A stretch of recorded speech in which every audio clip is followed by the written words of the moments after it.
Chapter 1645. Her words awakened the dreamer. Gu Qingyue's last sentence shocked everyone in the meeting room.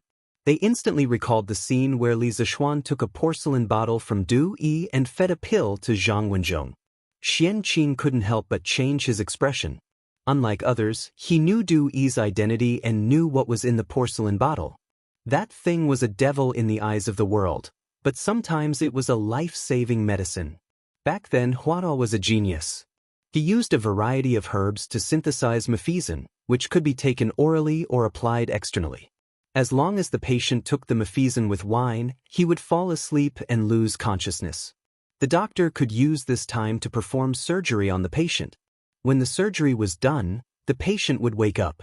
The pill that I fed Zhang Wenzhong before was an anesthetic similar to mefizin. Li Zishuan's expression became serious and said in a deep voice, "Mefizin? Isn't the formula of mefizin lost? Our Gu family searched for it for a long time but couldn't find it. Marquis, how did you find it?" Gu Qingyue opened her eyes wide and said excitedly. Gu Qingyue came from a super medical family like the Gu family, so she naturally heard of mefizin.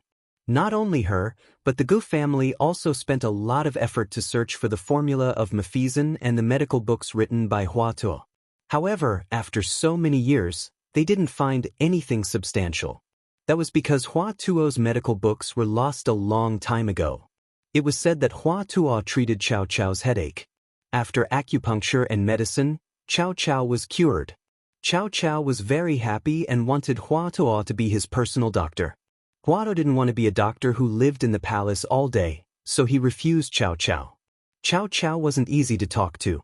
If Huado didn't agree, Cao Cao wouldn't let him go. Again and again, he had stayed there for more than 2 months in one go. Later, Hua Tuo lied that his wife was sick in bed for a long time and no one was taking care of her. He wanted to go home and wait for his wife to recover before coming back to serve Cao Cao. Cao Cao believed him and sent someone to send him home. After the person came back, he told Cao Cao that Hua Tuo's wife was sick, but he didn't want to be a doctor. Cao Cao was very angry.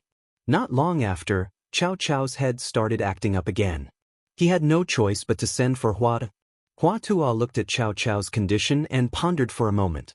He then said to Cao Cao, "If you want to completely cure your illness, you must first drink mefizin and then cut open your skull to extract the wind's saliva in your brain. Only then can you be completely cured." Cao Cao was hesitant. In addition, the vile man secretly spoke ill of Hua Tuo. Cao Cao suspected that Hua Tuo had bad intentions and did not dare to ask Hua Tuo to treat him in time. Seeing this, Hua Tuo ridiculed Cao Cao in public. In a fit of anger, Cao Cao threw Hua Tuo into prison. After Hua Tuo was imprisoned, he fell ill and realized that there was no hope for him to be released. Thus, he made up his mind to summarize his life's experience in treating people and pass it down to the later generations. It took Hua Tuo 1 year and 3 months before he finally finished writing it. It was called the Green Capsule Scripture. Before Hua Tuo died, he gave the Green Capsule Sutra to a prison guard named Zhang Mingsan. After Zhang Mingsan received the medical book, he was afraid that Cao Cao would blame him.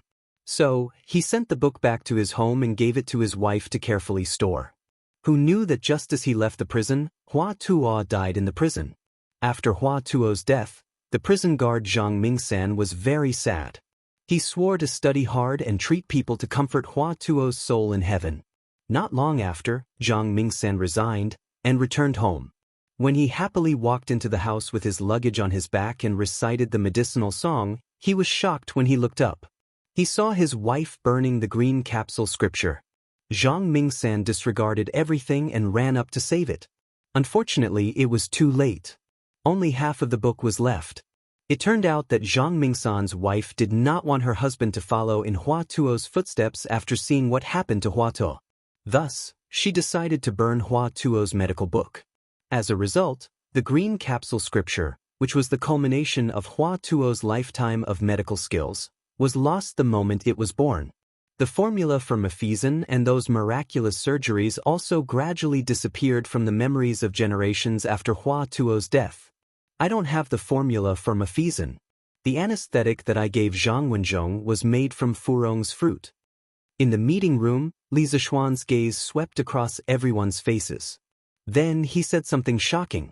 Furong.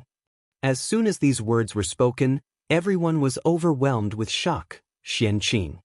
Sun Simiao could not help but exclaim, Xiao Xian, is this Furong the kind of Furong that His Majesty recently issued an edict and strictly prohibited all emperors? On the eve of the dragon sect's attack on Chang, and Li Zishuan had personally entered the palace to tell Li Er about the dangers of opium poppies.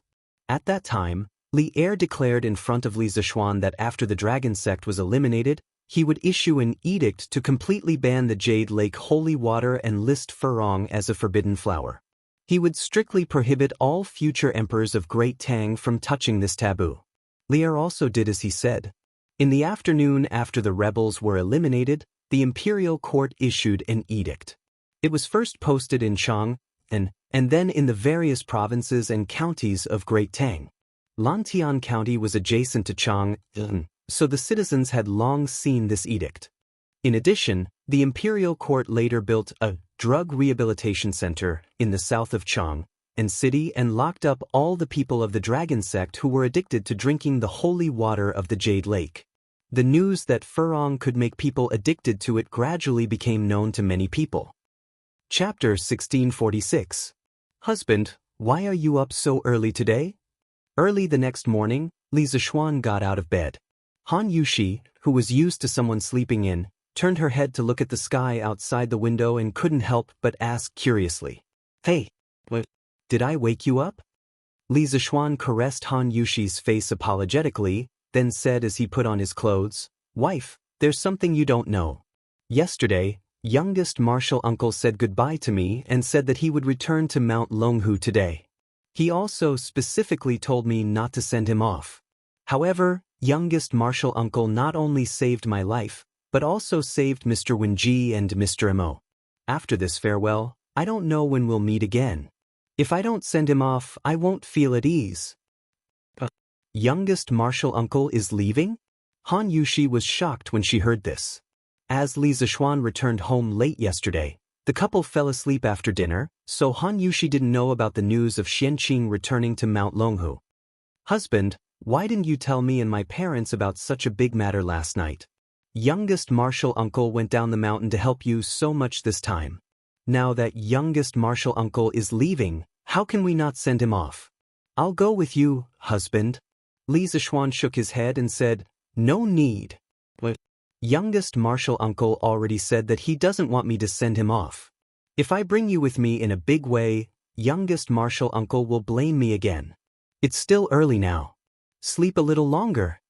As he spoke, Li Zishuan had already put on his clothes. He leaned over and kissed his wife's forehead, comforting her softly. Okay then. Han Yushi thought about it and could only agree. But after a moment, she said, But you're going so early. Youngest martial uncle shouldn't have woken up yet, right? Li Zishuan couldn't help but laugh. Wife, you're thinking wrongly. Since martial uncle doesn't want me to personally send him off, he'll definitely leave early in the morning. If I'm late, he'll probably have already left. In his memory, Xianxia was like this. He was cold, indifferent, and didn't like to trouble others. That was why Li Zishuan woke up so early today. After saying that, Li Zishuan pushed open the door and walked out under Han Yushi's reluctant gaze. Giddy. Moments later, a young man rode a white horse out of Yong and Lane and headed straight for the city gate of Lantian County. Martial uncle. Just as Li Zishuan expected, when he arrived at the foot of the Cloud Mountain, Xianxia was riding a black horse down the mountain path. Li Zishuan sighed to himself that he came just in time. Then he controlled Big White and rushed towards Xianxia. Little Xian? Why you here? Didn't I tell you not to come see me off? Seeing that the person who came was Li Zishuan, Xianxia frowned slightly and said unhappily. It wasn't that he hated Li Zishuan, but in his opinion, Li Zishuan had too many people's livelihood and happiness on his shoulders. He had a huge responsibility and shouldn't waste his precious time on meaningless things like seeing him off. Hey, little martial uncle. The academy will hold the entrance examination tomorrow. I'm here to handle the academy's affairs, not to see you off. Sigh, I didn't expect martial uncle to wake up so early. This is a coincidence, a coincidence. Li Zishuan smiled and secretly changed the concept. Although Xianxia felt that Li Zishuan seemed to be lying, he did hear that the academy would hold the entrance examination tomorrow. So, he couldn't refute Li Zishuan's words. If that's the case, we'll meet again someday. Xianxia didn't delve into this issue. After a moment of silence, Xianxia saluted Li Zishuan and then urged the big black horse to leave directly. He left as soon as he said he would. He was confident and decisive without any hesitation. This was Xianxia. Hey, little martial uncle. Will you return to Yunshan after reporting to Dragon Tiger Mountain? The disciples here will always be reserved for use. Xianxia left as soon as he said he would, which also caught Li Zishuan off guard. After he came to his senses, he hurriedly shouted at Xianxia's back. Perhaps it was because the previous owner of this body had a very close relationship with Xianxia. Li Zishuan often felt an inexplicable sense of closeness from Xianxia. Now that Xianxia had returned to Dragon Tiger Mountain, to be honest, Li Zishuan was very reluctant to let him go. It wasn't that he wanted to keep a peerless master like Xianxia to protect the academy, but after such a long time together, he now liked to be with Xianxia very much. I should be back, but I have to listen to senior brother. Soon, Xianxia's voice came from more than 100 feet away. Li Zishuan was reluctant to part with Xianxia, but Xianxia was also reluctant to part with Yunshan. Taking a step back, even if he returned to Dragon Tiger Mountain and didn't go down, his only choice was to continue to practice in seclusion in the cave. Because although he was the elder of Celestial Master Taoism and the little martial uncle of countless disciples, he basically didn't participate in the management of the sect's affairs. Usually, he seemed to have nothing to do except practice in seclusion. But Xianxia was more willing to practice in seclusion in Yunshan because he still got along well with Li Zishuan, his martial nephew.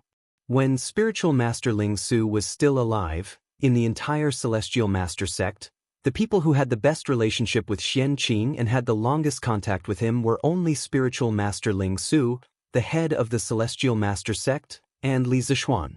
So Xianxia didn't have much objection to returning to Yunshan to practice in seclusion.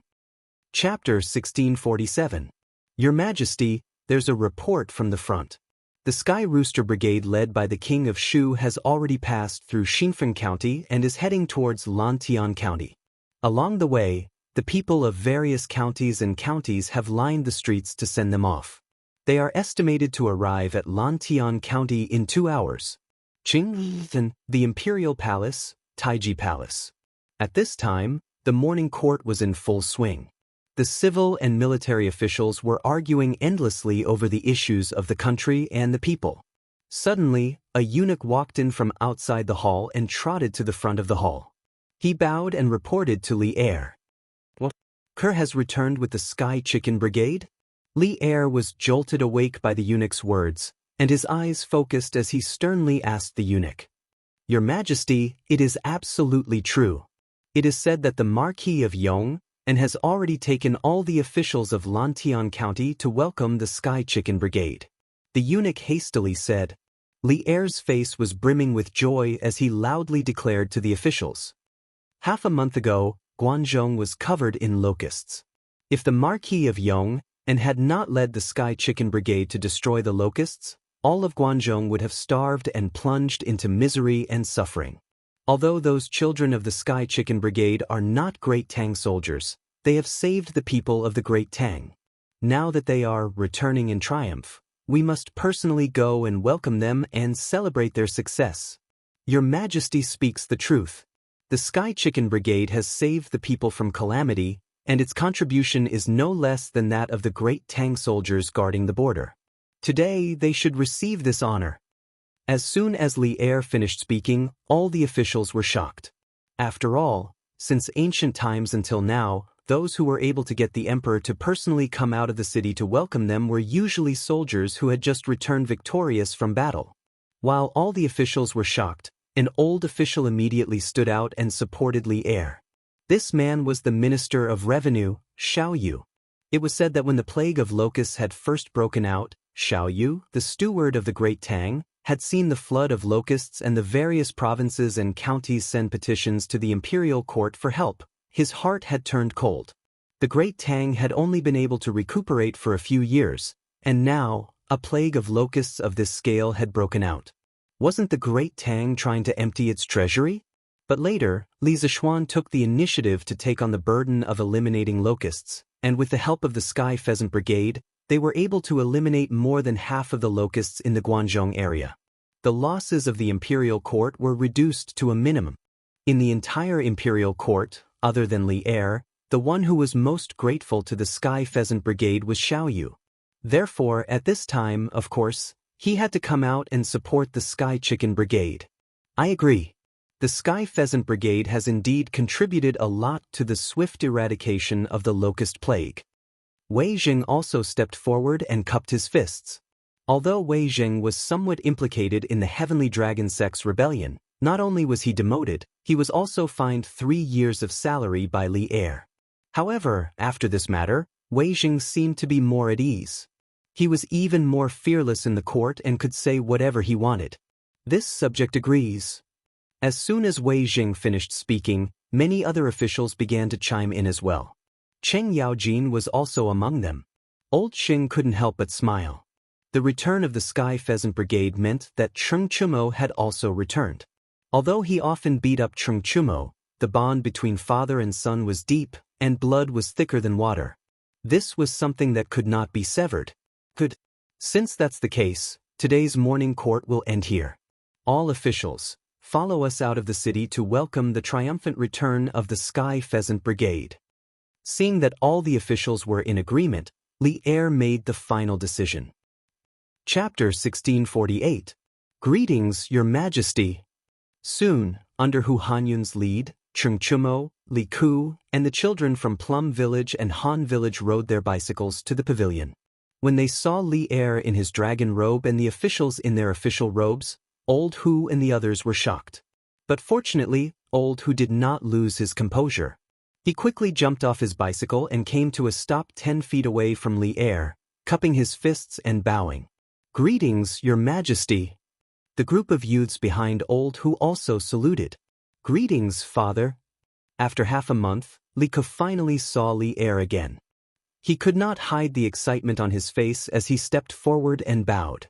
Then he saluted Li Chengqian beside Li Er. Greetings, elder brother. Li Chengqian was the crown prince.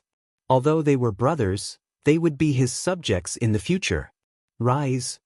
Li Er first waved to the crowd, then looked at Li Ku with a gentle expression. You've worked hard on the journey. It's not hard at all, Li Ku replied. Then, under Li Zishuan's gaze, Li Ku's expression turned solemn as he saluted. Reporting to Father, the Sky Pheasant Brigade did not disappoint. In half a month, we eliminated a total of 72 provinces and counties of locusts, benefiting more than 4 million people. Along the way, we borrowed chickens from the people, causing the Sky Pheasant Brigade's chickens to reach a maximum of 600,000.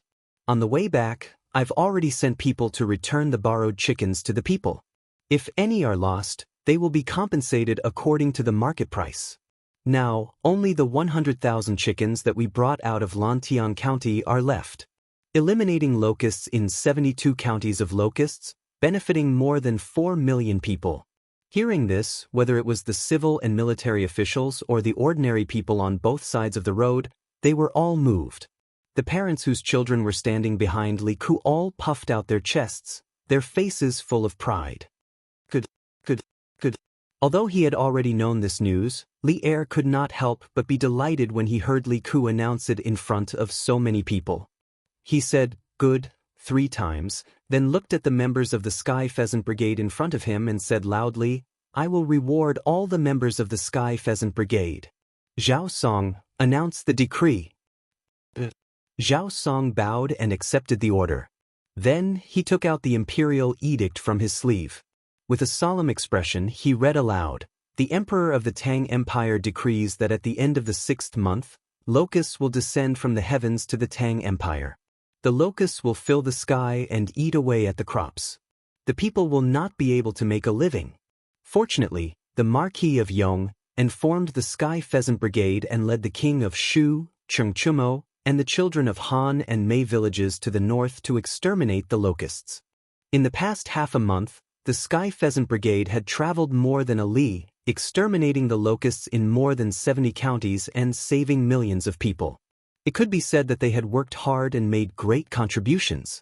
As the Emperor of Great Tang, all the people in the world are my people. Today, the Chicken Brigade has saved my people and should be rewarded. All members of the Sky Pheasant Brigade will be given a belt and 10 pieces of silk. In fact, this reward had already been decided in the imperial court a few days ago. Now, it was just packaging Li Er's words in the imperial court into an imperial edict and reading it out in public. In terms of monetary value, this reward could not be said to be generous. However, some things could not be measured by money. The intrinsic honor and symbolic meaning of this reward was far greater than its surface value. In addition, it was not that Li Er could not afford to reward more expensive things, but most of the people in front of him were still underage children. It was not appropriate to reward too expensive things, and it was even more inappropriate to directly reward them with official positions. After all, they had only followed Li Zhe and Zishuan to the north to run errands. If they were rewarded with official positions because of this, wouldn't the Tang Empire's official positions be too worthless? Your son accepts the imperial edict. Thank you, father, for your reward. After Zhao Song finished reading the imperial edict, Li Ku took the lead and bowed. Thank you, your majesty, for your reward. Cheng Chumo and the rest of the children followed suit and bowed. Good. I hope that all of you can become the pillars of Great Tang in the future. Li Er laughed heartily and said, those who needed to be welcomed had been welcomed, and those who needed to be rewarded had been rewarded.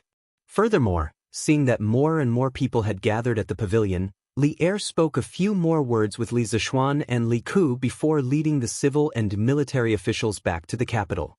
According to his original plan, he had originally planned to host a banquet in the palace to entertain these people who had contributed to the eradication of the locusts. However, after knowing that Li Zishuan had already arranged a banquet in Lantian County, Li Er gave up on his original plan. Alright, children, you can all go back. The people in the palace will send the reward from His Majesty to your houses in the afternoon. Once Li Er left, the pavilion instantly became a sea of joy. The cheers of the passers-by and the joy of the reuniting of the parents and children from Mei Village and Han Village made the scene even more heartwarming. After a while, the cheers gradually died down. Li Zishuan then said to the children in a clear voice, Young master. The children of Han and Mei villages answered in unison. Young master, I'll return this bicycle to you. Nyo from Han village pushed the bicycle out and said timidly. The children were stunned. Logically speaking, now that they had received the reward from Li Zishuan, they should not covet Li Zishuan's bicycle anymore. However, they were used to riding such high-end bicycles. If they were to hand over the bicycle now, they would be a little reluctant. Young master, we want to return the bicycle. Although they were reluctant, in the end, the children overcame their greed and took the initiative to push the bicycle to the front and said to Li Zishuan, Young master, didn't I make an agreement with you before? After the eradication of the locusts, the bicycle will all belong to you. This is my reward for all of you. Li Zishuan's heart skipped a beat. He then smiled and said to everyone, Young master, you can't do that. Old Hu hurriedly said, This time, the children have indeed worked hard to eradicate the locusts. However, His Majesty has already rewarded them for this. How can they take your bicycle now? Isn't this insatiable greed? They will be criticized by the villagers. That's right. Young master, the bicycle is too expensive. It's a waste to give it to these children. You should take it back. Second Master Lu also came to watch the show today. At this time, he also spoke up to persuade him. Li Zishuan smiled and said, Uncle Hu, Second Master Lu, you don't have to persuade me anymore. His Majesty's reward is his, and mine is mine. I, Li Zishuan, have always been a man of my words. Since I made such a promise to the children, there is no reason to go back on it today. I can't take back these bicycles. At this point, he turned to the group of children and said loudly, All right, children, ride your bicycles home quickly. Remember to come to Zuaxian restaurant in the county town at noon. I have prepared a big meal for you. Those who come late can only eat chicken buttocks. Ha! As soon as he finished speaking, the crowd burst into laughter. However, the children also understood Li Zishuan's meaning, so they immediately cheered. Let's go home. I have a bicycle. I don't want to eat chicken buttocks. When the other villagers saw this scene, they couldn't help but cast envious glances at the children. Not only did they receive a reward from the emperor, but they also received a new generation bicycle from Chitsiu Pavilion Workshop. This thing was now a rare item, and it was in short supply. Casually selling it could sell for a few hundred strings of coins. These children from Han and Mei villages could now be considered to have gained both fame and fortune. Xiao Kuchu Mo and Iron Egg, the three of you quickly revise your homework these 2 days. After the academy's entrance exam is over, you and Ku Shiqing who didn't make it for the final exam will be arranged to take a makeup exam together. Your makeup exam results will be counted as the final exam results, and you will participate in the ranking of the entire grade. The children from Han and Mei villages rode their bicycles back to their homes. Li Zishuan brought Li Ku, Chung Chumo, and Iron Egg directly to Lantian County Town. Li Tai, Sun Zifan, Yuchi Baolin, Qin Huayu, and the others naturally followed along. These people were usually on very good terms with each other. Now that they had reunited after such a long time, they naturally had endless things to talk about. Only when they arrived at the entrance of the Drunken Immortal Inn did they calm down slightly. At this moment, Li Zishuan opened his mouth and instructed. What? Makeup exam? When Chung Chumo heard this, it was as if he was struck by lightning. He broke down and said, Yamacho, you can't do this. The few of us worked so hard to kill the locusts in the northern counties and traveled thousands of miles in half a month. As soon as we came back, you arranged for us to take a makeup exam. Isn't this too unreasonable? If there was one thing that Chung Chumo was most afraid of now, it was definitely the exam. This was because he was very clear about his academic standards. He knew that he would definitely fail every exam. If he did poorly in the exam, not only would he embarrass himself in class, but he would also be beaten by old Xing when he returned home. So, how could he not be afraid of the exam? Li Ku and Iron Egg pursed their lips and didn't say anything. Although the two of them didn't study in the academy for half a month, with their foundation, they wouldn't be afraid of the exam. Even if Li Zishuan arranged an exam for them immediately, they wouldn't be afraid, not to mention that there were still a few days to prepare for the makeup exam. They had even less reason to be afraid and worried. Then what do you want? Don't tell me you want me to give you a score of 80 points for every subject to the Academic Affairs Office? Li Zishuan glanced at Chung Chumo and said unhappily. Good. Yamacho, that's a good idea. I agree with both hands. Look at how hard we worked to kill the locusts in the north. Even if we didn't get credit, we still worked hard, right? Giving 80 points isn't too much at all. I'm sure the other students will understand. When Chung Chumo heard this, he was overjoyed. He nodded excitedly like a chicken pecking at rice. Understand your head. Li Zishuan glared at him and couldn't help but say, if you have the time to talk nonsense with me, why don't you go back to the academy and review your homework? There will be new students entering the academy next semester. If you are the last in the entire academy, you will be embarrassed. Let's see how you can raise your head in front of your junior brothers and sisters. Chapter 1649. Master, there's a lady outside who wants to visit you. Chang, and City, Hanging Pot Hall. A young man dressed in a scholar's robe ran into the inner hall and bowed to an old man sitting inside. The old man had just brewed a pot of top-notch immortal tea. He raised his head and said, Didn't I tell you? Ordinary patients will be treated by your eldest brother and second brother. If they can't make a decision, they can come to me. What's wrong? What's wrong with that lady? Why does she want to see me? The young man wiped the sweat off his forehead and bowed. Master, that lady is not sick. She just said she wants to see you. The old man frowned and said unhappily, Not sick? Our Hanging Pot Hall has been treating people in Chang, in city for more than 10 years. If people don't come here for treatment, what else can they come here for? The young man pinched the golden beans hidden in his sleeves. Obviously, he was bribed. After a moment of hesitation, he gritted his teeth and said, "Master, that lady said she came from a medical family in Jiang. She just arrived in Chang'an City and heard that our Hanging Pot Hall is the most famous medical center in Chang'an City. She wanted to come here and ask for your advice." Because the doctor in charge was the imperial physician of the previous dynasty, the Hanging Pot Hall was indeed the most famous medical center in Chang'an City. However, that was before. As the Tang Empire's medical centers popped up one after another in the Tang Empire, and Li Zishuan spent a lot of money to recruit countless skilled doctors from all over the country, the Hanging Pot Hall's status in the apricot forest was no longer what it used to be. Most people would choose to go to the Tang Empire's medical center because not only were the doctors there good, but the fees were also transparent. As a result, even a medical hall like the Hanging Pot Hall was greatly impacted by this.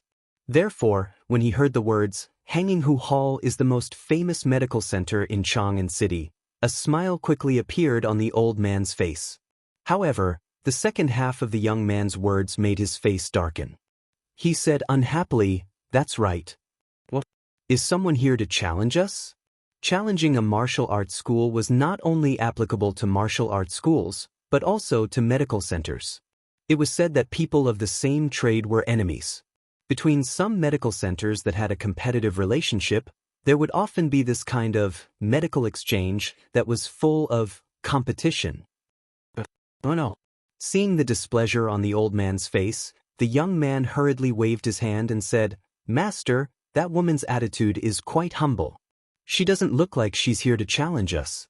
Instead, she looks like she's here to sincerely ask for medical advice." This time, she had brought 10 difficult medical questions. She said that she was willing to give anyone who could help her solve each question 5 strings of money as thanks. She also said that she had searched all the medical centers in Chang'an, but no one could help her solve these 10 problems. What? 5 strings of coins per question? Does this woman really think that no one can answer her question? The old man was shocked when he heard this. Although he was a famous doctor and didn't lack money, he could earn 5 strings of money by answering a question. Wasn't it too easy to earn money? It was easier than treating patients. After pondering for a moment, the old man's interest was piqued. He muttered, "What problem did that woman bring? Why don't you tell me about it?" If one question was 5 strings of money, 10 questions would be 50 strings of money. This money wasn't much, but it was definitely not little. The most important thing was that the money came quickly. The old man had been practicing medicine for many years. To be able to open such a large medical center in Chang'an, he naturally had some family background. However, having family background was one thing. He was far from being able to treat 50 strings of money as money, not to mention that the business of civilian medical centers wasn't doing very well now. On the other hand, he had saved countless people in his life. He still had a certain level of confidence in his medical skills. Naturally, he was eager to try the 10 questions of the strange woman. "Master, that woman didn't tell me. She said that her questions could only be told to the person with the highest medical skills in our medical center." The young man replied, then scratched his head and asked tentatively, "If Master doesn't want to see her, I'll send her away."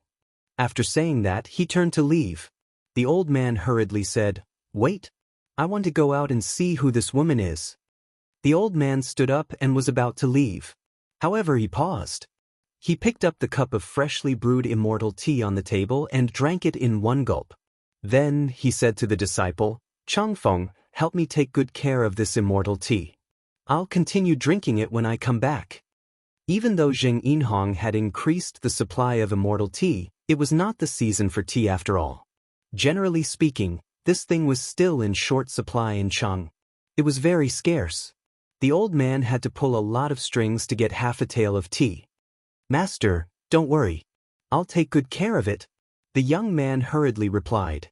The old man nodded and left with his hands behind his back. "Dr. Wang, why hasn't your master come out yet?" In the side hall of the Hanging Pot Hall, a bright-eyed girl sat elegantly. After a long time, she couldn't help but ask, "Miss, please wait a moment. Master should be coming out soon." The man sitting opposite the girl hurriedly said, I heard that someone came to the Hanging Pot Hall to ask for medical advice. I didn't expect it to be a little girl. At this moment, an old voice came from outside the door. Then, an old man with a white beard walked in.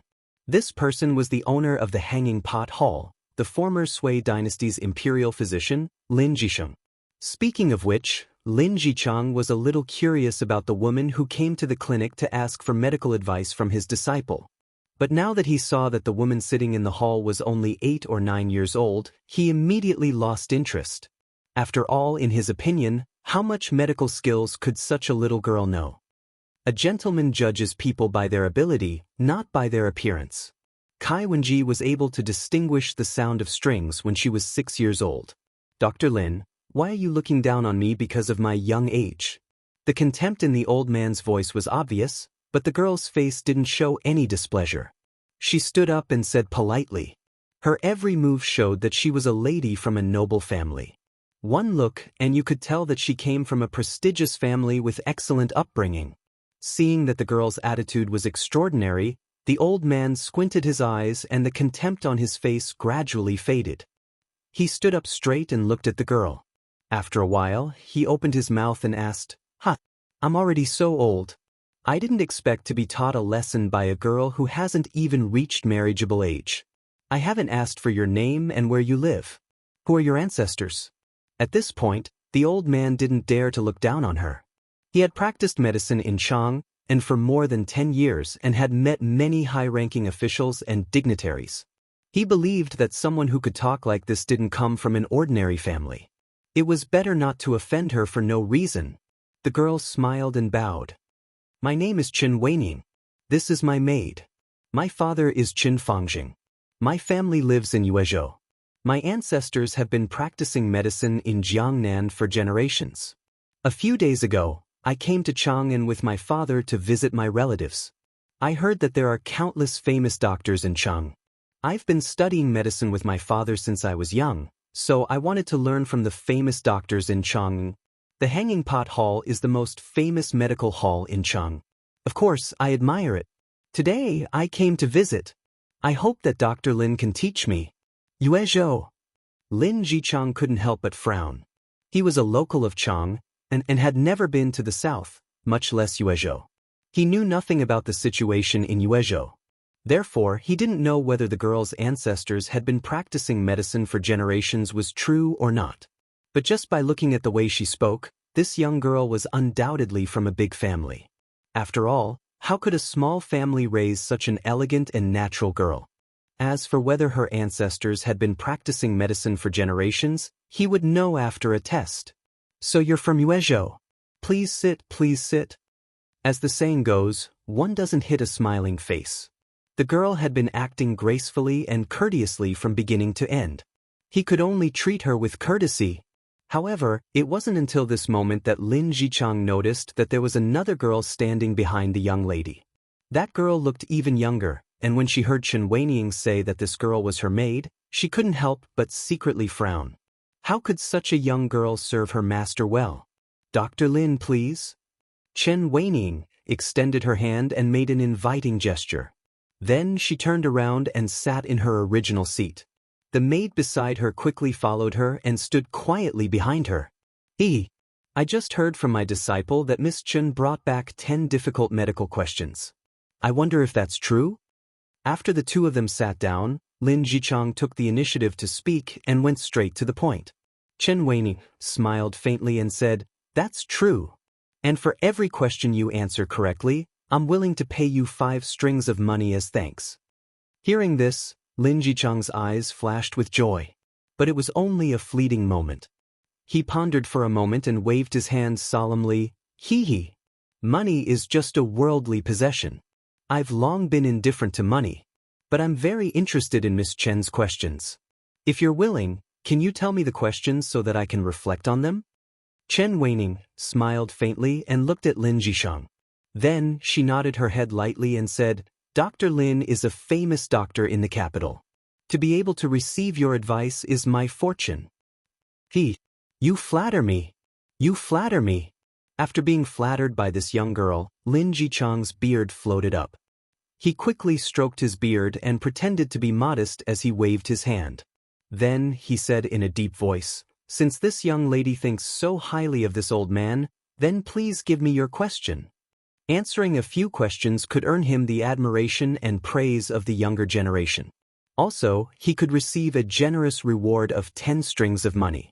Lin Jichang felt that the more such free things came, the better. Dr. Lin is indeed a straightforward person. Chen Weining praised and said, "Since that's the case, I'll give you the questions." Chapter 1650. In the Treatise on Febrile Diseases, it is said that the disease of the Taiyang is the opposite of the treatment. Therefore, when the stomach is full of pain, it belongs to the Taiyin. Cassia twig and peony decoction is used to treat it. When the stomach is full of pain, cassia twig and yellow decoction is used to treat it. When the Taiyin is the disease, the pulse is weak, and it is convenient for the person to continue the treatment. Those who use rhubarb and peony decoction should reduce it. May I ask godly Dr. Lin, what is the meaning of great pain?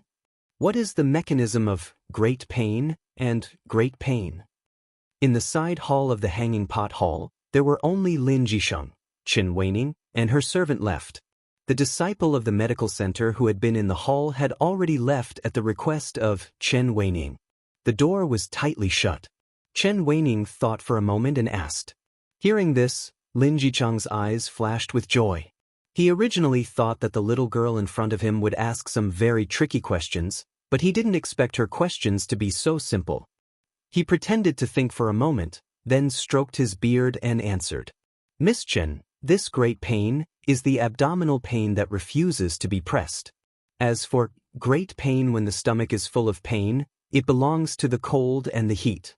Using rhubarb and peony decoction is a battle between tonifying and purging. In terms of great pain, those who use rhubarb and peony decoction should reduce it. The great pain is compared to the great pain when the stomach is full of pain. It is more severe and can be treated with cassia twig and yellow decoction. I wonder if I can explain it clearly? After saying this, Lin Jicheng's face showed a trace of pride. Obviously, this kind of question was child's play to him. Godly Dr. Lin is indeed knowledgeable, and your medical skills are superb. I admire you very much. Divine Dr. Lin, please listen to my second question.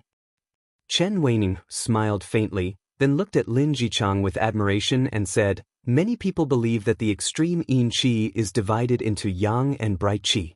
However, my father once said that the extreme yin spleen meridian and the disease lies in the blood. These two sayings have made me very confused. I wonder if godly Dr. Lin can dispel my doubts? Lin Jicheng's expression was slightly sluggish. The question that Chen Weining had asked earlier was a basic question in medicine. Anyone who had studied the treatise on typhoid and miscellaneous diseases written by Zhang Zhongjing, the medical sage of the Eastern Han Dynasty, would be able to answer it. However, the question that Chen Weining was asking now could not be answered just from medical knowledge. It had to be analyzed with practical medical experience. To a professional, they could tell a person's standard from a question. Now, with just this second question, Lin Jicheng was very sure that this little girl in front of him was definitely an expert.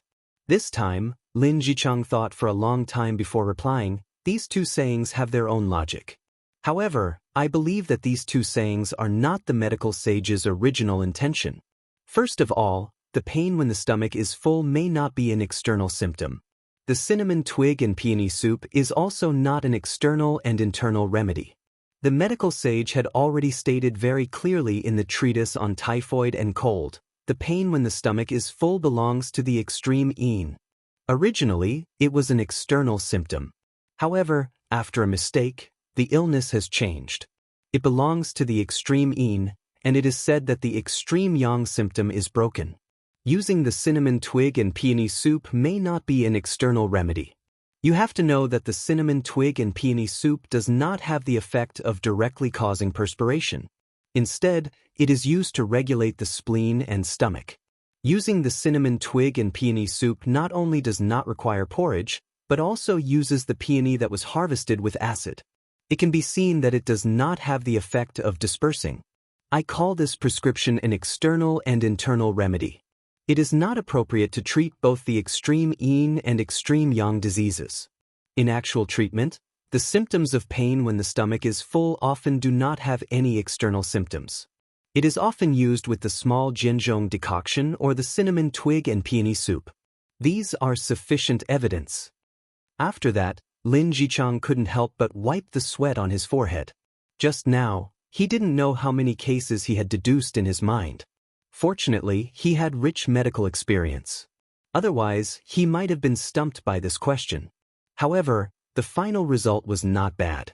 He was very satisfied with this answer. It was just that coming up with this answer was too nerve-wracking. He could only pray in his heart that Chen Weiniang's next question would not be as difficult as this one. Otherwise, at his age, he would not be able to withstand such mental exhaustion. Clap, clap, clap. After listening to Lin Jichang's answer, Chen Weiniang could not help but clap her hands and say, "Divine Dr. Lin's medical skills are indeed brilliant. Your views have really enlightened me. If my father heard Divine Dr. Lin's words, he would be overjoyed. Who knows, he might even come to visit you." "Ha! You flatter me. This old man is just a bit older and has a bit more experience in medicine, that's all." Lin Jichang waved his hand and said with a smile, "Miss Chen, please ask the third question."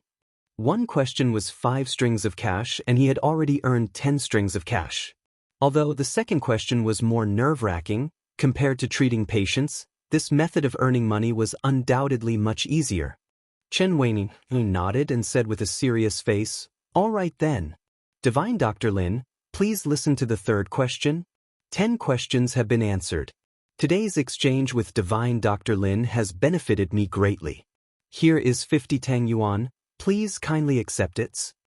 It was close to noon when Chen Weiniang finished all 10 questions.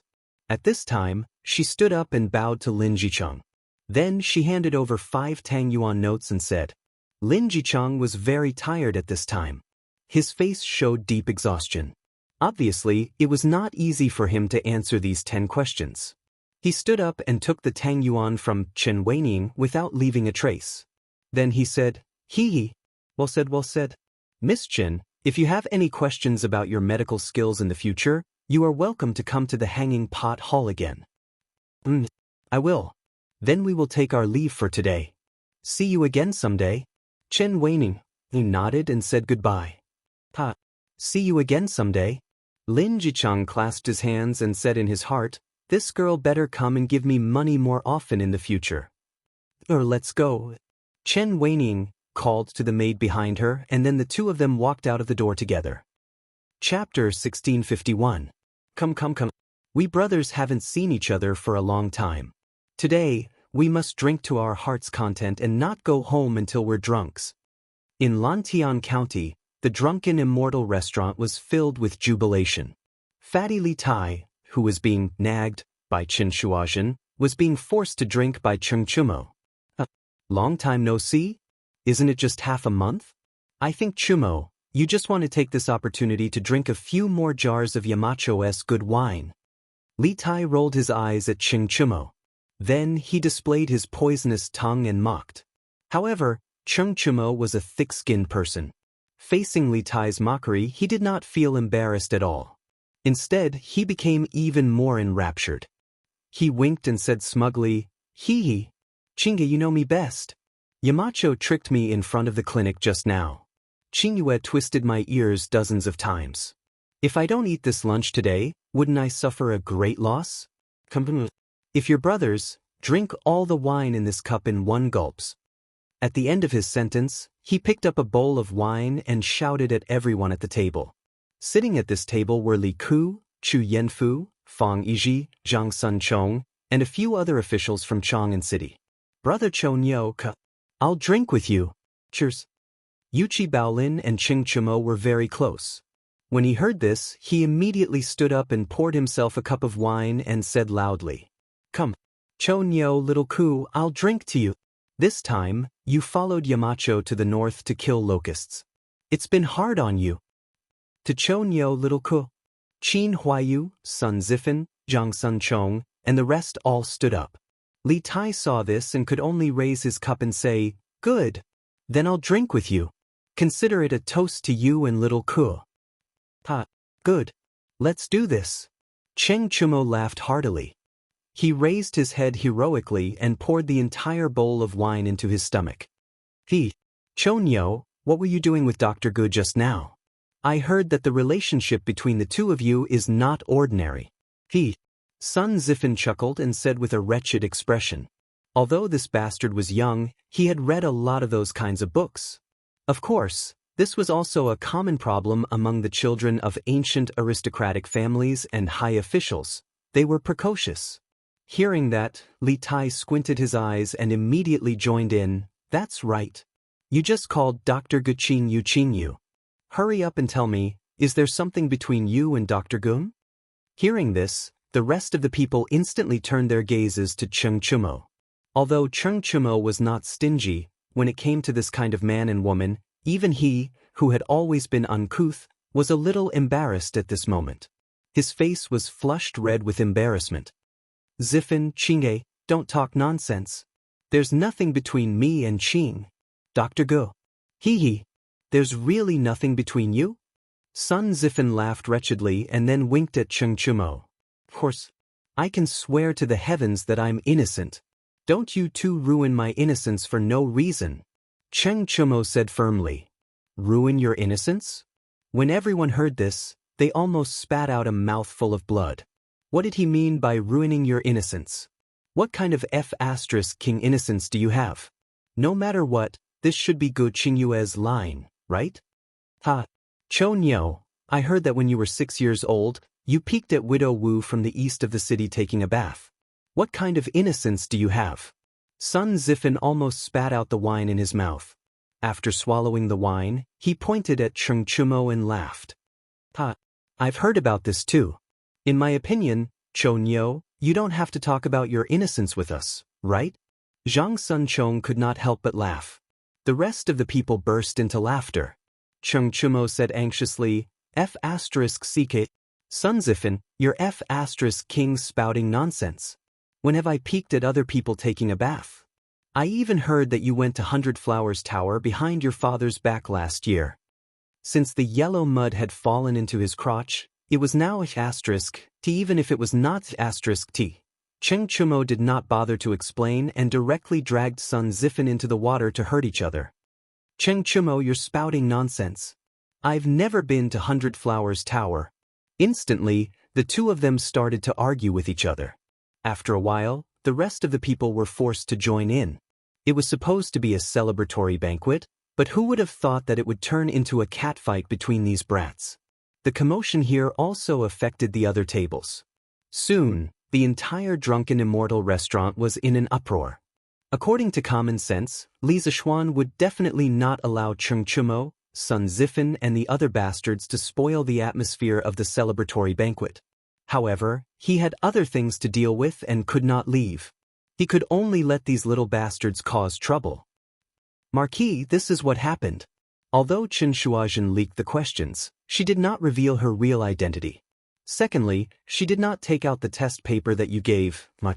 Thirdly, she only told Lin Jichang a few questions, so I did not do anything. In a room in the Drunken Immortal restaurant, Du Ajin bowed to Li Zishuan and reported the scene that happened in the Hanging Pot Hall in the morning. After listening, Li Zishuan's eyes narrowed and he muttered with a sigh, "This girl is quite clever. But this is also a good idea. Who asked me to only give her the questions and not the answers?" Even though it had been more than a year since he transmigrated to the Great Tang, Li Zishuan still couldn't help but have the mindset of a modern person. In the modern world, if a student knew the question in advance, they would have 10,000 ways to find the correct answer without others knowing. Therefore, after hearing the drama that Chen Shuazhen put on in the Hanging Pot Hall, Li Zishuan was slightly surprised, but he was not angry. After all, in this era, there were no phones, no computers, and no internet. It was even harder for ordinary people to come into contact with books. Under such circumstances, even if they knew the questions in advance, they might not be able to find the answers. Chen Shuazhen's method was indeed the most reliable method in the current era. The Empress was indeed the Empress. This quick-wittedness made Li Zishuan have a whole new level of respect for her. At the same time, Li Zixuan was looking forward to the future empress of Tang Dynasty.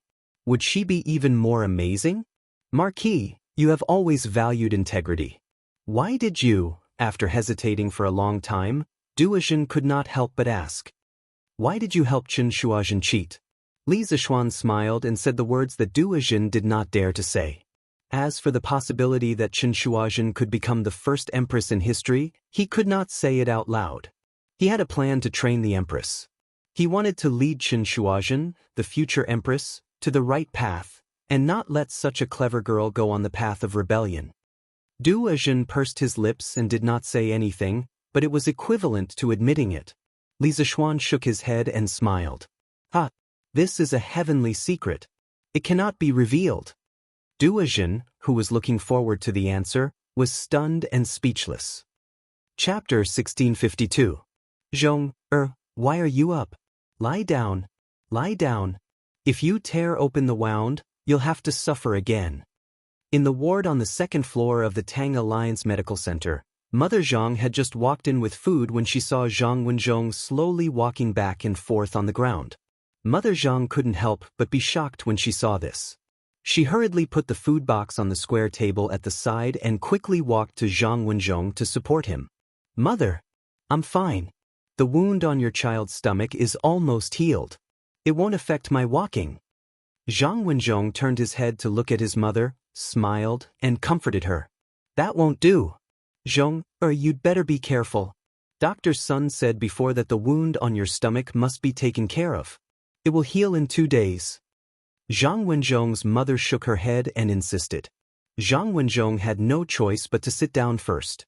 Zhang Wenzhong's mother took the food box from the table and said while opening it, Zhong, are you hungry? Come and eat. Mother wanted to go to the Drunken Immortal restaurant to buy a meal for you, but I heard that Marquis is holding a banquet there today to welcome the children from the Han and Mei villages who went to the north to kill locusts.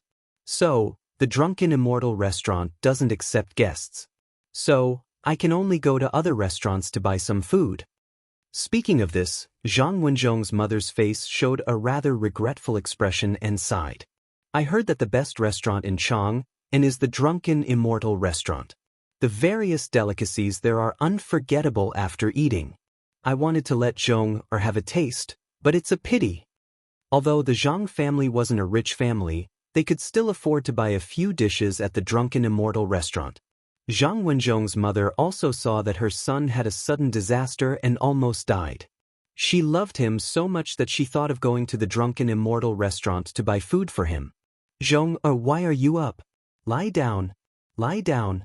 If you tear open the wound, you'll suffer again. In the ward on the second floor of the Tang Alliance Medical Center, Mother Zhang had just walked in with food when she saw Zhang Wenzhong slowly walking back and forth on the ground. Mother Zhang couldn't help but be shocked when she saw this. She hurriedly put the food box on the square table at the side and quickly walked to Zhang Wenzhong to support him. Mother, I'm fine. The wound on my stomach is almost healed. It won't affect your walking. Zhang Wenzhong turned to look at Mrs. Zhang, smiled, and comforted her. That won't do. Zhong, you better be careful. Divine Doctor Sun has instructed us to take good care of the wound on your stomach. It will heal in 2 days. Mrs. Zhang shook her head and insisted. Zhang Wenzhong had no choice but to sit down first. At this time, Mother Zhang took the lunch box from the table. She opened it and said, Zhong, are you hungry? Come and eat. Mother wanted to go to the Drunken Immortal restaurant to buy some food for you, but I heard that Marquis is holding a banquet at the Drunken Immortal restaurant to welcome the children from the Han and Mei villages who went to the north to kill locusts. So, the Drunken Immortal restaurant doesn't accept guests. So, Mother can only go to other restaurants to buy some food. Speaking until here, Mother Zhang's face showed a rather regretful expression. She sighed and said, I heard that the best restaurant in Chang is the Drunken Immortal restaurant. The various delicacies there are unforgettable after countless people ate it. I wanted to let Zhong have a taste, but it's a pity. Although the Zhang family wasn't a rich family, they could still afford to buy a few dishes at the Drunken Immortal restaurant. Mother Zhang also saw that her son had a sudden disaster and almost died. She loved him so much that she thought of going to the drunken immortal restaurant to buy food for him. Chapter 1653. Chen Shuazhen, Zhang Wenzhong, and Lin Hao were just the tip of the iceberg among this year's Yanhuang College candidates. In the past few days, whether it was Chang'an City or Lantian County, many candidates from all over the 360 provinces and counties of the Tang Empire had gathered. All the taverns and inns were basically full. The already bustling Chang'an City and Lantian County became even more bustling. Marquis, I have recently ordered the 3 teams of Yamen runners to strengthen their patrols in the city to ensure that there won't be too many foreign citizens. After lunch, County Magistrate He found Li Zishuan and reported his work to him alone. Yanhuang College was located in Lantian County. It was closer to Lantian County than to Chang'an City. In addition, Lantian County had been developing rapidly in the past year. The roads and environment in the city had been greatly improved, and there were many restaurants and shops. Therefore, a considerable number of candidates had chosen to stay in Lantian County for the Yanhuang College entrance exam this time. Thus, you have done a good job. Li Zishuan nodded and praised. The college entrance exam is not only a grand event of Yunshan, but also a grand event of the entire Lantian County. The Yamen must pay attention to it and ensure that there are no riots or vicious cases in Lantian County during the exam period. We must also ensure the safety of the candidates who stay in the city. Today, Yanhuang College had become the signboard of the entire Lantian County. When outsiders mention Lantian County, the first thing they would think of was Lantian County. How could County Magistrate He not understand this? Therefore, since half a month ago, County Magistrate He had already strengthened the security of the entire county. Almost all the local ruffians and gangsters in the city had been caught by the Yamen runners in one fell swoop. Marquis is right. I will definitely. Chen Shuazhen, Zhang Wenzhong, and Lin Hao were just the tip of the iceberg among this year's Yanhuang College candidates. In the past few days, whether it was Chang'an City or Lantian County, many candidates from all over the 360 provinces and counties of the Tang Empire had gathered. All the taverns and inns were basically full. The already bustling Chang'an City and Lantian County became even livelier. Marquis, I have recently ordered the Yamen runners to strengthen their patrols in the city to ensure that there won't be any vicious cases due to too many foreign citizens. After lunch at Drunken Immortal Restaurant, County Magistrate He found Li Zishuan and gave him a personal report on his work.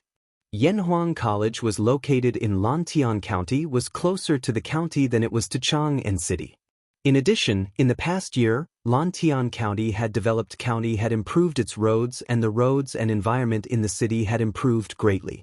Restaurants and shops were many restaurants and many shops. In this year, Yanhuang College entrance exam, and the county city was of the counties of the city county.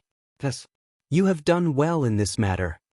Li Zishuan nodded and praised. The college entrance exam is not only an annual event in Yunshan, but also a grand event in the entire Lantian County.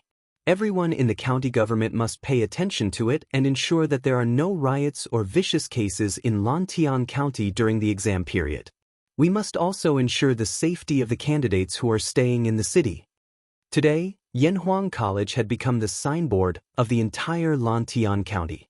When outsiders mention Lantian County, the first thing they would think of was Lantian County. How could County Magistrate He not understand this? Therefore, since half a month ago, County Magistrate He had strengthened the security of the entire county. Almost all the local ruffians and gangsters in the city had been caught by the Yamen runners in one fell swoop. Marquis is right. Chen Shuazhen, Zhang Wenzhong, and Lin Hao were just the tip of the iceberg among all the candidates of Yanhuang College this year. In the past few days, whether it was Chang'an City or Lantian County town, many candidates from the 360 provinces and counties of the Tang Empire had gathered. All the taverns and inns were basically full. Chang'an City and Lantian County town, which were already very lively, became even livelier. Marquis, I've recently ordered the 3 teams of Yamen runners to strengthen their patrols in the city to ensure that there won't be any vicious cases due to the large number of outsiders. After lunch, county magistrate he found Li Zishuan and gave him a private report on his work. Yanhuang College was located in Lantian County. It was much closer to the county seat of Lantian County than to Chang'an City. In addition, Lantian County had been developing rapidly in the past year. The roads and environment in the city had been greatly improved, and there were many restaurants and shops. Therefore, a considerable number of students had chosen to stay in Lantian County for the entrance examination of Yanhuang College. You've done well in this matter. Li Zishuan nodded and praised. The entrance examination of the college is not only an annual event in Yunshan, but also a grand event in the entire Lantian County. The entire county government must pay attention to it and ensure that there won't be any riots or vicious cases in Lantian County during the examination period. We must also ensure the safety of the candidates who stay in the city. Today, Yanhuang College had become the signboard of the entire Lantian County. When outsiders mention Lantian County, the first thing they would think of was Lantian County. How could county magistrate he not understand this? Therefore, since half a month ago, county magistrate he had strengthened the security of the entire county. Almost all the local ruffians and gangsters in the city had been caught by the yamen runners in one fell swoop. Marquis is right. This lowly official will definitely. Chen Shuazhen, Zhang Wenzhong, and Lin Hao were just the tip of the iceberg among all the candidates of Yanhuang College this year. In the past few days, whether it was Chang'an City or Lantian County, there were many candidates from more than 360 states and counties of the Tang Empire gathered. All the taverns and inns were basically full. The already bustling Chang'an City and Lantian County became even livelier. Marquis, this lowly official has recently ordered the yamen runners to strengthen their patrols in the city to ensure that there won't be any vicious cases due to too many outsiders. After lunch at the Drunken Immortal restaurant, county magistrate he found Li Zishuan and reported his work in private. Yanhuang College was located in Lantian County.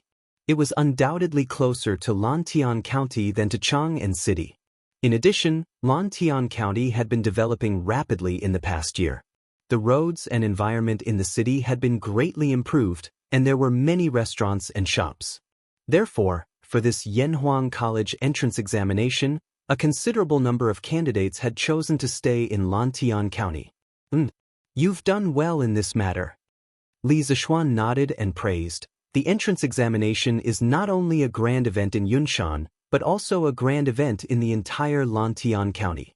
The yamen must pay attention to it and ensure that there won't be any riots or vicious cases in Lantian County during the examination period. We must also ensure the safety of the candidates who stay in the city. Today, Yanhuang College had become the signboard of the entire Lantian County. When outsiders mention Lantian County, the first thing they would think of was Lantian County. How could county magistrate he not understand this? Therefore, since half a month ago, county magistrate he had strengthened the security of the entire county. Almost all the local ruffians and gangsters in the city had been caught by the yamen runners in one fell swoop. Marquis is right. This humble official will definitely. Chen Shuazhen, Zhang Wenzhong, and Lin Hao were just the tip of the iceberg among all the candidates of Yanhuang College this year. In the past few days, whether it was Chang'an City or Lantian County, there were many candidates from more than 360 states and counties of the Tang Empire gathered. All the taverns and inns were basically full. The already bustling Chang'an City and Lantian County became even livelier. Marquis, this humble official has recently ordered the yamen runners to strengthen their patrols in the city to ensure that there won't be any vicious cases due to too many outsiders. After lunch at the Drunken Immortal restaurant, county magistrate he found Li Zishuan and reported his work in private. Yanhuang College was located in Lantian County. It was undoubtedly closer to Lantian County than it was to Chang'an City. In addition, Lantian County had been developing rapidly in the past year. The roads and environment in the city had been greatly improved, and there were many restaurants and shops. Therefore, for this Yanhuang College entrance examination, a considerable number of candidates had chosen to stay in Lantian County. You have done well in this matter. Li Zishuan nodded and praised. The college entrance examination is not only a grand event every year in Yunshan, but also a grand event for the entire Lantian County. The Yamen must pay attention to it and ensure that there are no riots or vicious cases in Lantian County during the examination period. We must also ensure the safety of the candidates who stay in the city. Today, Yanhuang College had become the signboard of the entire Lantian County. When outsiders mention Lantian County, the first thing they would think of was Lantian County. How could County Magistrate he not understand this? Therefore, since half a month ago, County Magistrate he had strengthened the security of the entire county. Almost all the local ruffians and gangsters in the city had been caught by the Yamen runners in one fell swoop. Marquis is right. This humble official will definitely. Chen Shuazhen, Zhang Wenzhong, and Lin Hao were just the tip of the iceberg among all the candidates of Yanhuang College this year. In the past few days, whether it was Chang, and City or Lantian County, there were many candidates from the 360 provinces and counties of the Tang Empire gathered. All the taverns and inns were basically full. Chenghe and City and Lantian County, which were already very lively, became even livelier. Marquis, this humble official has recently ordered the Yamen runners to strengthen their patrols in the city to ensure that vicious cases will not occur due to too many outsiders. After lunch, County Magistrate he found Li Zishuan and reported his work to him alone. Yanhuang College was located in Lantian County. It was undoubtedly closer to Lantian County than to Chang and City. In addition, Lantian County had been developing rapidly in the past year. The roads and environment in the city had been greatly improved, and there were many restaurants and shops. Therefore, for this Yanhuang College entrance examination, a considerable number of candidates had chosen to stay in Lantian County. You have done well in this matter. Li Zishuan nodded and praised. The college entrance examination is not only a grand event of Yunshan, but also a grand event of the entire Lantian County. The Yamen must pay attention to it and ensure that there are no riots or vicious cases in Lantian County during the examination period. We must also ensure the safety of the candidates who stay in the city. Today, Yanhuang College had become the signature of the entire Lantian County. When outsiders mention Lantian County, the first thing they would think of was Lantian County. How could County Magistrate he not understand this? Therefore, since half a month ago, County Magistrate he had strengthened the security of the entire county. Almost all the local ruffians and gangsters in the city had been caught by the Yamen runners in one fell swoop. Marquis is right. This humble official will definitely. Chen Shuazhen, Zhang Wenzhong, and Lin Hao were just the tip of the iceberg among all the candidates of Yanhuang College this year. In the past few days, whether it was Chang, and City or Lantian County, there were many candidates from the 360 provinces and counties of the Tang Empire gathered. All the taverns and inns were basically full. Chenghe and City and Lantian County, which were already very lively, became even livelier. Marquis, this humble official has recently ordered the Yamen runners to strengthen their patrols in the city to ensure that vicious cases will not occur due to too many outsiders. After lunch, County Magistrate he found Li Zishuan and reported his work to him alone. Yanhuang College was located in Lantian County. It was undoubtedly closer to Lantian County than to Chang and City. In addition, Lantian County had been developing rapidly in the past year. The roads and environment in the city had been greatly improved, and there were many restaurants and shops. Therefore, for this Yanhuang College entrance examination, a considerable number of candidates had chosen to stay in Lantian County. You have done well in this matter. Li Zishuan nodded and praised. The college entrance examination is not only a grand event of Yunshan, but also a grand event of the entire Lantian County. The Yamen must pay attention to it and ensure that there are no riots or vicious cases in Lantian County during the examination period. We must also ensure the safety of the candidates who stay in the city. Today, Yanhuang College had become the signature of the entire Lantian County. When outsiders mention Lantian County, the first thing they would think of was Lantian County. How could County Magistrate he not understand this?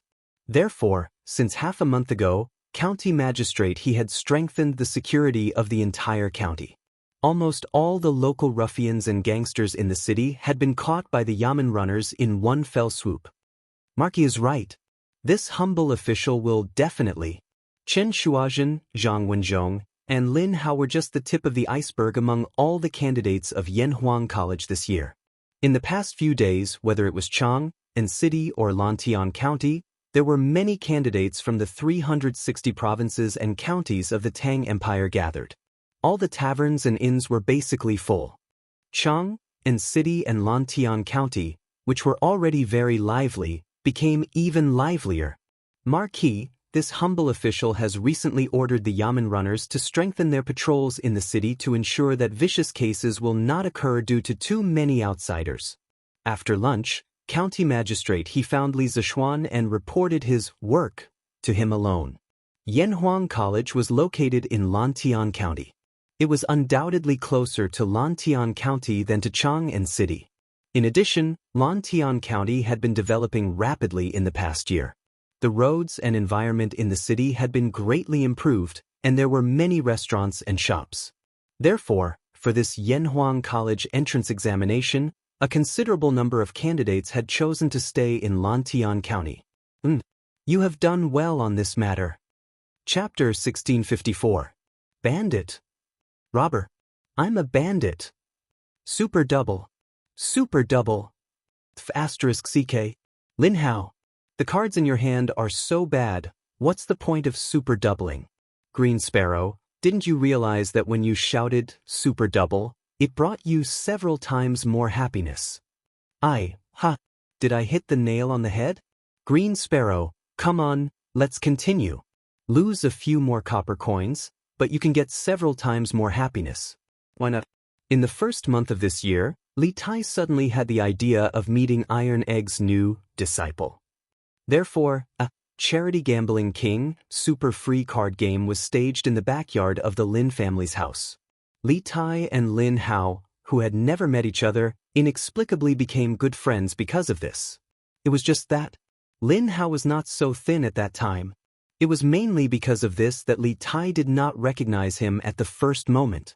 Of course, it was also because the two had not seen each other for several months. Green Sparrow? It's you? How did you gain weight again? Lin Hao said in surprise when he saw Li Tai beside Li Zishuan. They were indeed good friends. As soon as they met, they stabbed each other and hurt each other. Li Zishuan almost laughed out loud.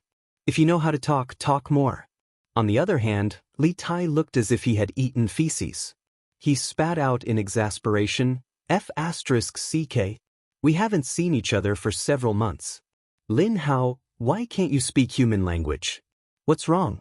You're not convinced that you lost last time? You want to fight again? This exasperation was mostly because for some reason, Lin Hao had suddenly lost a lot of weight. As a result, Li Tai felt a trace of loneliness and desolation. Although the great Tang considered fat to be beautiful, there was still a limit to how fat one could be. Moreover, after following Li Zishuan for so long, Li Tai also understood that if a person was too fat, they would suffer from many problems. Last year's military training had indeed made Li Tai lose a lot of weight. However, after a year of studying and living a comfortable life, especially since he didn't like to exercise much and preferred to stay in the classroom or the laboratory to study, his weight quickly regained back. Now, he was almost at his peak level. In fact, Lin Hao had never known Li Tai's true identity, but even if he knew, with his naive and straightforward nature, he would not be submissive to Li Tai and flatter him. At this time, he held his head high and his chest puffed out, not showing any signs of weakness as he retorted, "Who lost? I didn't lose last time. I remember that only Sir won last time. Both of us lost. Sir is also here? Greetings, Mr. Han." While speaking, Lin Hao finally saw Iron Egg standing behind Li Zishuan. Although he could call Iron Egg by his name because of their good relationship, outside, he still had to respectfully call Iron Egg Sir. After all, respecting one's teacher was a rule that everyone in this era had to abide by. Call me Bandit. Rob Bandit. I'm a bandit. Super double. Super double. *CK. Lin Hao. You brat, your cards are so bad. Super double my ass. Green Sparrow, didn't you realize that when you shouted, super double, it brought you several times more joy? Did I hit the nail on the head? Green Sparrow, come, let's continue. Lose a few more coins, but you can get several times more joy. Why not? In the first month of this year, Li Tai suddenly wanted to meet Iron Egg's new disciple. Therefore, a charity gambling king, super free card game was staged in the backyard of the Lin family's house. Li Tai and Lin Hao, who did not know each other, inexplicably became good friends because of this. It was just that, at that time, Lin Hao was not so thin. It was mainly because of this reason that Li Tai did not recognize him at first sight. Of course, it was also because the two had not seen each other for several months. Green Sparrow? It's you? How did you gain weight again? Seeing Li Tai beside Li Zishuan, Lin Hao said with a look of surprise. They were indeed good friends. As soon as they met, they stabbed each other and hurt each other. Li Zishuan almost laughed out loud. If you know how to talk, then talk more. On the other hand, Li Tai looked as if he had eaten feces. He was flustered and exasperated. *CK. We haven't seen each other for several months. Lin Hao, why can't you speak human language anymore? What's wrong? Are you not convinced that you lost last time? Do you want to fight again? This exasperation was more because Lin Hao had suddenly lost a lot of weight for some reason. As a result, Li Tai felt a trace of loneliness and desolation from being separated from the group of useless otakus. Although the Tang dynasty considered fat to be beautiful, there had to be a limit to it. Moreover, after following Li Zishuan for so long, Li Tai also understood that if a person was too fat, there would be a lot of problems with the body. Last year's military training did make Li Tai lose a lot of weight. However, with this year's comfortable study life, especially since he did not like to exercise and liked to stay in the classroom or the laboratory to study, his weight quickly regained back. Now, he was almost back to his peak level. In fact, Lin Hao did not know Li Tai's true identity. Even if he knew, with his naive personality, he would not be a yes-man and flatter Li Tai. At this time, he held his head high and fought back without showing any weakness. Who lost? I didn't lose last time. I remember that only Sir won last time. Both of us lost. Sir is also here? Greetings, Mr. Han. While speaking, Lin Hao finally saw Iron Egg standing behind Li Zishuan. Although he could call Iron Egg by his name because of their good relationship, outside, he still had to respectfully call Iron Egg Sir. After all, respecting one's teacher was a rule that everyone in this era had to abide by. I'm called a bandit. Robber. I'm a bandit. Super double. Super double. *CK. Lin Hao. You brat, your cards are so bad. Super double my ass. Green Sparrow, didn't you realize that when you shouted, super double, it brought you several times more happiness? Did I hit the nail on the head? Come on, Green Sparrow, let's continue. If you lose a few more copper coins, you can gain several times the happiness. Why not? In the first month of this year, Li Tai suddenly wanted to meet Iron Egg's new disciple. Therefore, a charity gambling king, super free card game was staged in the backyard of the Lin family's house. Li Tai and Lin Hao, who did not know each other, inexplicably became good friends because of this. It was just that, at that time, Lin Hao was not so thin. It was mainly because of this that Li Tai did not recognize him at first sight. Of course, it was also because they had not seen each other for several months. Green Sparrow? It's you? How did you gain weight again? Lin Hao said in surprise when he saw Li Tai beside Li Zishuan. They were indeed good friends. The moment they saw each other, they stabbed each other and hurt each other. Li Zishuan almost laughed out loud. If you know how to talk, talk more. On the other hand, Li Tai looked as if he had eaten feces. He spat in exasperation. *CK. We haven't seen each other for several months. Lin Hao, why can't you speak human language? What's wrong? Are you not convinced that you lost last time? Do you want to fight again? This exasperation was more because for some reason, Lin Hao had suddenly lost a lot of weight. As a result, Li Tai felt a trace of loneliness and desolation. Although fat was considered beautiful in the Tang dynasty, there had to be a limit to it. Moreover, after following Li Zixuan for so long, Li Tai also understood that if a person was too fat, there would be a lot of problems with the body. Last year's military training had indeed caused Li Tai to lose a lot of weight. However, after a year of peaceful study life, especially since he didn't really like to exercise and always liked to stay in the classroom or the laboratory to study, his weight quickly regained back. Now, he was almost back to his peak standard. In fact, Lin Hao did not know Li Tai's true identity. However, even if he knew, with his naive and straightforward personality, he would not be a yes man to Li Tai and flatter him. At this time, he held his head high and fought back without showing any weakness. Who lost? I didn't lose last time. I remember that only Sir won last time. We both lost. Sir is also here? Greetings, Mr. Han. While speaking, Lin Hao finally saw Iron Egg standing behind Li Zixuan. Although he could call Iron Egg by his name because of their good relationship, outside, he still had to respectfully call Iron Egg Sir. After all, respecting one's teacher was a rule that everyone in this era had to abide by. I'm called Bandit. Ra Bandit. I'm a bandit. Super double. Super double. *CK. Lin Hao. You brat, your cards are so bad. Super double my ass. Green Sparrow, didn't you realize that when you shouted, super double, it brought you several times more happiness? Did I hit the nail on the head? Green Sparrow, come, let's continue. Lose a few coins, but you can get several times more happiness. Why not? In the first month of this year, Li Tai suddenly wanted to meet Iron Egg's new disciple. So, Charity Gambling King, Super Free game was staged in the backyard of the Lin family's house. Li Tai and Lin Hao, who did not know each other, inexplicably became good friends because of this. It was just that, at that time, Lin Hao was not so thin. It was mainly because of this that Li Tai did not recognize him at first sight. Of course, it was also because the two had not seen each other for several months. What? Green Sparrow? It's you? How did you gain weight again?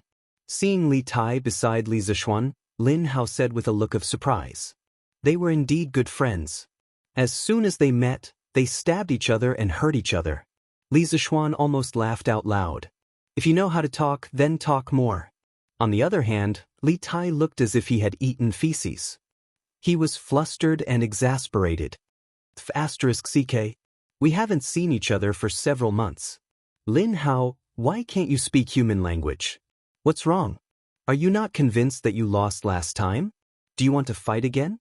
This exasperation was more because for some reason, Lin Hao had suddenly lost a lot of weight. As a result, Li Tai felt a trace of loneliness and desolation. Although fat was considered beautiful in the Tang dynasty, there had to be a limit to it.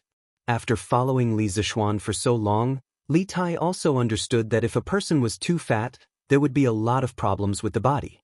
The military training last year did make Li Tai lose a lot of weight. However, with the comfortable study life in the past year, especially since he did not like to exercise and liked to stay in the classroom or the laboratory to study, his weight quickly regained back. Now, he was almost back to his peak level. In fact, Lin Hao did not know Li Tai's true identity. Even if he knew, with his naive personality, he would not be a yes man and flatter Li Tai. At this time, he held his head high and fought back without showing any weakness. Who lost? I didn't lose last time. I remember that only Sir won last time. Both of us lost. Sir is also here? Greetings, Mr. Han. While speaking, Lin Hao finally saw Iron Egg standing behind Li Zixuan. Although he could call Iron Egg by his name because of their good relationship, he still had to respectfully call Iron Egg Sir outside. After all, respecting one's teacher was a rule that everyone in this era had to abide by. I'm called a bandit. Robber. I'm a bandit. Super double. Super double. *CK. Lin Hao. You brat, your cards are so bad. Super double my ass. Green Sparrow, didn't you realize that when you shouted, super double, it brought you several times more happiness? Did I hit the nail on the head? Come on, Green Sparrow, let's continue. If you lose a few more copper coins, you can gain several times the happiness. Why not? In the first month of this year, Li Tai suddenly wanted to meet Iron Egg's new disciple. Therefore, a Charity Gambling King super free card game was staged in the backyard of the Lin family's house. Li Tai and Lin Hao, who did not know each other, inexplicably became good friends because of this. Lin Hao was not so skinny at that time. It was mainly because of this that Li Tai did not recognize him at first sight. Of course, it was also because they had not seen each other for several months. What? Green Sparrow? It's you? How did you gain weight again? Lin Hao said in surprise when he saw Li Tai beside Li Zishuan. They were indeed good friends. They stabbed each other and hurt each other as soon as they saw each other. Li Zishuan almost laughed out loud. If you know how to talk, talk more. On the other hand, Li Tai looked as if he had eaten feces. He spat in exasperation. F***ck. We haven't seen each other for several months. Lin Hao, why can't you speak human language anymore? What's wrong? Are you not convinced that you lost last time? Do you want to fight again? This exasperation was mostly due to the fact that Lin Hao had suddenly lost a lot of weight for some unknown reason. As a result, Li Tai felt a trace of loneliness and desolation from this. Although fat was considered beautiful in the Tang dynasty, there had to be a limit to it. Moreover, after following Li Zishuan for so long, Li Tai also understood that if a person. Chapter 1655. Qingke, have you tested this thing before? What's the maximum communication range? Inside the scientific research base of the Trump Card Project, Li Zishuan called Li Tai over and asked with a joyful expression. After trying out the first-generation telephone several times, Li Zishuan called Li Tai over and asked. He really didn't expect the progress of the Trump Card Project to be so fast. Back then, he thought that Tang Dynasty would have to wait until next year at the earliest to build a high-end product, like the telephone.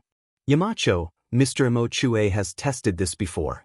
The maximum range is 1 li, and the sound can't be heard clearly. At first, we thought that it was because of the loss of power during transmission, but when we tried to increase the supply voltage, it was still the same.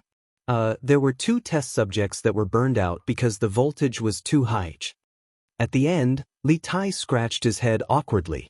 Li Zishuan was speechless. In this case, of course, you can't blindly increase the voltage. Some of the components in the telephone have a certain voltage tolerance value.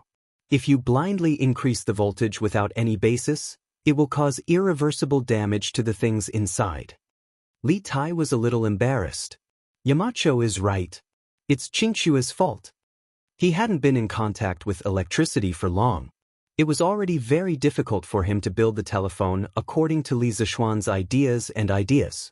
As for the other details, how could he have considered them so thoroughly? Li Zishuan shook his head and said, Qingke, this is your first time undertaking such a big project like the Trump Card Project. It's already not easy for you to think of ways to solve the problems you encounter. Engineering is a field of knowledge that constantly explores the truth through experiments. Failure isn't scary. What's scary is that because of the fear of failure, you'll always be afraid to move forward. At this point, Li Zishuan changed the topic and said, but I still hope that you can pay attention to your safety during the experiment. Previously, when you rashly increase the voltage, it's not a big problem if it burns out the components, but it's a big problem if the components break down due to the high voltage. Before you make a decision, you must think carefully and anticipate the consequences in advance. This wasn't Li Zishuan trying to scare him. The first-generation telephone made by Li Tai was completely a simple circuit formed by connecting some components with wires. After all, this era didn't have as advanced integrated circuit technology as the modern era.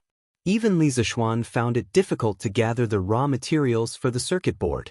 In addition, there were many capacitors, diodes, and transistors in the circuit of the telephone. Once something broke due to the high voltage, it was completely possible for it to cause a leak. When that happens, the person holding the telephone would be electrocuted. Hearing Li Zishuan's solemn face, Li's face also, he said solemnly, I will remember Yamacho SS's teachings. Li Zishuan nodded with gratification. The little fatty in front of him was Li Er's treasure. He could arrange for him to do research, but he couldn't let this little fatty lose his life. Otherwise, Li Er would definitely not let him have a good time. Therefore, he must keep up with Li Tai's safety education. But Yamacho, why is the transmission range of this telephone only 1 li? This problem has been troubling me and Mr. Mo Chue for a long time. After a short pause, Li Tai returned to the topic and asked. Chapter 1656. There were 3 important industrial revolutions in human history. The first one was in the middle of the 1860s. The technological revolution started in England was a huge change in the history of technology. The steam engine was widely used as a power engine, pushing the world from the handicraft era to the steam era. The second industrial revolution happened in the last 30 years of the 19th century and the beginning of the 20th century. The industrial focus changed from light industry to heavy industry, and new industries such as electricity, chemistry, and petroleum appeared. The world went from the steam era to the electric era. The third industrial revolution happened in the 40s and 50s of the 20th century. There were major breakthroughs in the fields of nuclear energy, electronic computers, microelectronics, aerospace, molecular biology, and genetic engineering. It marked the arrival of a new scientific and technological revolution. The most significant one was the rapid development and widespread use of electronic computers. It opened up the information era. These 3 industrial revolutions were actually accompanied by a power revolution. From the steam engine to the internal combustion engine, and then to electricity. Each power revolution brought about more advanced productivity, greatly increasing the productivity of society. If one looked closely at the changes that Li Zishuan had made in Tang over the past year, one could see that he had skipped the steam engine and the internal combustion engine. He had directly launched the third power revolution in history, electricity. However, although some things could be bypassed in a short period of time, they could not be bypassed forever. This was especially true for important things like the steam engine and the internal combustion engine. Human society did not eliminate the steam engine and the internal combustion engine just because there was electricity. Even in the 21st century, where electricity was developed, there were still steam engines and the internal combustion engine. For example, the cars on the streets used the internal combustion engine, and the thermal power plants still used the steam engine. These 2 things were the cornerstone of human productivity. They were absolutely indispensable. Thermal power station? Yamacho, the book, Physics, says that magnetism can generate electricity. But can fire generate electricity too? In the laboratory, after hearing Li Zishuan say that he was building a thermal power station, Li Tai was shocked and puzzled. Li Zishuan smiled and said, "Of course, fire can't generate electricity directly.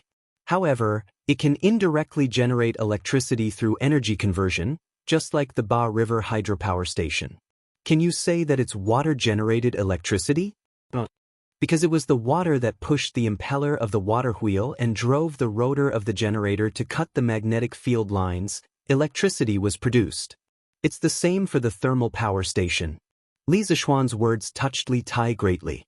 After a moment of silence, Li Tai said excitedly, "Yamacho, I understand now. You said earlier that all the energy in the world is conserved and can be converted into each other. This thermal power station must have converted heat energy into kinetic energy, and kinetic energy into electrical energy. It's just like a hydropower station." Li Zishuan nodded approvingly. "Xianxia, your guess is correct. This thermal power station is essentially similar to a hydroelectric power station. Yamacho, but fire doesn't flow like water. How can it generate kinetic energy?" Li Tai did not become complacent because of Li Zishuan's praise. Instead, he frowned and asked. This was the most difficult technical problem that the thermal power station had to overcome. "Xianxia, bring me a pen and paper." Chapter 1657. In the laboratory, Li Tai looked at Li Zishuan quietly as if he was looking at a god. At this time, he even forgot to look at Li Zishuan's drawing because he was really shocked by Li Zishuan's unique skill. Huff! After an unknown period of time, Li Zishuan drew the last line on the Xian paper. At the same time, he finally opened his eyes. The steam engine in his previous life had been improved by generations of painstaking effort. The 3 views of the steam engine had been drawn in great detail on the thin Xian paper. Although the Xian paper was light, the content on it was as heavy as 1,000 caddies, enough to change the entire world. Cough cough.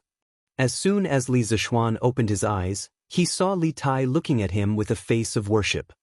His entire body was motionless as if he was possessed. Li Zishuan was not used to this, so he coughed heavily and waved his hand in front of Li Tai's eyes. He said half-jokingly, "Hey hey hey. Qingke, stop looking. You won't be able to learn it. Stop looking, you won't be able to learn it." Listen, is this something a human would say? Can there be such an unreliable teacher in this world? Just a moment ago, Li Tai was still looking up to Li Zishuan as a god. At this moment, his lofty and glorious image had instantly fallen to the bottom of the valley. He had become a super poisonous tongue. Li Tai recovered from his worship and looked at Li Zishuan with some resentment. "Yamacho, Tai really won't be able to learn your inhuman drawing skills. But I will definitely be able to learn the things on your drawing." Seeing the thousands of lines on the drawing the shape of the machine, Li Tai felt a little better. After saying that, the little fatty nimbly went forward and took the drawing in his hands. He quickly rolled it up and stuffed it into his sleeve, as if he was afraid that someone would snatch it away. Li Zishuan shook his head helplessly, but he did not say anything to stop him. This drawing was meant for Li Tai in the first place. It did not matter if the little fatty snatched it away or not. "Qingke, this drawing is the 3 views of the steam engine. It's very precious. You have to take good care of it. In addition, this is the top secret of Yanhuang College and the Strange Taste Pavilion Workshop. It is strictly forbidden to reveal it to anyone." After a pause, Li Zishuan patted the little fatty on the shoulder and earnestly instructed him. Li Tai nodded heavily and replied, "Yamacho, don't worry. Tai knows the severity of the situation. If the drawing exists, the man exists. If the drawing dies, the man dies. Tai swears to protect the college's top secret." In fact, even if Li Zishuan did not say it, Li Tai, who was proficient in engineering, understood the importance of the steam engine very well. If it fell into the hands of a thief, it could easily cultivate a powerful opponent for the imperial court. It's not that serious. In this critical moment, saving your life is more important. Your life is much more important than this set of drawings. Seeing Li Tai so serious, Li Zishuan felt that it was too much and hurriedly added. The reason why he said this was not only because Li Tai was a member of the royal family and had a noble status, but also because of Li Tai's talent and intelligence. Li Zishuan's cultivation of engineering knowledge for Li Tai had completely surpassed the cultivation of his personal disciple, Iron Egg. The current Li Tai could basically shoulder the burden of the workshop alone. He was definitely a technical elite. Tai will remember Yamacho's teachings. Li Tai cupped his hands in obeisance. Li Zishuan clapped his hands and said, "All right, I'll leave the matters here to you. The construction of the telegraph relay station and the steam engine must be carried out at the same time. During the summer vacation, the teachers and students of the college can be deployed and assigned by you. In another 2 days, I should be joining the Black Armored Army camp to carry out official duties. You must complete the second project of the college's trump card on time." Chapter 1658. Translator, Endless Fantasy Translation Editor, Endless Fantasy Translation Creeks. 1:45 the moon rose above the treetops. The door of the main room in the west courtyard of Lantian Marquis Mansion was opened from the outside, and a tall figure took the opportunity to walk in. "Husband, why are you only back now?" Inside the house, a woman in a cloak walked over quickly. When she saw the man who just walked in, she was surprised and grumbled. Wife, you're not asleep yet?" The black figure turned around and laughed dryly at the woman. "I can't sleep alone, so I've been waiting for husband to come back." The woman responded and then asked in confusion, "Husband, isn't today the day the Sky Rooster Brigade returns? Where did you go?" "Sigh, don't mention it. I was kidnapped by a lunatic for the entire afternoon." The man waved his hand, his tone full of helplessness. "That's right, this man was Li Zixuan, and that woman was Han Yushi, who was still awake. Speaking of which, Li Zixuan had just returned from the workshop outside Lantian County. Lunatic? Where did this lunatic come from? What are you talking about, husband? Han Yushi's face was full of confusion when she heard that, and she blinked in confusion. Sigh. Who else could it be? Chinke. This little fatty is crazy. Translator, Endless Fantasy Translation Editor, Endless Fantasy Translation Creeks. 1:45, the moon rose above the treetops. The door of the main room in the west courtyard of Lantan Marquis Mansion was opened from the outside, and a tall figure took the opportunity to walk in. Husband. Why you only back now? In the house, a woman in a cloak walked over quickly. When she saw the man who just walked in, she was surprised and grumbled. Wife, you're still awake. The black figure turned around and laughed dryly at the woman. I can't sleep alone, so I've been waiting for husband to come back. The woman responded and then asked in confusion, Husband, isn't today the day the Sky Rooster Brigade returns? Where did you go? Sigh. Don't mention it. I was kidnapped by a lunatic for the entire afternoon. The man waved his hand, his tone full of helplessness. That's right, this man was Li Zixuan, and that woman was Han Yushi, who had yet to fall asleep. Speaking of which, Li Zixuan had just returned from the workshop outside Lantian County. Lunatic? Where did this lunatic come from? Husband, what are you talking about? Han Yushi's face was full of doubt when she heard this. She blinked her eyes and asked in confusion. Sigh. Who else could it be? The Blue Sparrow. This little fatty is going crazy. Translator, Transan Editor, Transan Creeks. At 11:15, the moon rose above the treetops. The door to the main room in the small courtyard west of the Marquis residence of Lantian County was opened from the outside. A tall figure took advantage of this opportunity to walk in. Husband. Why you only back now? Inside the house, a woman wearing a cloak quickly walked over. When she saw the man who had just entered, she was surprised and grumbled. Wife, you haven't slept yet? The black figure squatted out and turned to look at the woman with a dry laugh. I can't sleep alone, so I've been waiting for husband to come back. The woman responded and then asked in confusion, Husband, isn't today the day the Sky Rooster Brigade returns? Where did you go? Sigh. Don't mention it. I was kidnapped by a lunatic for the entire afternoon. The man waved his hand, his tone full of helplessness. That's right, this man was Li Zixuan, and that woman was Han Yushi, who had yet to fall asleep. Speaking of which, Li Zixuan had just returned from the workshop outside Lantian County. Lunatic? Where did this lunatic come from? Husband, what are you talking about? Han Yushi's face was full of confusion when she heard that. She blinked her eyes and asked in confusion. Sigh. Who else could it be? The Blue Sparrow. This little fatty is going crazy. Chapter 1659. Creak, creak, creak. Crescent moon shyly hid in the clouds. Xiao He and Xiao Shi, the two maidservants next door, covered their heads in the blankets. The sweet and warm night passed quickly. A ray of sunlight pierced through the sky, and a small corner of the sun appeared on the horizon. The roosters reared by the people in the city began to crow. A new day had finally begun. Husband, it's time to wake up. Lantian County, Markyong's manor. Han Yushi had actually woken up a long time ago, but she stared blankly at Li Zixuan's face, who was sleeping soundly beside her. For a moment, she was actually mesmerized. After a long while, she raised her head to look at the light outside the window. She hurriedly pushed Li Zixuan and said softly, "Oh, let me sleep for a while more." Li Zixuan turned over and mumbled, "Husband, aren't you going to the academy today?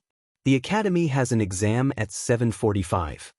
Although Han Yushi also wanted Li Zixuan to continue sleeping, she also didn't want Li Zixuan to be immersed in the land of warmth and neglect official business. Academy? Exam? Hearing that, Li Zixuan immediately sat up from the bed. He rubbed his sleepy eyes and asked subconsciously, "Wife, what time is it now?" In this era, there were no watches, no quartz clocks, and no mobile phones.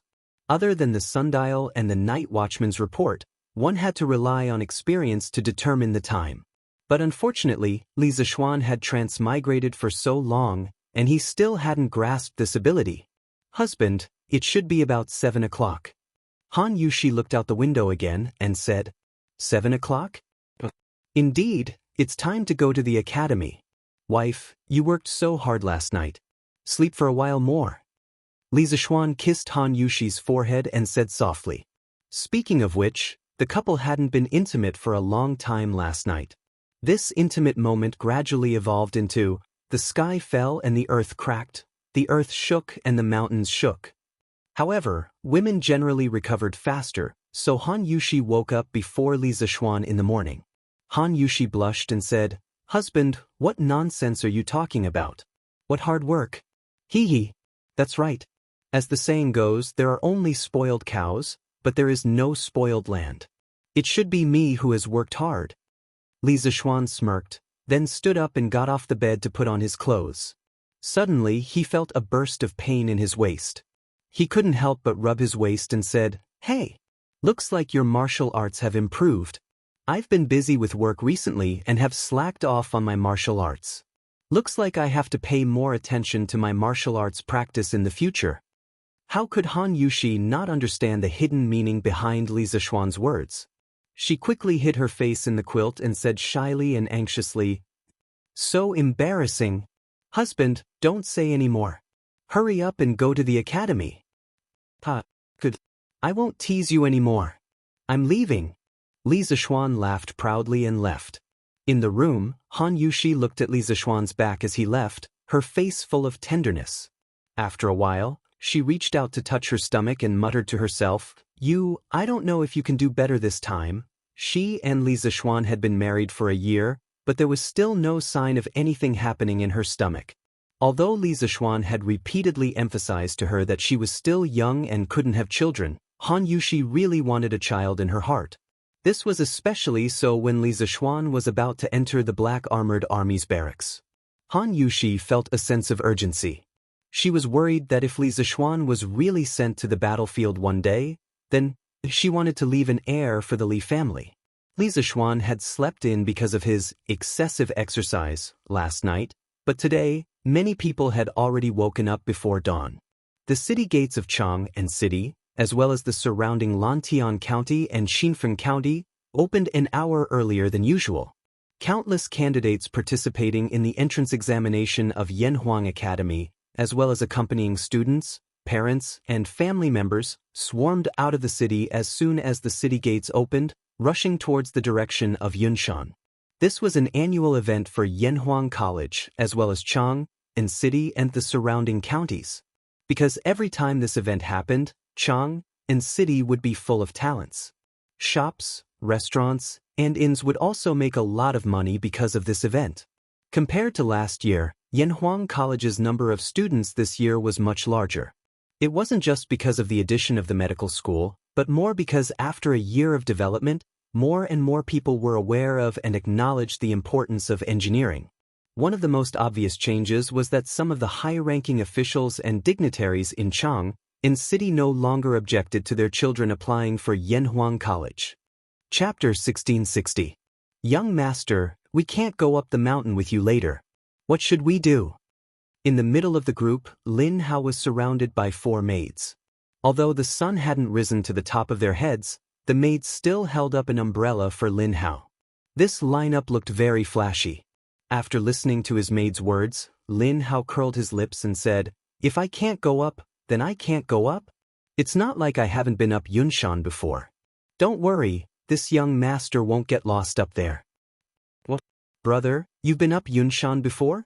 Before the servant girls could say anything, one of the examinees behind Lin Hao asked. Lin Hao frowned. He usually didn't like to talk to strangers, but since someone took the initiative to talk to him, he couldn't not answer. He could only nod lightly and say, Yes. Last year on New Year's Eve, I was lucky enough to see fireworks on Yunshan. New Year's Eve? Fireworks? What are fireworks? That scholar was obviously not from here. Hearing this, he immediately asked all sorts of questions like a curious baby. Lin Hao immediately said smugly, Hey, fireworks? Fireworks are things that can shoot up into the sky and bloom into colorful sparks. The entire sky can be dyed in rainbow light. It's very beautiful. What?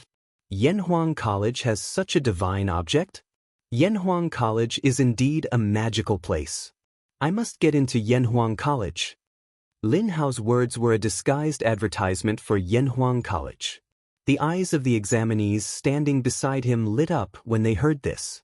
One after another, they shouted that they must get into Yanhuang College. They must see this divine object with their own eyes.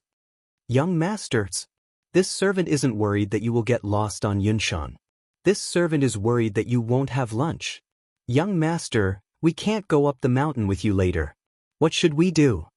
In the middle of the group, Lin Hao was surrounded by 4 maidservants. Although the scorching sun had not yet risen to the top of his head, the maidservants still held up an umbrella for Lin Hao. This lineup looked very flashy. Lin Hao's mouth twitched when he heard his maid's words. So what if I can't go up? It's not like I haven't been on this young master Yunshan before. Don't worry, this young master won't get lost up there. What? Brother, have you been to Cloud Mountain? Before the servant girls could say anything, one of the examinees behind Lin Hao asked. Lin Hao frowned. He generally didn't like to talk to strangers, but since someone took the initiative to talk to him, he couldn't not answer. He could only nod lightly and say, N. Last year on New Year's Eve, I was fortunate enough to go up to Yunshan to see the fireworks. New Year's Eve? Fireworks? What are fireworks? That scholar was obviously from another city. Hearing this, he immediately asked all sorts of questions like a curious baby. Lin Hao immediately said smugly, Heh, fireworks? Fireworks are things that can shoot up into the sky and bloom into colorful sparks. The entire sky can be dyed in rainbow light. It's so beautiful. What? Yanhuang College has such a divine object? Yanhuang College is indeed a magical place. I must get into Yanhuang College. Lin Hao's words were a disguised advertisement for Yanhuang College. The eyes of the examinees standing beside him lit up when they heard this. One after another, they shouted that they must get into Yanhuang College. They must see this divine object with their own eyes. Young masters, this servant isn't worried that you will get lost on Yunshan. This servant is worried that you won't have lunch. Chapter 1661. Up the mountain, up the mountain. We can finally go up the mountain.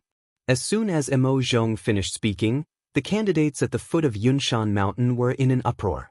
The students held their exam number plates and lined up in 4 lines.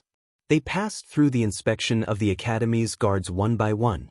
Then, they all excitedly climbed up the mountain as if they were on a pilgrimage. On both sides of the mountain road, there were 2 academy guards every 10 feet.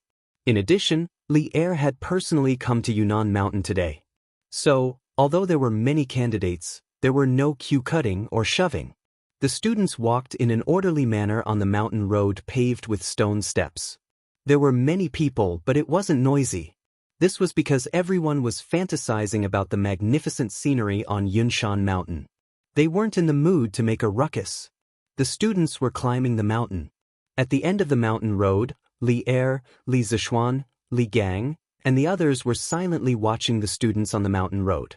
This time, there were more than 10,000 candidates who applied for Yanhuang College's School of Engineering and Medical School. The scale was far greater than last year, and it was even more grand than the imperial examination. Looking at the bustling candidates on the mountain road, Li Er, Li Gang, and the others couldn't help but sigh. Yanhuang College's development in the past year was really too fast.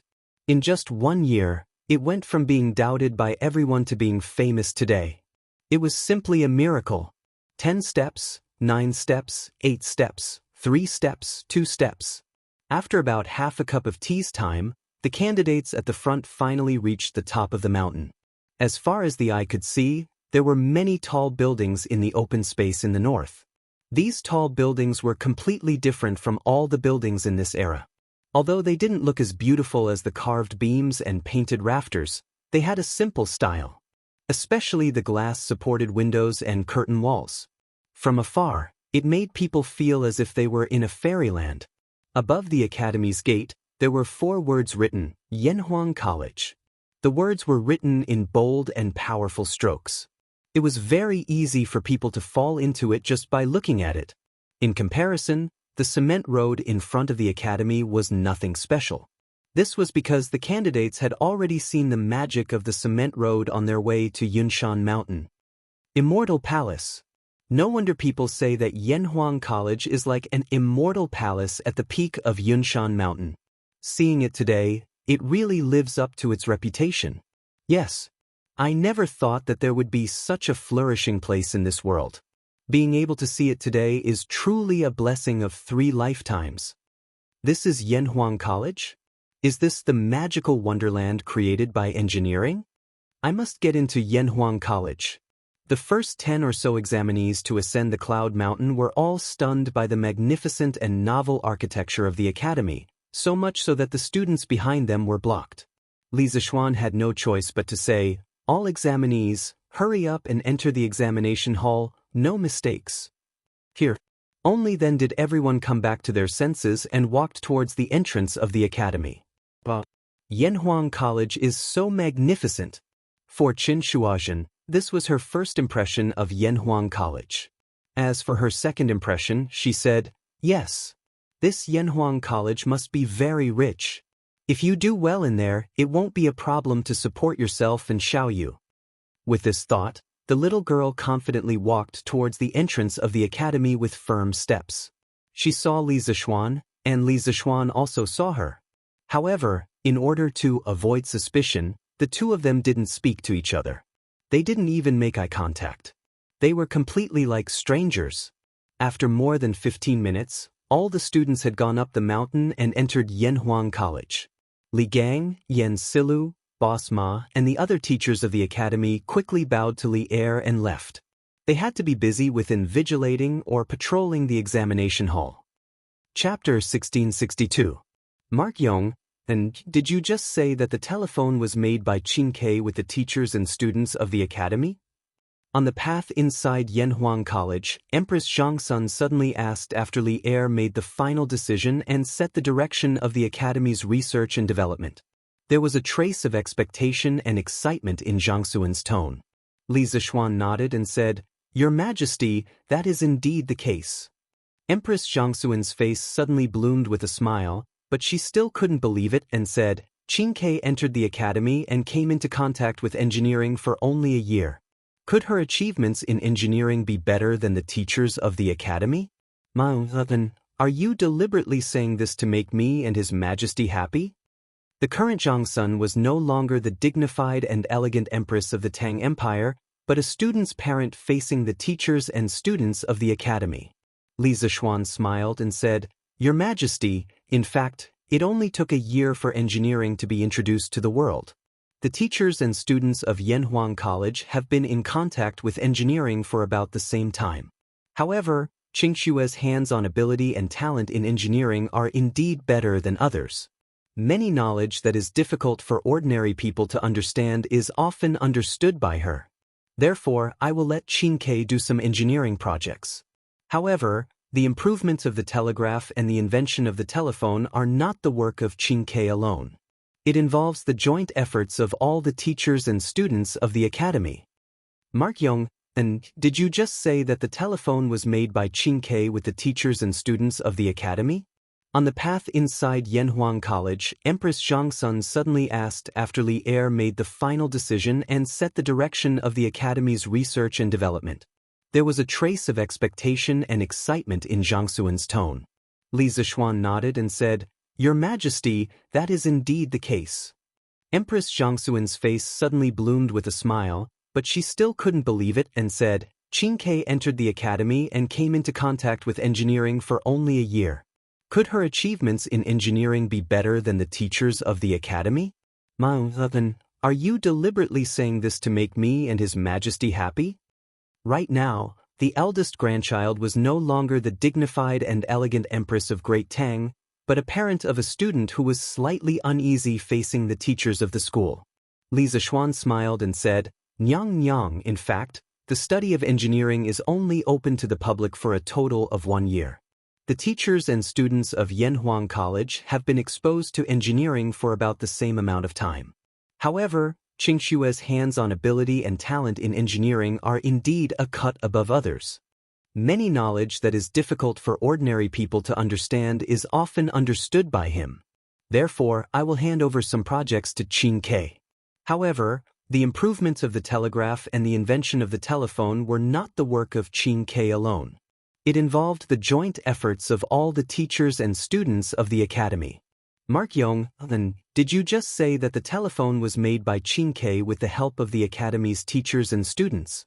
On the path inside Yanhuang College, Empress Zhangsun suddenly asked after Li Er made the final decision on the next research and development direction of the academy. There was a hint of expectation and excitement in Zhang Xuan's tone. Li Zishuan nodded and said, "Nyang Nyang, that is indeed the case." Empress Zhang Xuan's face suddenly bloomed with a smile, but she still couldn't believe it and said, "Qin Ke entered the academy and came into contact with engineering for only a year. Could her achievements in engineering be better than the teachers of the academy? Then, are you deliberately saying this to make me and His Majesty happy?" Right now, the eldest grandchild was no longer the dignified and elegant Empress of Great Tang, but a parent of a student who was slightly uneasy facing the teachers of the school. Li Zishuan smiled and said, "Nyang Nyang, in fact, the study of engineering is only open to the public for a total of 1 year." The teachers and students of Yanhuang College took over. Chapter 1663. Furong's fruit? Isn't that a poisonous substance? Li Er and Li Chengqian were shocked when they heard this. Li Er wasn't the only one who knew about Aphrodite. Li Chengqian had also heard about it. After all, there was a drug rehabilitation center in Chang'an City. All the dragon sect disciples who were addicted to Aphrodite had been locked inside. Li Chengqian also heard that those people would go crazy whenever their drug addiction flared up. This was enough to show how terrifying Furong was. Now, Li Zishuan actually said that the anesthetic pills Zhang Wenzhong took were made from Furong. How could this not shock Li Chengqian and Li Er? Seeing the shock on Li Er and Li Chengqian's faces, Li Zishuan hurriedly explained, "Your Majesty, everything in the world has two sides. Some drugs are poisonous under certain circumstances, but in other circumstances, they can be life-saving medicine. Furong can numb people's sense of pain and make them feel good for a moment. Long-term consumption is indeed harmful to the human body, but it can make people forget pain for a short time. It can be used to relieve pain for patients. It's almost equivalent to the effect of Hua Tuo's anesthetic powder." Hearing this, Li Er frowned. After a moment of silence, he muttered, "There's a saying in Taoism that all things reinforce and subdue each other. It seems that it's true." Li Zishuan smiled and said, "That's right. Your Majesty, through this incident, the Tang Empire's Joint Medical Center intends to develop this method of treating patients. Although Hua Tuo's medical skills have been lost, Furong's fruit? Isn't that a poisonous substance?" Li Er and Li Chengqian were shocked. Li Er wasn't the only one who knew about Furong. Li Chengqian had also heard about it. After all, there was now a drug rehabilitation center in Chang'an City, and all the dragon sect members who were addicted to Furong were locked up there. Li Chengqian had also heard that whenever those people's drug addiction acted up, they would simply go crazy. This was enough to show how terrifying Furong was. Now, Li Zishuan actually said that the anesthetic pills that Zhang Wenzhong had taken back then were made by Furong. How could this not shock him and Li Er? Seeing that Li Er and Li Chengqian were both shocked, Li Zishuan quickly explained, "Your Majesty, everything in the world has two sides. Some drugs are poisonous under certain circumstances, but in other circumstances, they can be life-saving medicine. Furong can numb people's sense of pain and make them feel good for a moment. But long-term consumption is harmful to the human body, but it can make people forget pain for a short time. It can be used to relieve pain for a moment, almost equivalent to the effect of Hua Tuo's anesthetic powder." Hearing this, Li Er frowned. After a moment of silence, he muttered, "There is a saying in Taoism that all things reinforce and subdue each other. It seems that it is true." Li Zishuan smiled and said, "That's right. Your Majesty, through this incident, the Tang Empire plans to develop this method of treating patients. Although Hua Tuo's medical skills have been lost, Furong's fruit? Isn't it poisonous? When Li Er and Li Chengqian heard this, they were instantly shocked. Li Er was not the only one who knew about Furong. Li Chengqian had also heard about it. After all, there was now a drug rehabilitation center in Chang'an City. Those dragon sect disciples who were addicted to Furong were all locked up there. Li Chengqian had also heard that whenever those people's drug addiction acted up, they would simply go crazy. This was enough to show how terrifying Furong was. Now, Li Zishuan actually said that the anesthetic pills that Zhang Wenzhong had taken back then were made by Furong. How could this not shock him and Li Er? Seeing that Li Er and Li Chengqian were both shocked, Li Zishuan quickly explained, "Your Majesty, everything in the world has two sides.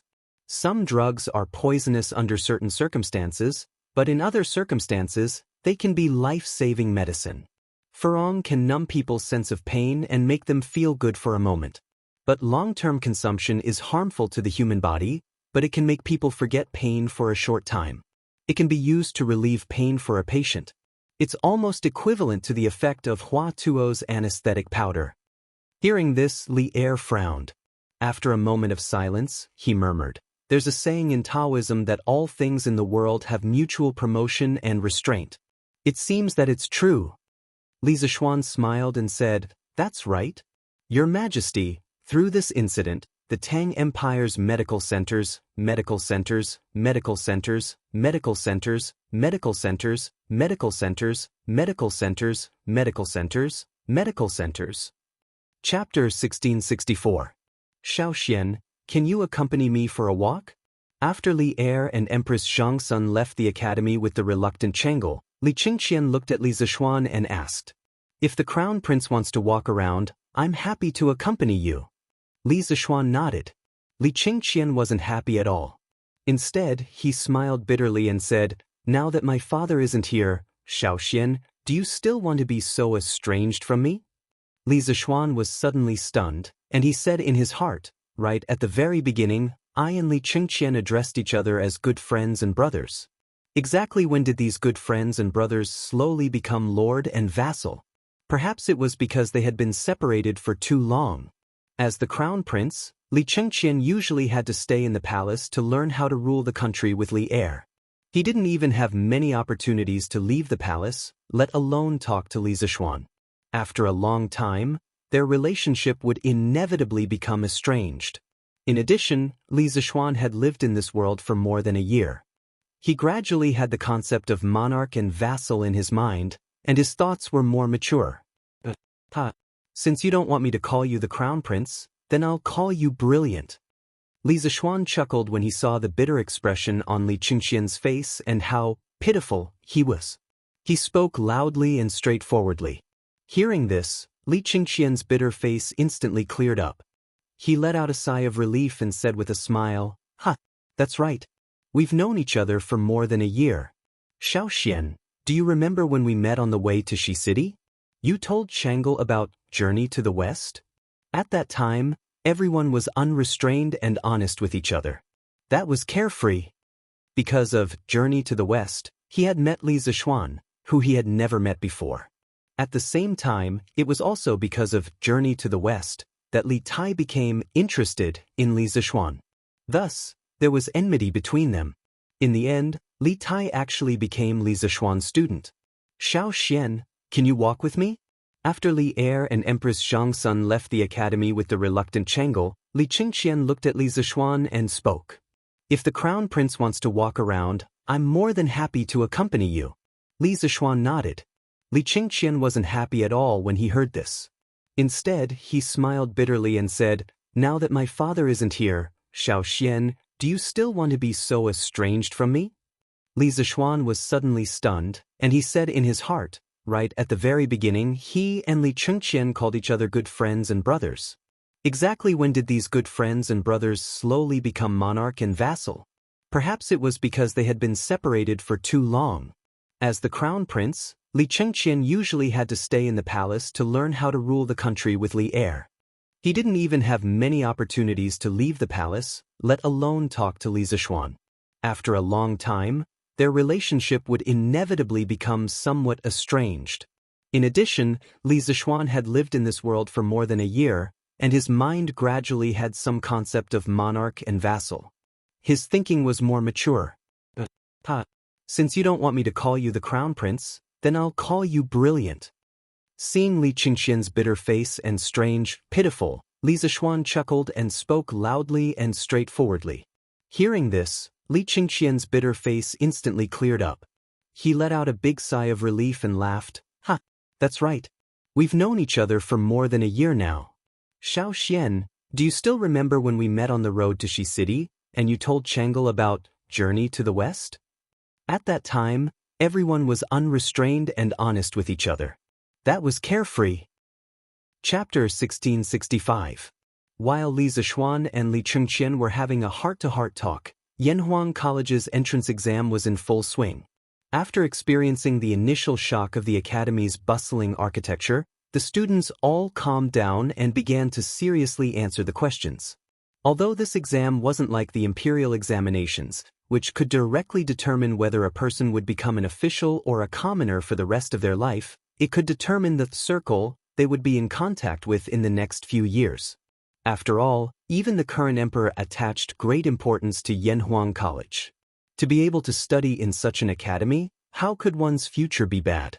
Therefore, although this exam wasn't like the imperial examinations, which could directly make one an official in one fell swoop, its importance wasn't inferior to the imperial examinations. But then again, the number of people admitted into Yanhuang College's entrance exam was much higher than the number of people admitted into the imperial examinations. This filled the examinees with hope. In the treatise on febrile diseases, it said that the disease originated from the Taiyang disease, but the treatment reversed it. Therefore, when the stomach is full and painful, it belongs to the Taiyin disease. Cassia twig and peony soup are the main ingredients. When the stomach is full and painful, cassia twig and yellow soup are the main ingredients. This question is exactly the same. The Marquis of Yong, and didn't lie to me. The scale of Yanhuang College's entrance exam this time was enormous. It was divided into nearly 100 examination rooms. The academy's invigilators weren't enough, so the academy's guards had to join the ranks of the invigilators. In a classroom west of Guanghua Building, this was the medical school's examination room. When Qin Shuazhen saw the first question on the exam paper, she couldn't help but smile. The Marquis of Yong, and is really too good. He's handsome, and he's also capable. If he were 7 or 8 years younger, this lady would definitely marry him. Although Li Zixuan had lived 2 lives and his age added together was already over 30 years old, he never thought that there would be someone who would complain that his current body was too old. There really were all kinds of strange things in this world. The smile on Qin Shuazhen's face grew wider and wider as she smoothly answered the familiar questions on the test paper. Some of the questions were purely theoretical, which she had seen in medical books before. Some of the questions were a combination of theory and practice. She had asked Lin Jichang of the Hanging Pot Hall about this yesterday. She and Chen Shuoyu had written down the answers that Lin Jichang had given them on a piece of paper after they had returned home. Chen Shuazhen had really studied hard last night and had finally memorized most of the answers. When she woke up in the morning, she was still worried and had to memorize them a few more times before coming to take the test. Therefore, her answers to today's exam were as smooth as flowing water. Basically, she just glanced at the question and immediately wrote down the answer. There was no pause or hesitation in between. If one didn't know the inside story, they would definitely think that this girl was a medical genius that was hard to come by in 100 years. Coincidentally, there was really such a person in the exam room. This person was the little fairy doctor, Hu Jingwan. Today, many of the academy's guards were able-bodied men, and were brought here to be the invigilators. As the direct disciple of the head of Yanhuang College's medical school, Sun Ximiao, how could Hu Jingwan not come? Coincidentally, one of the invigilators in Qin Shuazhen's exam room was Hu Jingwan. The other person was Hu Jingwan's follower, the one who had followed Dr. Qin out of the Imperial Medical Department to seek refuge in Yanhuang College. Hu Jingwan was originally bright and beautiful. After her eyes recovered, she became even more beautiful and moving. In addition, This girl's medical skills were brilliant, her heart was kind, and she had saved countless people. Moreover, she was Sun Simiao's direct disciple. It could be said that she was truly beautiful and kind. Therefore, at the age of 12, Hu Jingwen already had countless followers. Among them, there was no lack of nobles. Of course, there were also some students from Yanhuang College. Dr. Qin's student was one of them. At this time, Qin Shuazhen was writing the answers on the test paper smoothly. Hu Jingwen happened to pass by and saw that Qin Shuazhen was actually answering the questions smoothly. She didn't even have to think about the answers and couldn't help but be greatly surprised. One had to know that the medical school's admission exam questions were thought out by her master, Sun Simiao, together with Dr. Qin, Dr. Wang, and Gu Qingyue. Although these questions weren't particularly difficult, it was impossible for a person who had been practicing medicine for less than 10 years to answer the questions as easily as Qin Shuazhen. Therefore, Hu Jingwen completely stopped behind Qin Shuazhen. She didn't say a word and silently watched Qin Shuazhen answer the questions. However, the more she watched, the more shocked she became. Which medical family did this examinee come from? Which expert did she learn from? Why is her answer to every question so close to perfect? Moreover, her understanding of some questions is even more sophisticated than mine. This doesn't seem like the understanding of a doctor of her age. Even though Hu Jingwen had been learning medical skills from Sun Simiao for the past year and could be considered to be experienced and knowledgeable, the scene in front of her eyes still made her very puzzled. This was because some of the questions weren't fixed knowledge from medical books. They could directly reflect a person's understanding of medicine and pathology. Some of the answers that Qin Shuazhen wrote were completely unlike what a person of her age could write. Instead, they were like the unique understanding of medicine and pathology of an old doctor who had been practicing medicine for more than 10 years. How could this not shock Hu Jingwen? Qin Shuazhen obviously felt that Hu Jingwen was standing beside her. Although she wasn't used to it, she couldn't say anything. After all, Hu Jingwen was now the invigilator. Moreover, when Hu Jingwen first entered the examination hall, Qin Shuazhen already knew Hu Jingwen's identity from the exclamations of the examinees in the teaching hall. Therefore, she didn't have any objections to Hu Jingwen watching her answer the questions. Of course, the most important thing was that Qin Shuazhen didn't peek at the small slip of paper. Secondly, she didn't peek at the answers of the students at the neighboring table.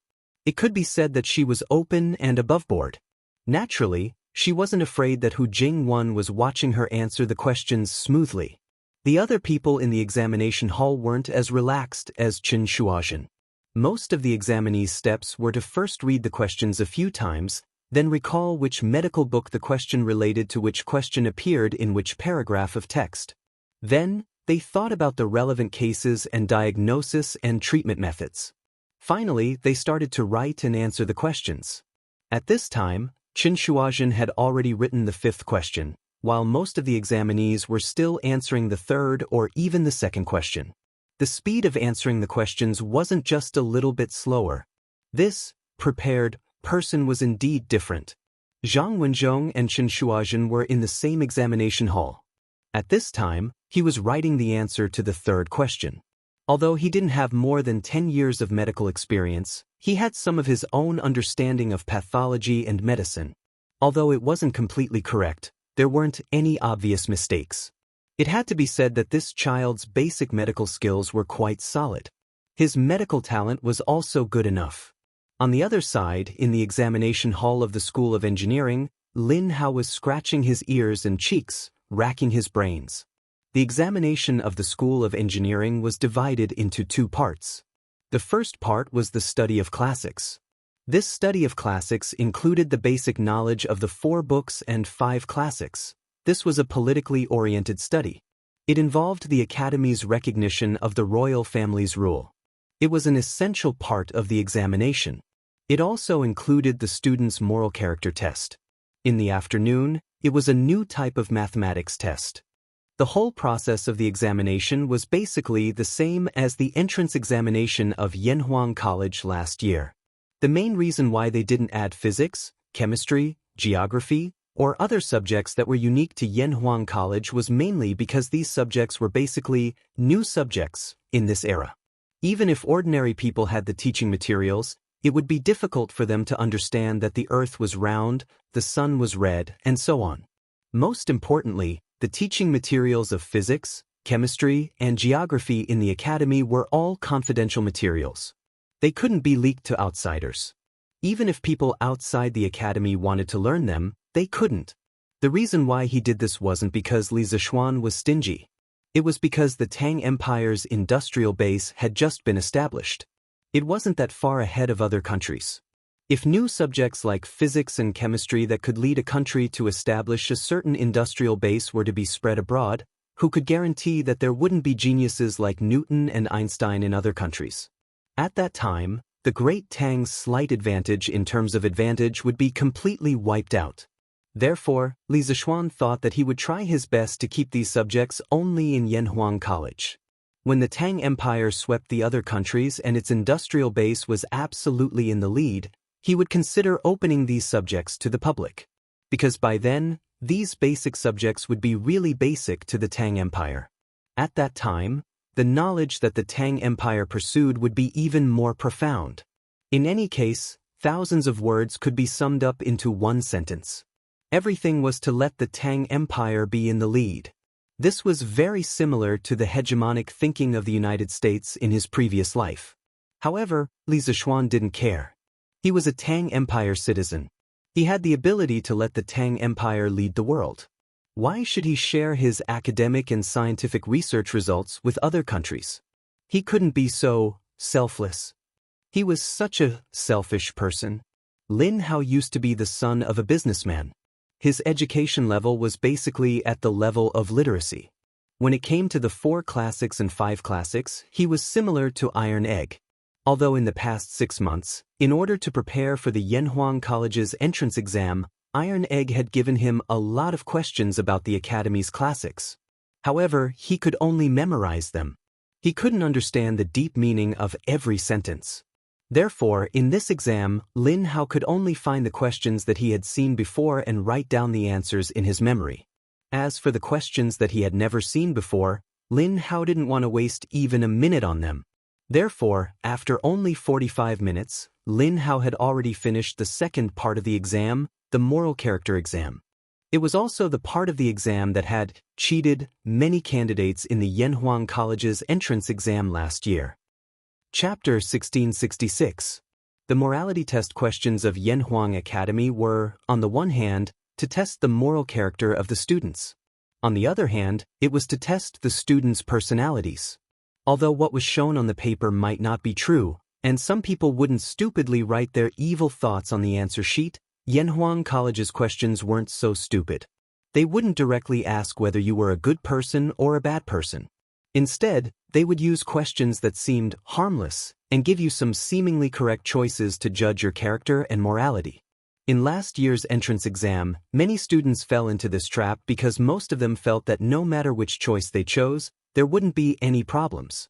Moreover, at the beginning of the morality test, it was clearly written that, in the following questions, there is no difference between good and bad, right or wrong. You just need to choose the choice that is most consistent with your true situation. Your answers are only for testing and research purposes. Please feel free to answer. It was because of this that some inexperienced, young people easily believed it. This was a psychological tactic. Through the question, there is no difference between good and bad, right or wrong. You just need to choose the choice that is most consistent with your true situation. The examinees would let down their guard. Then, through some very obscure questions, the examinees would indirectly show their true character. This method might not be very useful in modern times, but in the Tang Dynasty, when psychology hadn't been popular, it was very useful for young students who hadn't experienced many tricks. In last year's entrance exam of Yanhuang College, many students who didn't pass the morality test and character test were screened out through the morality test. In the past year, there hadn't been any students who made any major mistakes in the morality test. This was the greatest affirmation of the morality test in the entrance exam. Although it couldn't screen out 100% of the students with bad intentions, it could still screen out 70% to 80% of them. In Li Zixuan's opinion, the harm that a student with bad intentions could bring to the academy was definitely greater than the benefits that 10 students with good grades could bring to the academy. Therefore, he attached great importance to the morality of the students. Not only did the students from the School of Engineering have to do the morality test questions, but the medical students also had to do the on-site pharmacology test in the afternoon. The teachers of the medical school would also ask the examinees some questions to test their morality and medical ethics. Examinees who didn't pass the morality test and medical ethics test, no matter how good they were in other aspects, would not be admitted by the academy. This was because the knowledge imparted by Yanhuang College was too valuable in this era. Those with bad intentions could easily betray the academy or even the Tang Empire. Although the morality test was full of tricks, Iron Egg had imparted a lot of experience to Lin Hao. As Li Zixuan's core disciple, he had spent a lot of time with Li Zixuan. Therefore, Iron Egg knew Li Zixuan well. Later, through some indirect inquiries, Iron Egg had a general understanding of Li Zixuan's intention of setting up the morality test. Therefore, before the exam, he told Lin how to try to put himself in the shoes of an upright, brave, positive, and studious person, and then choose the most suitable option for himself. Chapter 1667. Wow! This building is so beautiful! In Yanhuang Academy, Chen Shuazhen, who had handed in her paper in advance, passed through a few small paths and came to the front of the academy's library. When she saw the majestic red tower, she was stunned. After being stunned for a while, she couldn't help but murmur in admiration. The flying eaves and carved flowers are elegant and stylish. The red pillars and green bricks complement each other. It's both majestic and beautiful. What kind of person could design such a building? Women liked beautiful things the most. Although the Guanghua building where she had taken the exam was tall and majestic, it wasn't very beautiful. The most important thing was that it didn't meet a woman's aesthetic standards. However, the red house in front of her was different. It was both majestic and beautiful. For a young girl like Chen Shuazhen, it had a fatal attraction. Therefore, Chen Shuazhen, who came back to her senses, lifted her foot and wanted to enter the red house, to take a look. However, as soon as she stepped out, she saw an academy guard in black standing at the entrance of the red house on the stairs. Chen Shuazhen immediately retracted her foot that had just stepped out. "There's a guard here. I'm not a student of Yanhuang College yet. That guard definitely won't let me in. What a pity." Chen Shuazhen said resentfully. When she had handed in her paper in advance and walked out of the Guanghua building, there was a teacher who specifically told her not to wander around the college. She could either go to the cafeteria to eat or go down the mountain and wait for the second exam in the afternoon to return to the college. Chen Shuazhen, who had never been a good girl, certainly wouldn't listen to her teacher obediently. In addition, most of the people in the college were invigilating the exam in the examination hall. It could be said that there was no defense. Chen Shuazhen sneaked under the eyes of several guards to the red house of Yanhuang College. But that was it. If she went any further, she would definitely be caught by the guards at the entrance of the red house. Therefore, Chen Shuazhen could only look at the red house with regret and turn around to leave. "Let's go to the cafeteria. We can't even find a restaurant in this wilderness, so we can only eat lunch in the academy. Well, I heard that the food in Yanhuang College is comparable to the food in Cheng. I don't know if it's true, but I'll bring some food for my little sister later." After leaving the red house, Chen Shuazhen thought for a while and walked directly to the canteen of the academy. "Who is it? Don't you look where you're going?" Coincidentally, the lass had just passed through the garden behind Guanghua building when she bumped into a nimble and speedy little fatty. The fatty's weight, coupled with his originally fast speed, created a huge momentum that directly knocked Chen Shuazhen's small body back several steps. In the end, she couldn't stabilize her body and fell to the ground. The little lass couldn't help but cry out in pain. "Oh, I'm sorry. Are you all right? Why is it you, little lass?" The little fatty who was in a hurry was naturally the current Prince of Wei, Li Tai, who was hungry and anxious to find food. When Li Tai walked here, he suddenly saw a petite figure walking out from the side of the road. However, when he saw it, he was less than a foot away from the figure. The visual information was transmitted to the nerve center, and the nerve center sent the command to the limbs to stop moving forward. This process also took a long time, so Li Tai directly bumped into the figure. The current Li Tai was no longer the arrogant and despotic second generation of the royal family. After more than a year of training in the academy, Li Tai's 3 views had become very upright. Therefore, when he heard the cry of pain, he hurriedly went forward to help the person up. However, after seeing the person's appearance, he quickly withdrew his hand and snorted in an unfriendly tone. Enemies were bound to meet on a narrow road. This was really a narrow road for enemies. Previously, when the dragon sect was wreaking havoc in Chang and city, Li Tai happened to meet Qin Shuazhen on the street. At that time, Qin Shuazhen thought that she could crack Immortal Du Yi's levitation skill, but she needed 100 strings of coins from Li Tai. At that time, Li Tai, Di Jixuan, and Sun Zifan were investigating the strange death of a key prisoner in the Supreme Court. Perhaps intuitively, Li Tai also felt that there was something wrong with Du Yi, so he agreed to Qin Shuazhen's condition and gave her 100 strings of coins.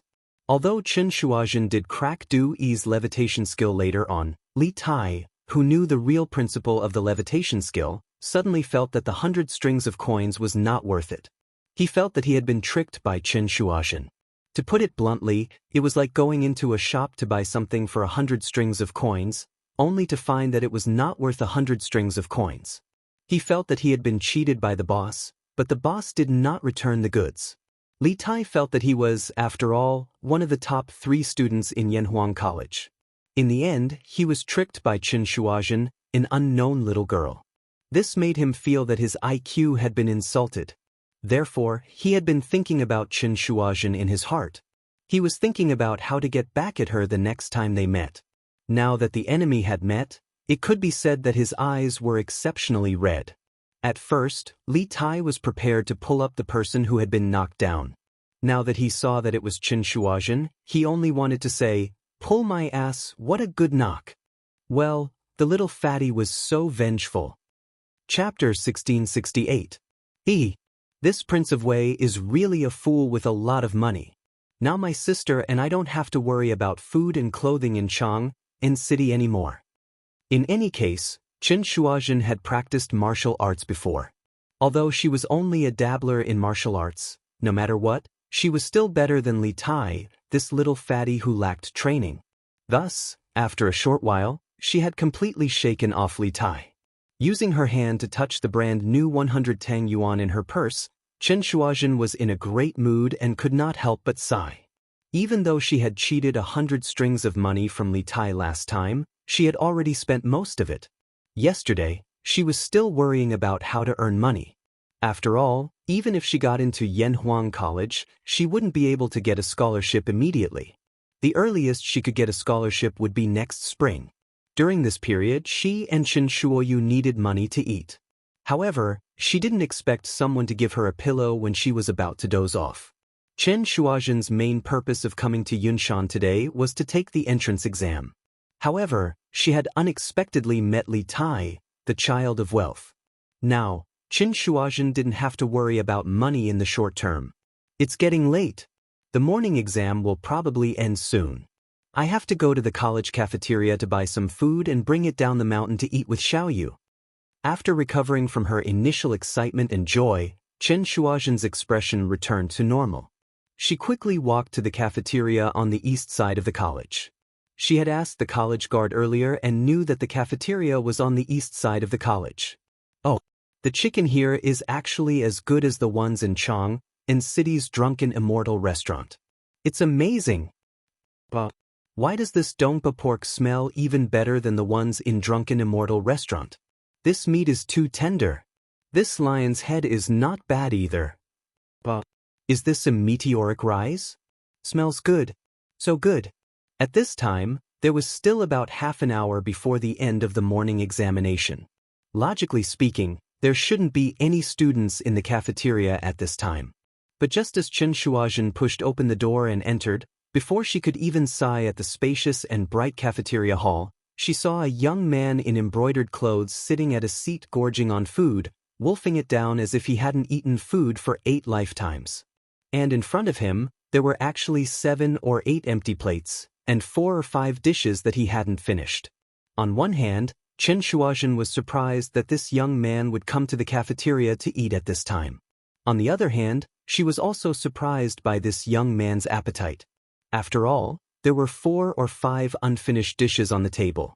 Even if the 2 sisters added up, they still wouldn't be able to finish them. However, this young man in front of her was not only eating alone, but also had 7 or 8 empty plates piled up in front of him. From this, one could see how terrifying his appetite was. Slowly approaching the young man, Chen Shuozhen didn't stop to avoid causing trouble. She also didn't specifically greet the young man. She just glanced at the dishes in front of the young man. After all, she had never eaten at Yanhuang College. Taking a look now, she would have a reference when she went to buy food later. As far as her eyes could see, there were either golden yellow chicken drumsticks, marinated meatballs the size of fists, or steamed meat that was steaming and fragrant. Although Chen Shuozhen couldn't name the dishes, they looked delicious, and she couldn't help but secretly swallow her saliva. Passing by the young man, Chen Shuozhen came to the ordering window. When she saw the menu hanging above the window, she couldn't help but be surprised. Gnawed chicken, dongpa pork, lion's head, twice-cooked pork, meteoric rice, and stir-fried bean sprouts? Aren't these the famous dishes of Drunken Immortal Restaurant? It's one serving for $5. Although Chen Shuozhen had previously cheated 100 strings of money from Li Tai, she had never been to Drunken Immortal Restaurant. Money had to be used where it was needed. This was the law that Chen Shuozhen had always pursued. She was used to living a hard life. Even if she became rich overnight, she still wouldn't go to a high-end restaurant like Drunken Immortal Restaurant. Although she had never been to Drunken Immortal Restaurant and had never seen those dishes before, she had still heard of them. After all, these dishes were too famous, and of course, the price was expensive enough. It was because the price was too expensive that Chen Shuozhen had always wanted to eat them, but couldn't bear to eat them. But now, after seeing the price closely followed by the stone plate at the cafeteria window, Chen Shuozhen couldn't help but be stunned. After being stunned for a moment, she covered her small mouth and said, "Heavens! Why are these dishes sold for $5 a serving at Drunken Immortal Restaurant, but here it's only 200 coins a serving?" That's right, the food in Yanhuang College's cafeteria had always been cheaper than outside. At first, it was 300 coins a serving, but now it had dropped to 200 coins. When the waiter in front of Chen Shuozhen heard her exclamation, he couldn't help but laugh. What's so strange about this? Drunken Immortal Restaurant is Marquise, and the Academy is also Marquise. Yanhuang College's students are one of his own to Marquis, so of course, the price would be cheaper for his own people. Little girl, quickly take a look and see what you want to eat. When Chen Shuozhen heard this, she suddenly understood. She knocked on her small head and muttered, "Hey, I actually forgot about these. Uncle, I want a portion of gnawed chicken, a portion of lion's head, a portion of soaring star, plus a portion of dongpa pork, and 2 portions of rice." When the waiter heard this, he couldn't help but grin and kindly remind her, "Hey, I say, little girl, can you eat so much by yourself? If you waste food, the teachers of the academy won't be happy if they see it." Chen Shuozhen stuck out her tongue and said with a smile, "Thank you, uncle, for reminding me, but these dishes are not for me alone. I want to bring them down the mountain to eat with my sister." "Oh, right. Can the Academy's dishes be brought down the mountain?" Chapter 1669. Ahem. Little How. Actually, there's something I should have told you earlier, but you didn't ask, so actually, I'm the current Prince of Wage. In the Yanhuang College cafeteria, Li Tai had no intention of revealing his true identity to Lin Hao, but it was obvious that he couldn't hide it anymore. Moreover, if Lin Hao could get into Yanhuang College, then it would be even harder to hide his identity in the future. This was because almost all the students in the college knew his true identity. Therefore, Li Tai didn't hide it and directly admitted it openly and openly. What? You're the Prince of Wei? In Lin Hao's heart, Li Tai was the same as him, a rich young master from a well-off family, a happy and interesting fat otaku. Both of them didn't like to socialize with others, but once they met someone they liked, they would quickly become close friends. However, Lin Hao never thought that Li Tai would be a member of the royal family. Moreover, he was one of the most favored princes of the current emperor, the Prince of Wei. Whether it's the Prince of Wei or Xianxia, it's all me. We're all friends. Moreover, when you get into the college, there won't be any Prince of Wei anymore, because the college doesn't care about status, only classmates. Seeing that Lin Hao was stunned on the spot, Li Tai couldn't bear to lose this friendship. Therefore, he stepped forward and patted Lin Hao's shoulder, comforting him. Hee. Then I'll call you Xianxia from now on. I'm more used to it. Oh, right, also, I'll definitely get into Yanhuang College this time, and we'll be classmates in the future. The stunned Lin Hao finally regained his senses after hearing Li Tai's words. He scratched his head and laughed. When this guy first met Li Tai, it was mainly because they were like-minded and didn't care about Li Tai's identity at all. Although Li Tai's announcement of his identity surprised him, it was only a surprise. Firstly, he didn't feel inferior, secondly, he didn't feel that he was cheated, and thirdly, he didn't deliberately flatter Li Tai just because he was the current Prince of Wei. He only wanted to be friends with Li Tai like before. Li Tai instantly understood Lin Hao's thoughts. He couldn't help but let out a sigh of relief and laughed heartily. Ha! Xiao Hao, I'm waiting for the day we'll be classmates. HM? Where's that brat? While they were talking, Li Tai suddenly felt that something was wrong, because Qin Shuazhen, who was standing beside them just now, was suddenly gone. Oh, Xianxia, are you talking about that girl just now? Lin Hao asked. Yes. Wasn't she standing here just now? Li Tai's heart was full of doubts. When we were talking just now, she took the food box and left. What's wrong? Xianxia, are you looking for her? Lin Hao recalled for a moment and said, This brat is really cunning. Li Tai muttered, then pretended to not care and shook his head. Nothing, it's just that, this brat owes me 100 strings of coins. Xiao Hao, if you see her next time, remember to help me tie her up. Do you understand? Being cheated of 100 strings of coins by a brat, this kind of embarrassing thing, Li Tai would never say it out loud. Lin Hao scratched his head doubtfully and said, Tie her up? Just for 100 strings of coins? Xianxia, you don't need that 100 strings of coins, why bother with her? Besides, I think she seems to be an examinee from the medical school. Maybe she will be your classmate in the future. Just treat it as giving her the 100 strings of coins. We don't lack money, so just treat it as spending money to buy happiness. How great! Spending money to buy happiness. Probably only the foolish son of a landlord like Lin Hao could say such things. Li Tai was speechless for a moment. He couldn't say that he was cheated of money by Qin Shuazhen, right? How embarrassing would that be? Clang, clang, clang. At 4 in the afternoon, a dull sound of bells and drums sounded in Yanhuang College, indicating the official end of the morning's admission examination. All examinees, stop writing immediately, sit in your seats, and wait for the papers to be collected. The invigilators in each examination hall stood up one after another and directed the collection of papers. At this time, Qin Shuazhen had already arrived at the foot of the Cloud Mountain with the cafeteria's food box. Soon, she found Chen Shuoyu at the prearranged location. Xiaoyu. Xiaoyu. Chen Shuazhen walked quickly to her younger sister and said with a face full of smiles, How is it? You must be hungry, right? Look at what delicious food your sister brought for you. Come, let's go to the shade over there. It's cooler. At noon, the sun was shining brightly. Although it was already mid-July, the weather was still relatively hot, especially at noon. Yes. The two sisters came to the forest at the foot of the mountain in the west. As they were both wearing new clothes today, they were afraid of getting dust, so they didn't directly sit on the ground. However, Chen Shuoyu was already prepared. She took out a piece of gray coarse cloth from the bag on her back and spread it directly on the grass. Then she said crisply, Sister, sit on it and your clothes won't get dirty. Chen Shuazhen responded, then put the food box on the gray coarse cloth and sat down. At this time, Chen Shuoyu couldn't wait to ask, Sister, I just heard the bell and drums of the academy's examination end. Why did you bring the food down so quickly? Your sister is smart. I finished the exam in advance. Chen Shuazhen smiled playfully. Then sister, are you sure you can get into Yanhuang College this time? Chen Shuoyu couldn't help but be happy when she heard that. More or less.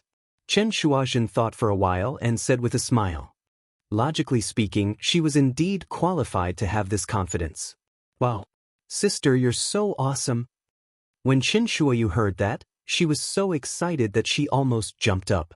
She quickly said, Sister, quickly tell me what the dean on the mountain looks like? I heard that it's like an immortal palace. Is it true? The academy? At this time, Chen Shuazhen put down the food box, thought for a while, and said, In the academy, there are tall buildings and magnificent buildings. It can indeed be called a paradise on earth. If there's a chance, I'll take you up there to see it. Now let's eat first. See what delicious food your sister brought you? After saying that, Chen Shuazhen opened the food box. Suddenly, a strong smell of fried oil and a strong smell of meat spread out. Chen Shuoyu immediately threw the question of what the academy looks like to the back of her mind.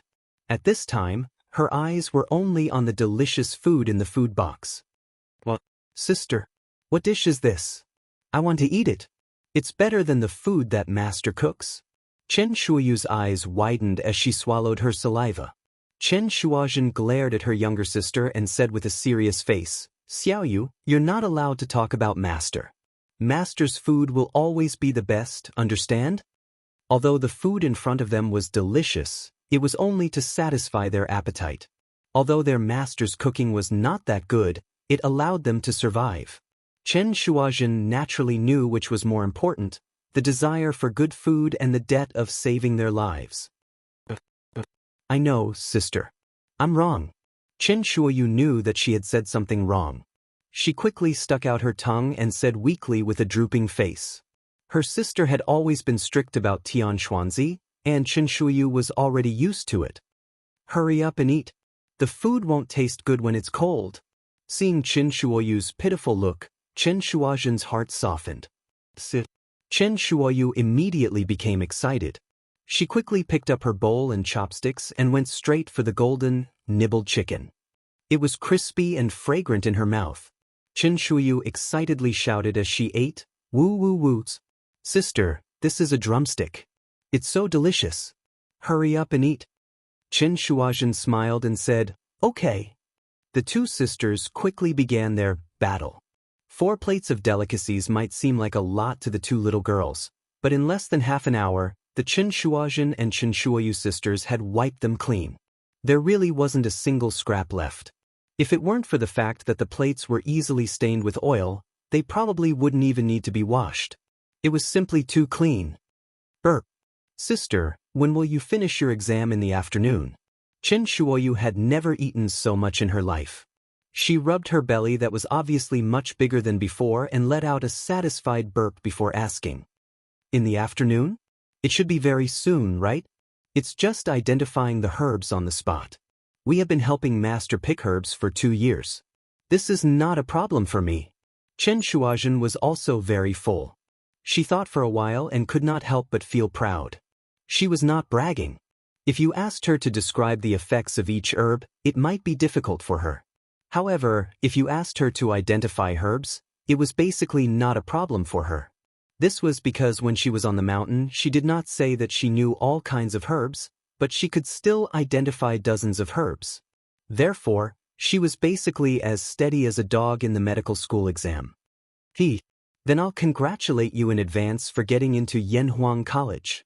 If father, mother, and master knew about it, they would definitely be overjoyed. Chen Shuoyu could not help but feel happy when she heard that. Chapter 1670. Dad? Master? At the foot of Yunshan Mountain, Chen Shuazhen, who was imagining her beautiful life after being admitted to Yanhuang College, heard Chen Shuoyu's words. Her bright face couldn't help but show some sadness because she thought of her deceased parents and master. 4 to 7 or 8-year-old girls, losing their parents was already a very painful thing. However, they lost their master this year. As the saying goes, a teacher for a day is a father for life. This was equivalent to experiencing the pain of losing a loved one again. This could be said to be cruel to the two sisters. Fortunately, after they came to Chang and City, they met a series of benefactors, and their situation gradually improved. Dad, Mum, Master, don't worry. I will definitely lead Xiaoyu to live a good life in Beijing. Chen Shuoyu raised her head and looked at the clouds in the sky as she said with determination. On the 15th of July in the second year of Xinguan era, the first empress in China's history gave a grand wish to live a good life in Beijing at the foot of Yunshan Mountain. Okay, it's getting late. I should go up the mountain. Xiaoyu, wait under the shade of the tree. I will bring you back after the exam. Don't run around. But, sis, you will definitely pass. Chen Shuoyu raised her head and replied crisply. Then, she watched as Chen Shuozhen left. Clang, clang, clang. At 5:30 p.m., the bell and drum on Yunshan Mountain rang again, indicating that the second entrance exam for Yanhuang College had officially begun. In the engineering exam hall, the subject in the afternoon was mathematics, which accounted for 50% of the total score. Therefore, all the examinees attached great importance to it. In the past year, they had spent most of their time studying Yanhuang College's new mathematics. However, the questions for this year's mathematics exam were much more difficult than last year's. This was because from the time Li Zishuan announced the establishment of Yanhuang College on Datang Daily to the end of July, only 3 to 4 months had passed.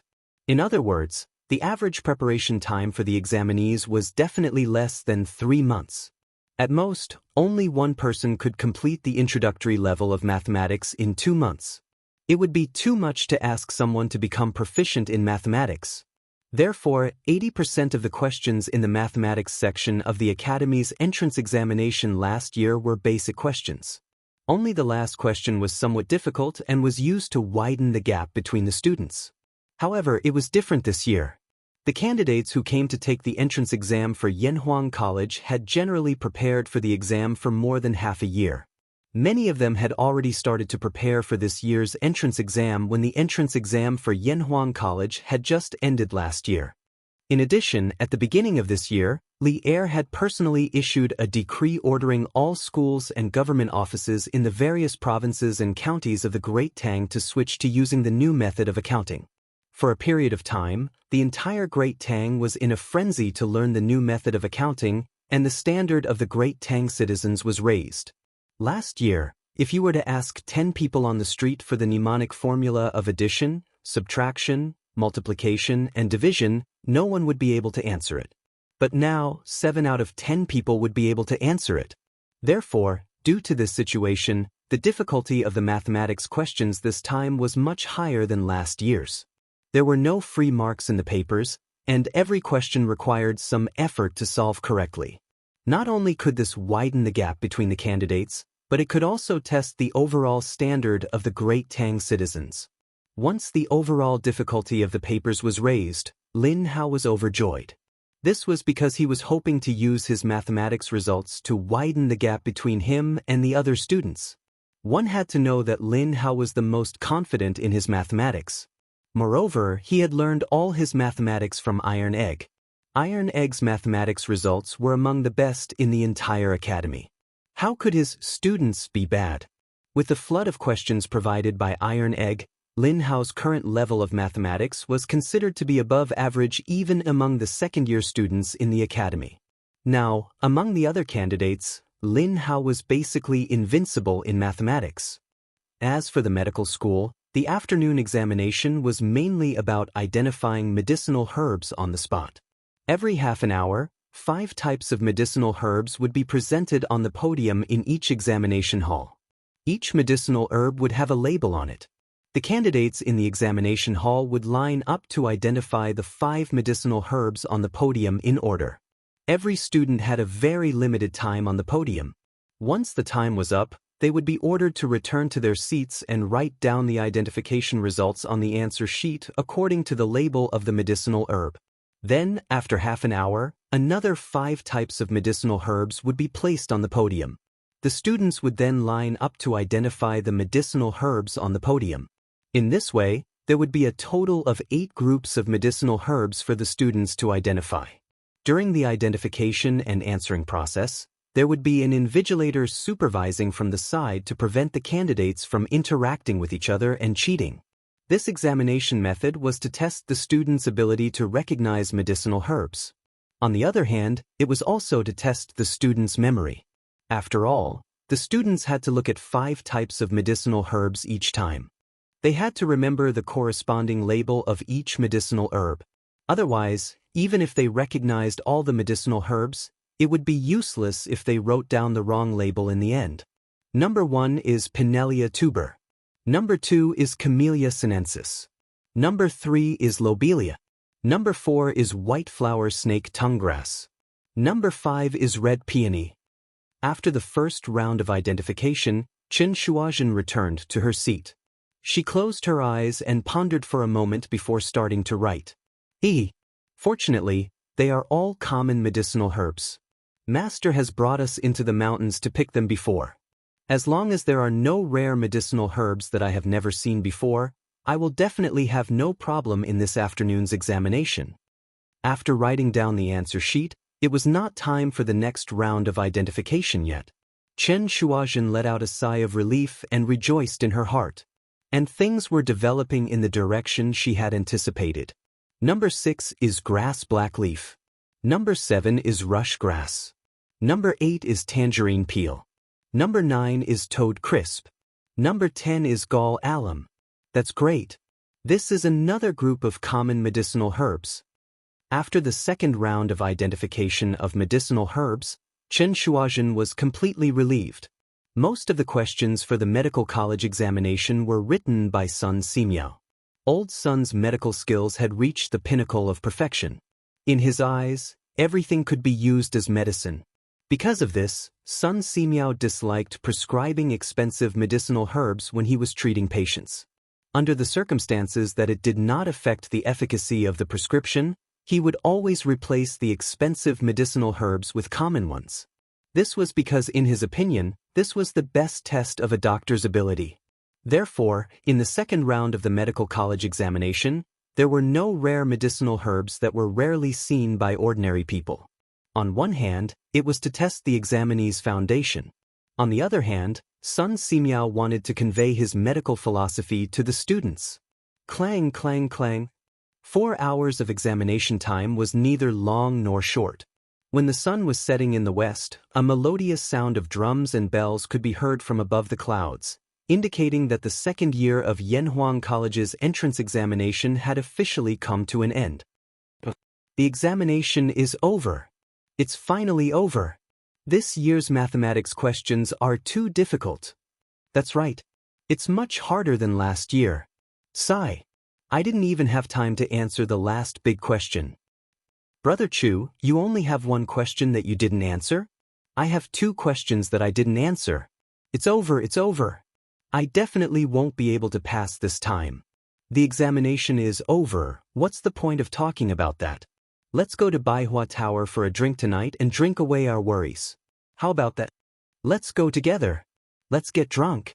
At most, we'll take the exam again next year. That's right, that's right.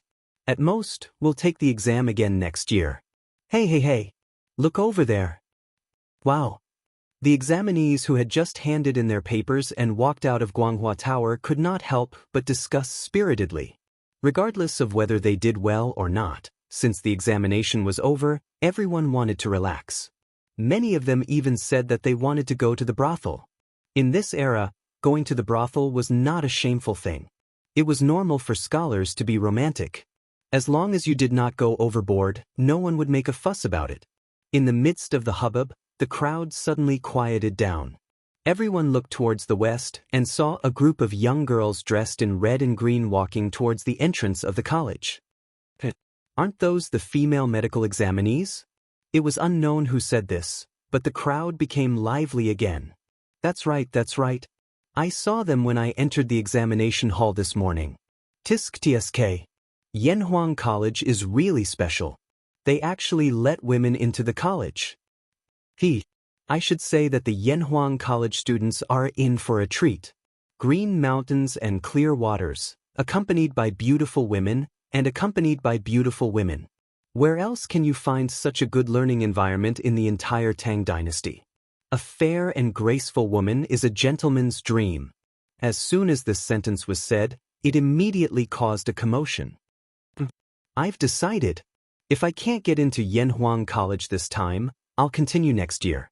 I must get into Yanhuang College. Me too.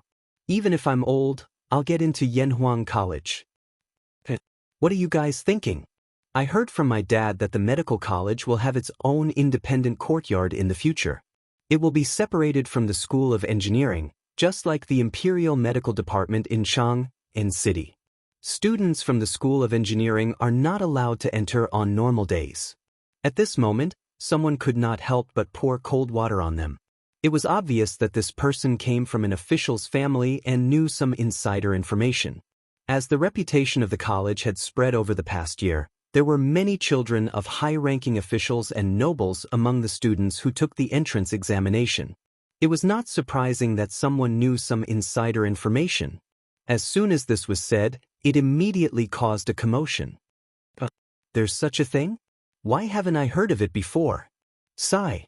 If I had known, I would have learned medicine from someone earlier. If I knew medicine, I would be able to take the entrance examination and enter the medical college. Amazing. Really amazing. If I don't get in this time, I'll go home and study medicine. Chapter 1671. Sis, you're done? At the foot of Yunshan Mountain, Chen Shuyu saw Chen Shuazhen walking over from the mountain path. She quickly went up and held Chen Shuazhen's hand excitedly. Yeah, I'm done. The afternoon exam is one round after another, so I can't hand in my paper early. Xiaoyu, you must be hungry, right? Chen Shuazhen rubbed her little sister's head affectionately and smiled. Sis, I'm not hungry yet. Chen Shuyu shook her head. The lunch was so sumptuous that she didn't feel hungry at all. Compared to eating, she was more concerned about the exam in the afternoon. She looked up at Chen Shuazhen and asked, Sis, is the exam in the afternoon difficult? I heard from the other students that the afternoon exam was very difficult.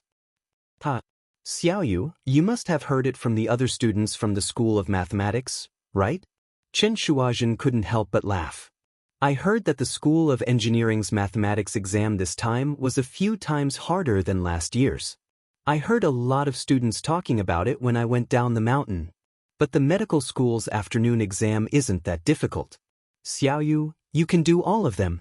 I can do all of them. Really? Sis? Chen Shuayu's eyes widened. She couldn't believe it and was pleasantly surprised. Of course, why would I lie to you? Chen Shuazhen couldn't help but pinch her little sister's rosy cheeks and said, the afternoon exam is mainly about identifying herbs. Your sister was worried that we might encounter some rare herbs that we had never seen before. Who knew that among the 40 herbs, at least 30 of them were herbs that we had collected in the mountains before. So, Xiaoyu, if you were to take the exam, these questions wouldn't be difficult for you. Speaking up to here, Chen Shuazhen suddenly thought of something and couldn't help sighing with regret. Ayaya. What a loss. If I knew this would happen, I would have let you apply for Yanhuang College. Then, there would be 2 people from the Chen family who would be admitted to Yanhuang College at the same time. Other people would be so jealous if they knew. These were Chen Shuazhen's heartfelt words. If she had known that her trip to Beijing for the exam would be so smooth, she would have brought Chen Shuayu along when she applied for the exam. Sis, I'll take the exam next year. When the time comes, you can be my teacher. Why don't you just teach me what you've learned in the academy? Chen Shuayu thought for a moment, then raised his head and said, Next year? I'm afraid there won't be such a good opportunity next year.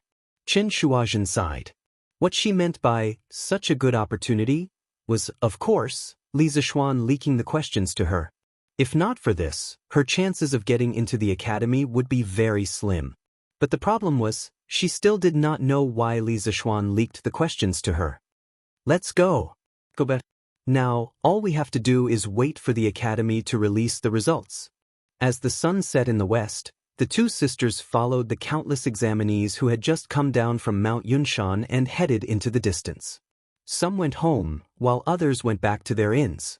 Mount Yunshan, which had been bustling with activity for the entire day, suddenly became deserted. Mr. Kongge, From tomorrow onwards, immediately arrange for the teachers from each subject group to jointly grade the papers. The leaders of each subject group will make the final checks. If there are any doubts, we can hold a meeting to review and discuss. We must ensure the accuracy of the grading of the papers. In Guanghua Building, Li Zishuan gathered all the teachers in the academy in the conference room and held the first teachers' meeting since his return from the north. Yamacho, don't worry. I will strictly check and ensure that there are no mistakes in the results of every paper. Yen Silu cupped his hands and promised. Li Zishuan nodded, then looked at Mo Huai and said, Mr. Mo, from tomorrow onwards, immediately form a construction team to build a medical school on the west side of the academy.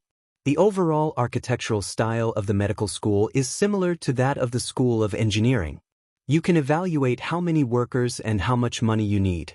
If you need workers, you can find old who to assist you. As for the money needed, you can directly report the budget to the housekeeper of the House of Marquis.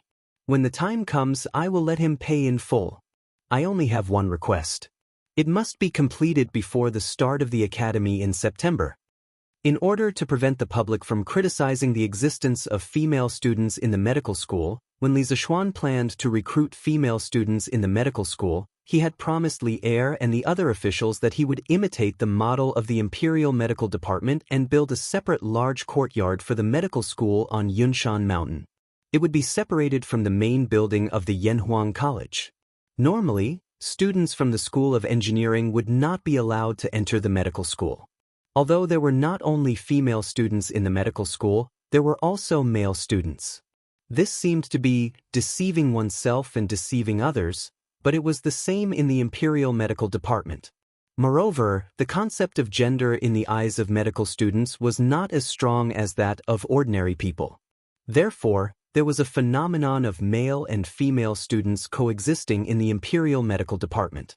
By building a medical school similar to the Imperial Medical Department, people's strong doubts about the academy's recruitment of female students would be appeased. It would also block the leisurely mouths of those traditional defenders. After all, with the Imperial Medical Department as a big tree in front of them, it was reasonable for the medical school to recruit female students. There was a precedent to be followed. After everyone slowly accepted this reality, Li Zishuan would gradually break the barrier between the School of Engineering and the medical department. Perhaps in the future, the entire Yanhuang College would be able to recruit both male and female students like a modern school. This was not completely impossible. In fact, it was very possible. This was because the degree of openness of the Tang dynasty's customs was one of the best in China's thousands of years of feudal history. Of course, the reason why Li Zishuan did this was not to promote feminism. After all, he was not a woman. His main purpose was to select talents and stimulate the students' learning and creative abilities. After all, there was a saying that when men and women work together, the work would not be tiring. Moreover, some female students' intelligence was not inferior to that of male students. After all, many modern cities' top scorers in science were female. Therefore, building an independent medical school on Yunshan was only the first step in Li Zishuan's plan to make the academy fully open to male and female students. I will obey Yamacho's order. I will do my best to build the medical school before school starts. Hearing this, Mo Huai solemnly cupped his hands and said, if you asked him to build a courtyard similar to Yanhuang College's style a year ago, he might not be able to do it. But now, with Yanhuang College as a reference, Mo Huai was confident that he would be able to do it. Li Zishuan nodded and said, go to the workshop to get the steel and cement needed for the construction. I will inform Faubert and ask him to supply these things to the academy first. In addition, the protective mountain array of the academy must be started at the same time. Mr. Mo, you and all the teachers in the physics department should discuss the construction plan in the next 2 days and immediately start construction. You can combine the Mahist's mechanical skills with engineering. The protective mountain array must be able to be activated and stopped at will. Once it is activated, even a grandmaster will find it difficult to break in. Compared to the construction of the medical school, the construction of the mountain protection formation was undoubtedly more of a technical job. There were too many factors that needed to be considered, especially since Li Zishuan had requested for the Mahist mechanical arts to be combined with engineering. This was undoubtedly a difficult challenge for Mo Huai. Thus, Mo Huai's face immediately turned solemn. After a moment of silence, he cupped his hands and said, "Yamacho, the protective mountain array has too many technical difficulties to overcome, and Yunshan occupies a large area. I'm afraid it will be very difficult to build it. Although the Mahist is proficient in the construction of mechanisms, they know nothing about formations. I can only say that I will do my best." Hearing this, Li Zishuan frowned. After pondering for a moment, he said, "It's fine. Mr. Mo, you can build it first. The protective mountain array is not something that can be completed in a day. There's no need to force it to be completed before school starts. As for formations, my youngest uncle is quite knowledgeable about formations. Counting the days, he should be bringing my seniors or brothers to Yunshan in 3 to 5 days. When the time comes, they will also lend Mr. Mo a hand." Hearing this, Mo Huai could not help but heave a sigh of relief. He nodded with a smile and said, "That's great. Then I can rest assured. In addition, I have already arranged for Mo Zhong to expand the scale of the guards for the academy. Mr. Mo, you will have to help check on this matter when the time comes. Although the martial arts of these people are important, it is more important that they remain loyal to the academy." After pondering for a moment, Li Zishuan said again. Mo Huai nodded and replied, "Yes. Yamacho." At this moment, Li Zishuan looked at the other teachers in the conference room. Now that the academy included the School of Engineering and the School of Medical Sciences, the number of teachers had increased once again. This originally spacious conference room actually seemed a little crowded now. After a pause, Li Zishuan said in a low voice, "In a few more days, I will be going to the Black Armored Army's barracks to serve as an adjutant." "What? Yamacho, you are leaving Yunshan again?" As soon as these words were spoken, everyone was shocked. The academy had just suffered a calamity a few days ago, and this allowed them to understand that Li Zishuan was the backbone of the academy. Now that Li Zishuan was actually about to leave, how could the teachers of the academy not be terrified? "Everyone, please calm down." Li Zishuan waved his hand, indicating for everyone to be quiet. Then he continued.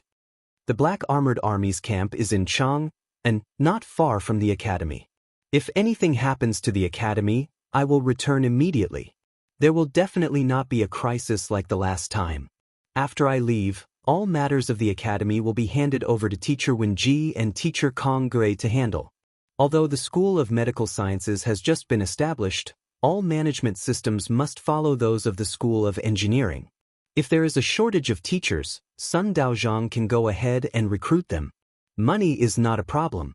Teachers of the School of Engineering, first of all, you must do a good job in marking the entrance examinations. Second, as new students enter the School of Engineering, the School of Engineering will also need to recruit a new batch of teachers. The teachers who were originally in Year 1 will enter Year 2 with the original students after school reopens. Before school reopens, you must fully understand the teaching materials for Year 2. Otherwise, how can you teach the students? The newly recruited teachers must also make good use of the time to learn the teaching materials for Year 1. This will be arranged by Teacher Kongge. During the time that I am away, everyone must work together to run the academy well. If there is an emergency, immediately send a message to me through Qin K. I will be bringing a telegraph with me when I join the army this time. Chapter 1672. Yes, Yamacho. Yanhuang College, in the meeting room of Guanghua Building. After listening to Li Zishuan's earnest instructions, the students in the room cupped their hands and said in unison. Even though they were very unwilling to let Li Zishuan leave the academy at this time, they had to listen to Li Zishuan's instructions and arrangements. This was Li Zishuan's supreme prestige in the academy. Yamacho, how many students do the School of Engineering and the medical school need to enroll this time? After a moment of silence in the meeting room, Li Gang asked at this time. Although the old man had just recovered from a serious illness, he was too old after all. Therefore, Li Zishuan had consciously begun to transfer the tasks of the academy that Li Gang was originally in charge of to people like Yen Silu and Mo Huai. This was not seizing power, But he did not want the old man to be so tired at such an old age. Now, the old man was basically equivalent to a free man in the academy. He was not responsible for any management matters. He only came to the academy when he was bored at home or wanted to see the students in the academy. Although he was a free man, Li Gang's words still carried a lot of weight in the academy. No one dared to disobey him. At this time, when they heard Li Gang's question, all the gentlemen in the meeting room immediately looked over. Obviously, everyone present was very concerned about this issue. In fact, Li Zishuan had thought about the number of students the academy would enroll this year. Hearing this, he pondered for a moment and replied, "The medical school will enroll 300 people this year. There are no restrictions on men and women. The top 600 will be based on results. As for the School of Engineering, it will be based on results. The final weighted average score will be above 70 points. There is no limit to the number of people. However, if the weighted average score of the moral character test is below 16 points, no matter how excellent the results of the other two exams are, they will not be admitted." There were 300 students in the medical school. This was already the result of Li Zishuan's restraint. Even so, this number had already caught up with the current number of students in the Imperial Medical Department. This was only the number of students in the first batch of medical school. When the new students enrolled next year, there would be even more students in Yanhuang College's medical school. Li Zishuan had no intention of fighting with the Imperial Physician Bureau for more students. He only wanted to train more doctors with excellent medical skills to promote medical progress in this era. After all, if there were more doctors, there wouldn't be a problem of difficult treatment. As for the Faculty of Technology, Li Zishuan had already seen the questions last night. He also felt that the mathematics questions were a little difficult. As long as the student's overall score was above 70, Li Zishuan felt that such a person was worth nurturing. As for the quota, he did not want to restrict it too much. As long as the student was outstanding enough, he would accept as many as he wanted. It was impossible for him to build the foundation of Tang Dynasty's industry alone. He needed to train a lot of engineering talents to help him. After all, he was not a god. Last year, Iron Egg did not score a single point in the classics section. However, he scored full marks in the moral character test and mathematics section. His weighted average score was 70 points. Li Zishuan had set the cutoff score of 70 points. It just so happened that extreme cases like Iron Eggs were taken into consideration when Li Zishuan set the cutoff score. Although he encouraged the students to be well-rounded, he still welcomed students who were extremely biased. In his previous life, he had met students like this. Their language scores were extremely poor, but their mathematics, physics, and chemistry scores were superb. These people who were able to utilize their strengths to the fullest were still very useful to society. "All right, I understand." Sun Simiao heard this and could not help but nod his head. 300 students were still within his acceptable range. Su Hongji, on the other hand, had his doubts. He frowned and asked, "Yamacho, what if there are too few students who score above 70 points in the ends? This time, the School of Engineering's mathematics exam questions are too difficult. This might happen." Hearing this, Li Zishuan said in a deep voice, "It's better to have nothing than to have something substandard. 70 points is my bottom line. No matter how many students score above 70 points there are, we will only accept those who score above 70 points. I have seen the exam papers this time. Although the mathematics exam questions are a bit difficult, don't forget that the number of students this time is 3 times more than last year. Furthermore, the time they have to prepare for the exam is also several times more than last year's students. I believe that as long as they prepare for the exam seriously, 70 points will definitely not be a problem." Seeing Li Zishuan's unusually firm attitude, Su Hongji and the other teachers looked at each other and clasped their hands together. "Yes, Yamacho."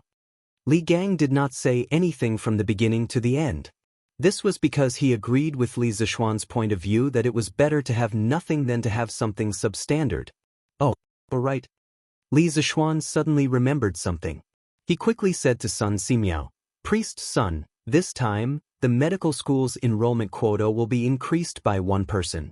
It will be 301 people now." Why is that so? After hearing this, not only was Sun Simiao puzzled, but the rest of the people also looked at Li Zishuan suspiciously. They did not know what Li Zishuan was up to.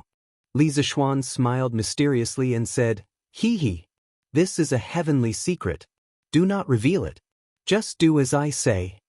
Everyone was speechless, but they could only agree. When Li Zishuan saw that he had said everything that needed to be said, he announced the end of the meeting. After everyone had left, he slowly walked out of Guanghua building alone and headed towards the field. As for why the medical school's enrollment quota had to be increased by 1, Li Zishuan naturally had his reasons. This was because in this medical school's enrollment exam, there was one person who cheated. That person was Chen Shuazhen. According to Chen Shuazhen's original standards, there was a high probability that she would not be able to pass the exam. However, because of Li Zishuan's interference, Chen Shuazhen was likely to be one of the top candidates in this medical school's enrollment exam. This was equivalent to pushing out one of the top 300 candidates. For that unlucky person, this was naturally unfair. Although Li Zishuan had helped Chen Shuazhen cheat, it didn't mean that he approved of this method of cheating. On the contrary, in his previous life, he hated people who cheated the most, because this kind of person would cause all the hard work of the students to go down the drain. In the current medical school's enrollment exam, the student who was originally ranked 300 had become the victim of Chen Shuazhen's cheating. Therefore, Li Zishuan added another student to the medical school's enrollment quota. This could be considered to be the greatest degree of fairness for this enrollment exam, right? Li Zishuan strolled to the west field of the academy. Looking at the endless sunset in the sky, his heart suddenly calmed down. At this moment, the trivial matters of the academy, the country, and the world did not matter. In his eyes, there was only the blue sky above his head and the endless sunset. Li Zishuan sat down on the ground. Then, as if he was still not satisfied, he simply lay down on the grass and used his arms as a pillow. Just like that, he quietly looked at the sky. His mind was not thinking of anything. He was content and carefree. In fact, in many cases, it was a kind of happiness to have the opportunity to relax and stare blankly into space. This was especially so for Li Zishuan in this life. Since he stepped into Chang and City last year, he was like a taut clockwork. If it was not for the honor of his family, it was for the livelihood of the people. He did not stop for a moment. Sometimes, he really wanted to let go of everything, but he was not willing to. It was funny to say that he was not willing to do nothing when he clearly had the ability to make the country he was in stronger. What is Yamacho thinking about? Unknowingly, an old man sat next to Li Zishuan. Hearing the voice, Li Zishuan turned his head and saw Li Gang sitting next to him, looking at him with a smile. Li Zishuan was shocked. With his martial arts realm, it was impossible for someone to walk next to him without him noticing. Moreover, Li Gang was not a martial arts master. He was just an old man in his 80s. It was even more impossible to reason with him without his ears. Maybe it's because my mind was wandering and I was too relaxed just now? After thinking about it, Li Zishuan could only attribute it to this reason. Teacher Wenji. After recovering from his thoughts, Li Zishuan sat up and quickly bowed to Li Gang. Ha! This old man saw Yamacho lying on the field in a daze, so I came to check on him. I unintentionally disturbed Yamacho's meditation. Please don't blame me, Li Gang said with a benevolent smile. Li Zishuan hurriedly said, "What meditation? Teacher Wenji must be joking. This kid was just imagining things." No. Li Gang shook his head seriously and said, "This old man can see that Yamacho is tired and wants to be alone in a quiet place to relax and find a moment of peace. But this old man disturbed his meditation. This is indeed this old man's fault." Li Zishuan's eyes narrowed. He did not expect that the tiredness hidden in the depths of his heart could not be hidden from the wise old man in front of him. Also, Li Gang had experienced ups and downs in his life. What kind of storms and waves had he not seen? It would be difficult to hide this matter from Li Gang's discerning eyes. Teacher Wenji must be joking. Li Zishuan forced a smile and bowed to Li Gang. Li Gang's turbid eyes could not help but reveal a touch of affection. He murmured, "Us? Yamacho not only has the heavy responsibility of revitalizing engineering, but also the livelihood of the thousands of people in his fief. He also has to make the Tang Empire prosper day by day. If this old man was Yamacho's age and shouldered so many responsibilities, this old man would also feel tired. Li Gang's words had imperceptibly closed the distance between the two. Li Zishuan suddenly felt that the old man in front of him was incomparably amiable. He even had the impulse to put down his strong facade and cry out loud. Because the old man's words had simply touched the bottom of his heart. He was really tired, but he had never said it. Chapter 1673. Teacher Wenji I. On the western field of Yanhuang College, Li Zishuan looked at the white-haired old man beside him. He wanted to say something, but he couldn't find the words. For a moment, he was speechless. At this moment, Li Gang could see far too many emotions in Li Zishuan's eyes. There was fatigue, desire, and a sliver of confusion. After a long silence, Li Gang slowly spoke. Little Xian, if you're really tired, stay at the academy. If you manage Cloud Mountain well and nurture tens of thousands of engineering talents, our great Tang will still be able to sweep through the universe and dominate the world. Little Xian, although your intentions are good, there are times when you're in too much of a hurry. This is too heavy for you. Slow down a little, child. At this moment, Li Gang was not a teacher of the academy, but Li Zishuan's elder. Whether it was in his expression or in his words, there was no lack of concern for Li Zishuan. Li Zishuan's heart warmed at these words. The old teacher truly understood him, and he also understood the old teacher's meaning, but, no. I can't slow down. The times have changed. I can't stop. Li Zishuan understood Li Gang's good intentions, but he could only accept them. After a few moments of silence, Li Zishuan's eyes gradually became clear. He resolutely shook his head. When you're weak, there are many bad people. When they bully you, they don't even bother to say hello. When you become indestructible, your past sufferings will become dazzling medals, the most painful slap to the evil. If a weakling wants to rise in the darkness, the only way is to shine as brightly as possible. Although the great Tang is not weak, it is far from being strong enough to look down on the heroes of the world. This is especially true in the national war with the Turks in 2 months. The outcome is still unknown. Although I can't overturn the universe and change the situation by myself, I will do my best. All of this started because of me, so I can't slow down. Li Zishuan's words were profound and ethereal. At first glance, it might seem as if he didn't make sense, especially the last sentence. All of this started because of me, so I can't slow down. Although Li Gang didn't fully understand it, the old teacher didn't raise any questions. He seemed to vaguely understand Li Zishuan's current feelings. Teacher Wenji I.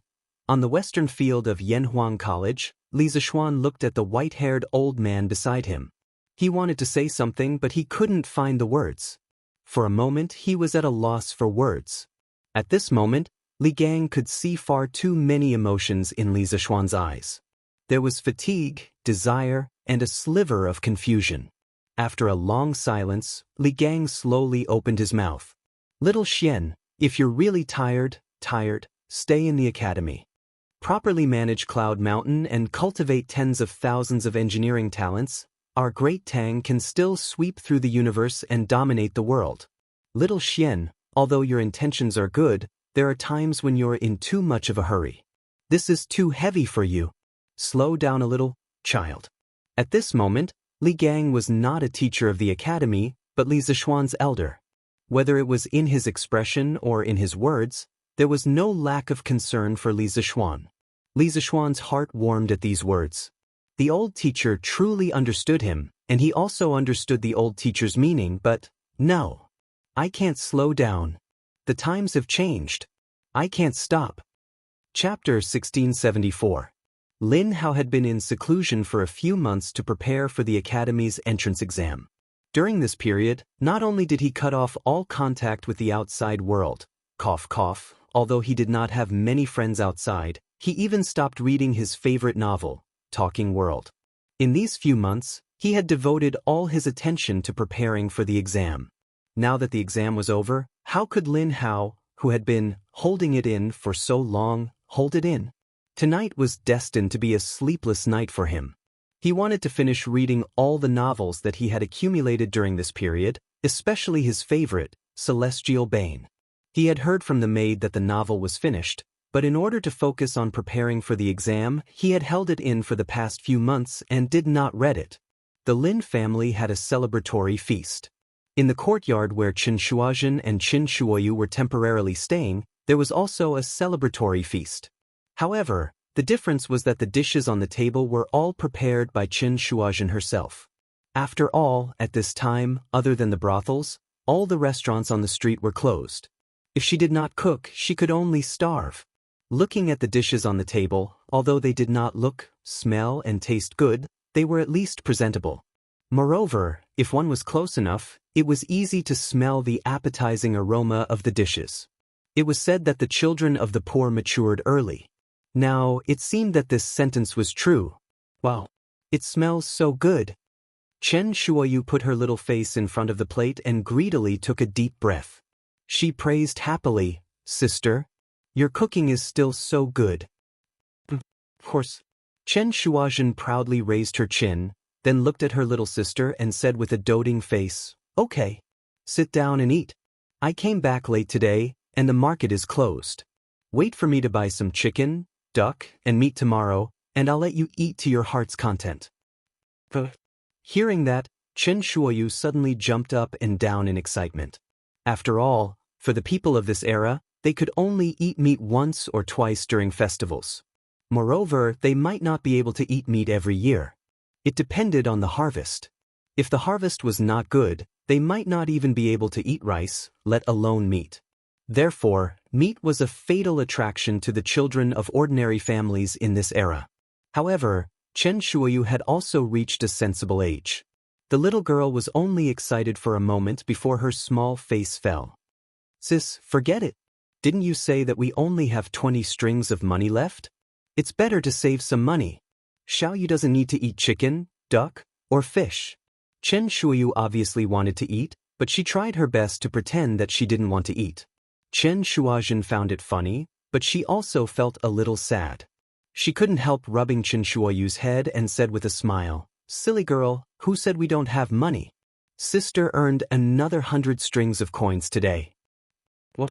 Sister, we have an extra 100 strings of coins? Are you serious?" Hearing this, Chen Shuoyu couldn't help but widen his eyes in shock. Chen Shuozhen pinched her little sister's cheeks and said, "Of course it's true. Why would I lie to you? Sit down and eat. It won't taste good when it's cold." Chen Shuoyu sat down and asked curiously, "Sister, where did you earn 100 strings of coins? Aren't you taking the exam at Yanhuang College today? Why do you have so many questions? Can't such delicious food shut your mouth?" Chen Shuozhen didn't want her sister to come into contact with the complicated people and matters outside. Hearing this, she pretended to be angry and scolded. I'll eat. Sister, don't be angry. Marquis, there's a letter from Qingzhou, Lantian County, Tmargyong, Anne's backyard. Li Zixuan had just returned to his room after dinner when Pang Feiji knocked on the door and whispered, "A letter from Qingzhou?" Inside the room, Li Zixuan frowned. He quickly moved to the door and opened it quickly. He saw Pang Feiji outside the door, holding a letter above his head and said, "Yes. It's an urgent letter from the former Qingzhou provincial governor's office. It just arrived in the county 15 minutes ago. I was worried that there might be an emergency, so I hurriedly sent it over. Sorry to disturb Marquis's rest, please." I know what you mean. There's no need to say more. You're doing the right thing." Without waiting for Pang Feiji to finish speaking, Li Zixuan patted the latter's shoulder and interrupted him. As he spoke, he had already taken the letter from Pang Feiji's hands. He didn't deliberately avoid it. He directly opened the letter in front of Pang Feiji. Under the light in the room, Li Zixuan read the contents of the letter with unusual seriousness. After a long time, Li Zixuan kept the letter and looked at Pang Feiji expressionlessly. "All right, there's nothing for you to do now. You've been in the north for so long. It's time for you to accompany your family. Go back quickly." Pang Feiji looked touched. "It's my duty to serve Marquis." Li Zixuan waved his hand and said, All right. Duty is duty, but no matter what, you can't leave your family behind. Go back quickly. Pang Feiji had just gotten married last month. Originally, they were newlyweds and should have been inseparable. However, who knew that there would be a plague of locusts? Li Zixuan would lead the Sky Pheasant Brigade up north to exterminate the locusts. As Li Zixuan's personal guard, how could Pang Feiji not go? He had been gone for more than half a month. Now that he was finally back, logically speaking, he should go back to accompany his wife and family. Li Zixuan, who still had some modern thinking in his bones, was very humane when it came to the management of his subordinates. Seeing that Li Zixuan's attitude was firm, Pang Feiji finally didn't insist. He clasped his fist and said, "Thank you, Mark. I'll take my leave." After saying that, Pang Feiji clasped his fist and left. Li Zixuan closed the door and turned to walk into the house. "Husband, did something happen again?" Han Yushi came over and hurriedly asked. Just now, she had heard the conversation between Li Zixuan and Pang Feiji at the door. However, hearing was one thing. She wouldn't interrupt. At this time, there were only the two of them in the room. Only then did she ask. Li Zixuan pretended to be relaxed and laughed. Nothing big. Wife, let's rest." Han Yushi looked at Li Zixuan suspiciously. She always felt that things weren't as simple as Li Zixuan said. However, with her understanding of Li Zixuan, if Li Zixuan didn't want to say something, it would be useless even if she asked more. Therefore, she could only suppress the doubts in her heart and nodded, "Okay." After saying that, she turned to tidy up the bed. At this time, Li Zixuan secretly sighed. Naturally, things weren't as simple as he said. Otherwise, the people in Qingzhou wouldn't have rushed over 800 miles to send a letter. However, what was the use of saying such things? It would only increase the worry of one person. There were changes in Qingzhou. Chapter 1675. The Heavenly Dragon sect's chaos has wreaked havoc in the capital. However, Qingzhou is the birthplace of the Heavenly Dragon sect. Although the head of the Heavenly Dragon sect has been executed, the remnants of the Heavenly Dragon sect in Qingzhou are still rampant. Coincidentally, the original provincial governor Xianxia has been detained and returned to the capital. Without a leader, the remnants of the Heavenly Dragon sect have become increasingly active, waiting for opportunities to wreak havoc.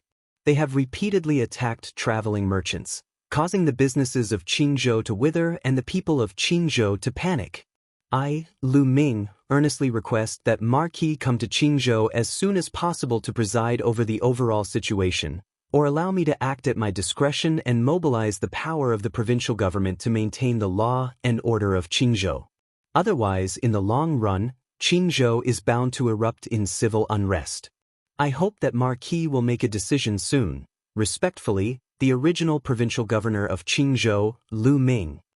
Early the next morning, Li Zixuan arrived at the academy. He had someone invite Ma Zhou, who was marking exam papers, into his office and handed the secret letter he had received last night to Ma Zhou. After reading it carefully, Ma Zhou exclaimed in surprise. "Yamacho, this is a secret letter from the provincial governor of Qingzhou? It seems that there are undercurrents in Qingzhou now." "It's the original provincial governor of Qingzhou.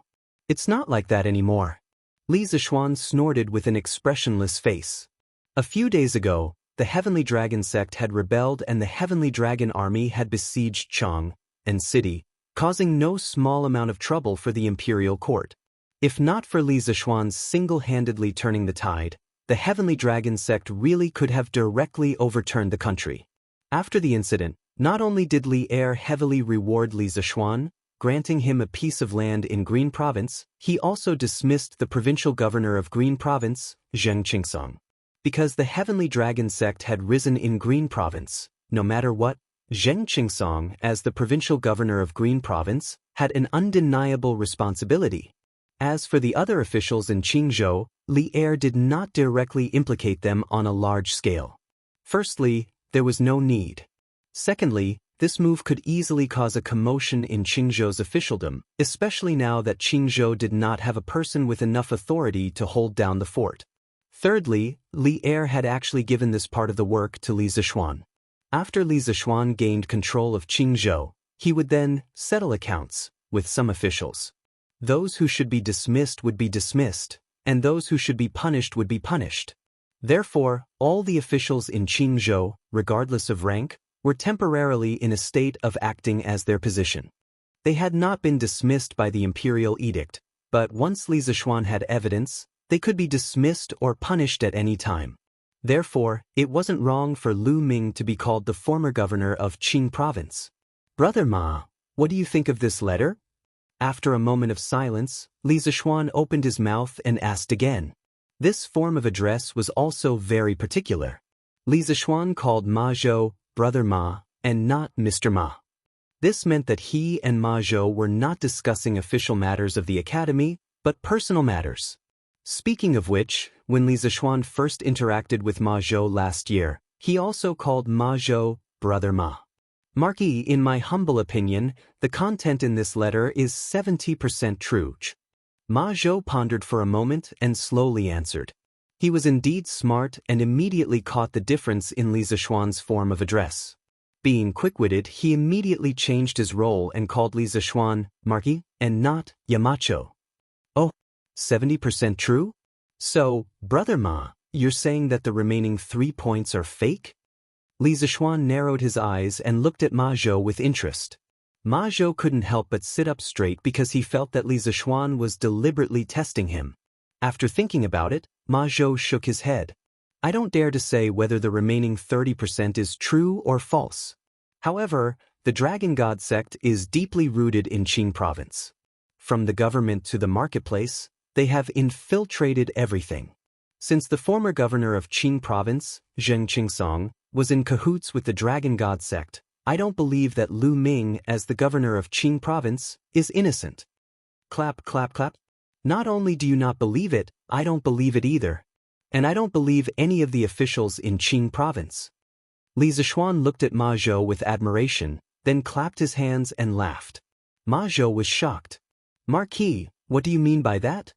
Li Zishuan smiled and said coldly, Brother Ma, in your opinion, if Lu Ming is hiding something from me, what is his intention?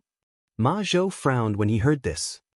He turned his gaze to the letter on the table beside him and carefully read the contents of the letter twice. Suddenly, he seemed to have discovered something. He couldn't help but widen his eyes and say in shock, What's the matter? Military power? Could it be that Lu Ming's goal is to seize military power from you, Marquis? There was a sentence in the letter that said, or allow me to act at my discretion and mobilize the military power of the state government to maintain the law and order of Qing province. That was why Ma Zhou had such an idea. That's right. Li Zishuan's eyes narrowed and said in a deep voice, The Dragon sect has been operating in Qing province for many years, but the local government has turned a blind eye to it. It's hard to guarantee that they haven't received benefits from the Dragon sect. The original provincial governor of Qing province has been removed from his post and sent back to the capital. The Qing province officialdom is indeed without a leader and everyone is in a state of panic. Although His Majesty has ordered me to take over the position of provincial governor of Qing province, the imperial edict clearly states that it is only a remote command and not a post in Qing province. Because compared to Qing province, the war between the Great Tang and the Turks in a few months is undoubtedly more important. There are too many matters in the capital and I can't leave. I don't believe that Lu Ming doesn't know this. But he clearly knows that I can't leave, yet he still sent me such a letter. This means that he does have delusional thoughts about the military power of Qing province. Because at this time, those officials with ulterior motives are worried that I will purge the officialdom after taking over Qing province. Some of them have chosen to resign themselves to fate while others have chosen to take the initiative, such as Lu Ming. As the provincial governor of Qing province, he must have deep connections in Qing province. If he controls the military power, the entire Qing province is likely to be under his control. At that time, even if I personally go to Qing province and have evidence of him colluding with the Dragon sect, I'm afraid that I won't be able to do anything to him. From the moment he received the secret letter last night, Li Zishuan had been calculating the situation in Qing province. As the saying goes, the officialdom is like a battlefield. He couldn't be careless. If he thought that he could look down on the heroes of the world just because he was a transmigrator, then he definitely wouldn't have lived until now. Li Zishuan had never dared to underestimate the wisdom of the ancients. Hearing Li Zishuan's words, Ma Zhou's face gradually became serious. He pondered for a moment and said seriously, Marquis's speculation is reasonable and not impossible. Moreover, according to what the Marquis had said, the matter of the remnants of the Heavenly Dragon sect repeatedly attacking the merchants mentioned in Lu Ming's letter was either false, or he could have arranged it to create chaos in order to steal military power. From this, it seems that Qing province is indeed extremely dangerous. However, His Majesty has entrusted Marquis with an important task. At such a critical time, Marquis simply doesn't have time to go to Qing province. What should we do? At this point, Ma Zhou's expression became awkward. This matter made him feel that it was a thorny problem. Li Zishuan looked at Ma Zhou and asked seriously, Brother Ma, do you still remember your dream? Chapter 1676. Ma Zhou used to be a teaching assistant in Buzhou, but he was reprimanded by the provincial governor of Buzhou because of his drunkenness. The prideful Ma Zhou immediately lost his face and quit in a fit of anger. He simply packed his luggage and embarked on his journey to the capital to find a way to make a living. When Ma Zhou first arrived in Chang, and it could be said that he was in the dark. Seeing that he was about to run out of money and unable to find a way to make a living, a cultured person like him would have to beg for food. Who knew that coincidentally, Datong Daily's editorial department was recruiting scholars to write news articles. Ma Zhou, a fine steed, met his first talent scout in his life. The articles he wrote in Datong Daily often caused a sensation in the literary circle. Soon, he became the chief manager of Datong Daily's editorial department and attracted the attention of Li Er. Li Er was very appreciative of Ma Zhou's strategies for governing the country in the Tang Daily. He believed that Ma Zhou had the talent to stabilize the country. Li Er had once wanted to poach Ma Zhou from Li Zishuan, and Ma Zhou was about to fly up the branch and become a phoenix, becoming a courtier in one step. However, Ma Zhou did not accept Li Er's olive branch in the end, because he felt that if he stayed in the editorial department of the Tang Daily, he would be able to realize one of his dreams, a great dream to let all the scholars in the world be able to read books and let all the people in the world be able to read. Later, with Li Zishuan's improvement of papermaking, the introduction of movable type printing, and the compilation of Datong Dictionary, the price of books that were originally incomparably expensive in Datong's market finally dropped. Those scholars who came from poor families could finally afford to buy books. Moreover, with the Datong Dictionary, even if ordinary people did not have the money to pay for their tuition or find a teacher, they could still rely on the Hanyu Pinyin logo in the Datong Dictionary to recognize most of the words. It could be said that when the Datong Dictionary was published in June or July last year, Ma Zhou's dream was actually almost fulfilled. At that time, he could actually leave Datong Daily's editorial department and pursue the official career that all scholars dreamed of. However, after the release of the Datong Dictionary, what followed was the official establishment of Yanhuang College. Under Li Zishuan's sincere invitation, Ma Zhou unexpectedly became a teacher of Yanhuang College. He was also the subject leader of the classics department of the college and was in charge of the teaching of the classics in the college. He was in charge of the teaching of the classics in the college for nearly a year. In the past year, Ma Zhou witnessed with his own eyes how engineering was disdained at the beginning to be accepted and worshipped by more and more people. Of course, Ma Zhou also experienced how Yanhuang College's position in Datong rose step by step. Being in such a wise and glorious college, experiencing the simple and pure teacher-student relationship, Ma Zhou had gradually forgotten that before he came to Chang and City, he was actually like countless other scholars who dreamed of being in the imperial court, being recognized by the emperor, and thus becoming successful and famous.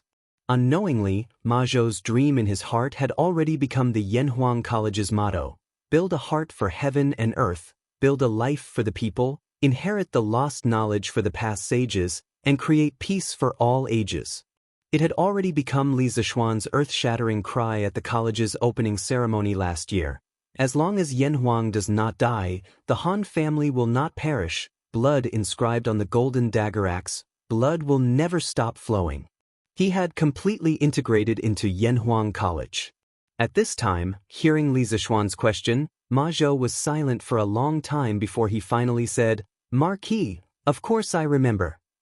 Li Zishuan smiled slightly and said, "In the beginning, you trusted me and were willing to join the editorial department of Datang Daily and Chitsu Culture to help me make everyone in Datang able to read and read. Today, this goal has almost been achieved. I know that Brother Ma is ambitious and is not inferior to me in terms of strategy and wisdom. Whether it is the editorial department of Datang Daily or Yanhuang College, these places are a waste of talent for you. You once had a fierce tiger in your heart and wanted to be in the imperial court, make contributions, and make a name for yourself in history. However, you were unable to make a living and in the end, you did not even see the face of the emperor. Today, I want to release the fierce tiger in your heart and give you a good opportunity to become an official and make contributions.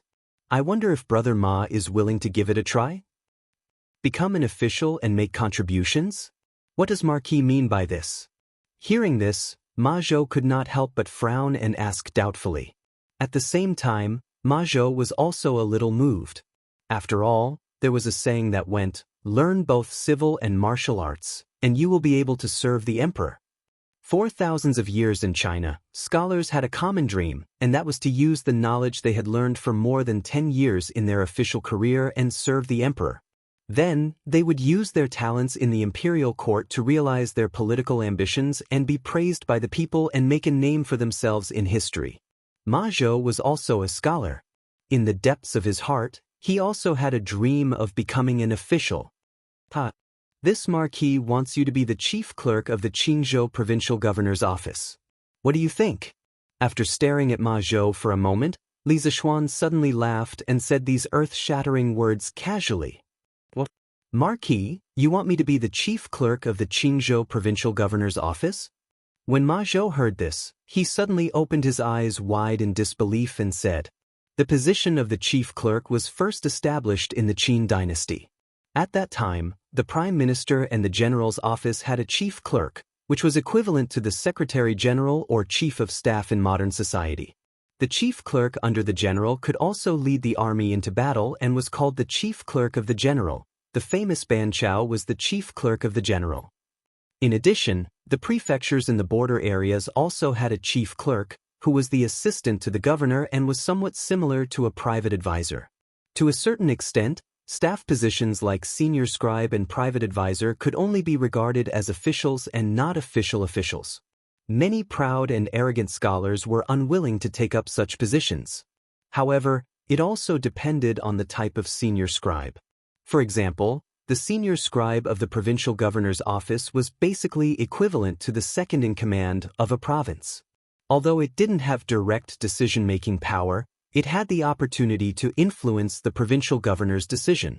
The stage wasn't small, especially since the land of Qingzhou now belonged to Li Zishuan's fief. Li Zishuan was both the landlord and the provincial governor. As such, the authority of the senior scribe of the provincial governor's office in Qingzhou was even greater. As long as Li Zishuan announced to the public that he wanted to recruit a chief clerk, there would definitely be countless scholars fighting to sign up. This rare opportunity had now landed on Ma Zhou so easily. It was completely Li Zishuan opening a back door for Ma Zhou. "You are the most suitable candidate for the position of chief clerk in this Marquis's heart. Brother Ma, are you willing to follow this Marquis to create another career?" Li Zishuan nodded and looked at Ma Zhou with a serious face. Chapter 1677. Qingzhou is located in a remote corner, and the local tyrants and officials are definitely colluding with each other. Moreover, the dragon head of the dragon sect was recently killed in Chang, so the situation in Qingzhou is definitely complicated and treacherous. This Marquis needs a sufficiently capable and trustworthy person to go to Qingzhou and stabilize the situation for the time being. Brother Ma, whether in terms of talent or intelligence, you completely meet the requirements. It all depends on whether Brother Ma is willing to lend this Marquis a hand. In the principal's office of Yanhuang College, Li Zixuan stood up and solemnly clasped his hands at Ma Zhou.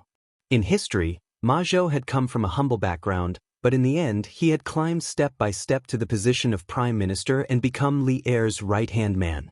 His talent, strategy, and political skills were beyond doubt. Although the current situation in Qingzhou was complicated, Li Zixuan was confident that it would not be a problem for Ma Zhou. Wouldn't the future prime minister of the Great Tang be able to easily govern a province? Of course, Li Zixuan had never thought of tying Ma Zhou to his side forever. This would be too much of a waste of talent. Ma Zhou had the talent to become prime minister, so he shouldn't just be a minor official. As long as the time was right, even if Ma Zhou didn't want to enter the court as an official, Li Zixuan would recommend Ma Zhou to Li Er. In the end, Qingzhou was just a small hurdle that Li Zixuan had set up for Ma Zhou to grind experience and level up. Once Ma Zhou had accumulated a certain amount of experience as an official, it would be time for him to start the main storyline of the imperial court. In the face of Li Zixuan's solemn expression, Ma Zhou couldn't help but turn solemn. To tell the truth, he was very conflicted. On one hand, he had lived in Yanhuang College and Datong Daily for more than a year, and he was already used to the people and things here. He had long been deeply infatuated with everything here, and he was naturally reluctant to leave. After all, humans were not plants and could not be emotionless. But if he had to stay in Yunshan for the rest of his life, in the editorial department of Datong Daily, Ma Zhou would feel that his life was lacking something, and it would be somewhat dull and tasteless. After a long silence, Ma Zhou's originally unfocused gaze gradually became resolute. He solemnly bowed to Li Zixuan and said, "Many thanks for Marquis's appreciation. This Ma is willing to serve Marquis faithfully." "Ha, good. Brother Ma, I was right about you." Li Zixuan looked deeply at Ma Zhou, then stepped forward and helped Ma Zhou up with both hands. He then laughed loudly and said, "With Brother Ma's help, the people of Qingzhou will live a good life in the near future. Marquis is too kind. In terms of governing the people, this Ma's insignificant ability can't compare to Marquis'." Ma Zhou shook his head and cupped his hands. This was not a deliberate compliment to Li Zixuan, but a fact. Back then, the Han family manor and Plum Village were the same as the other villages. The people didn't know what to eat, and it was estimated that they wouldn't be able to eat meat for a whole year. But in just over a year, the Han family manor and Plum Village had become one of the wealthiest villages around Cheng. Not only did the villagers live better, but their food and clothing were also several times better than before. Almost every family had saved up a lot of money. Anyone with a discerning eye would know who the credit was. So Li Zixuan's ability to revitalize the people's lives was something that even Ma Zhou couldn't help but admire. Let's stop flattering each other and get back to the main topic. The situation in Qingzhou is urgent. This Marquis will personally write a letter of appointment after returning home in the afternoon, officially appointing Brother Ma as the chief steward of the Qingzhou provincial governor's office. Chief Steward Ma, after you pack up and prepare, immediately set off for Qingzhou. Li Zixuan first smiled, then looked at Ma Zhou seriously. The chief steward Ma was only a subordinate of the provincial governor, so the appointment of the chief steward Ma didn't need to be reported to the imperial court, nor did it need Li Zixuan's approval. Li Zixuan alone could make the decision. Hearing the words, Chief Steward Ma, from Li Zixuan's mouth, Ma Zhou couldn't help but feel a little emotional. The poor kid who came to Cheng, and alone from Bo province and had nothing, was now the chief steward of the provincial governor's office? This made Ma Zhou feel a little dreamy and unreal. Of course there's no problem on my side. But after I leave, what about the Academy's economics department and the Datong Daily's editorial department? Ma Zhou recovered from his absent-mindedness and frowned as he asked hesitantly. Li Zixuan thought for a while and said, "This is easy. For the Academy, let Mr. Kong Gui be the head of the economics department. With old Mr's knowledge, there shouldn't be a problem. As for the Datong Daily's editorial department, let little Fishy be there first. If I have time, I'll go and take a look. Then I'm relieved. I'll be able to leave in the next 2 days." Ma Zhou heard and nodded. Then he suddenly thought of something. After a moment of hesitation, he said, "Since I came back from the north, Little Fishy seems to have become a little quiet. I've asked a few times, but I didn't get anything. This girl worships Marquis very much. If you have time, Marie, you should go and take a look. Li Zishuan's heart skipped a beat. He suddenly remembered Li Yu's strange behavior at the Longmen Pass. After a while, he nodded and said, "Okay, I'll find time to talk to her." Ma Zhou heard and heaved a sigh of relief. He said, "That's good. That's good." Although he often bickered with Li Yu, Ma Zhou liked this clever girl very much. He treated Li Yu as his own little sister. Last time, Li Yu went to the north alone without a word. After that, she came back in low spirits. Naturally, Ma Zhou saw all of this. However, there were some things that Li Yu didn't want to tell him. He couldn't do anything about it. Also, Officer Ma, you should pay more attention to your safety when you go to Qingzhou.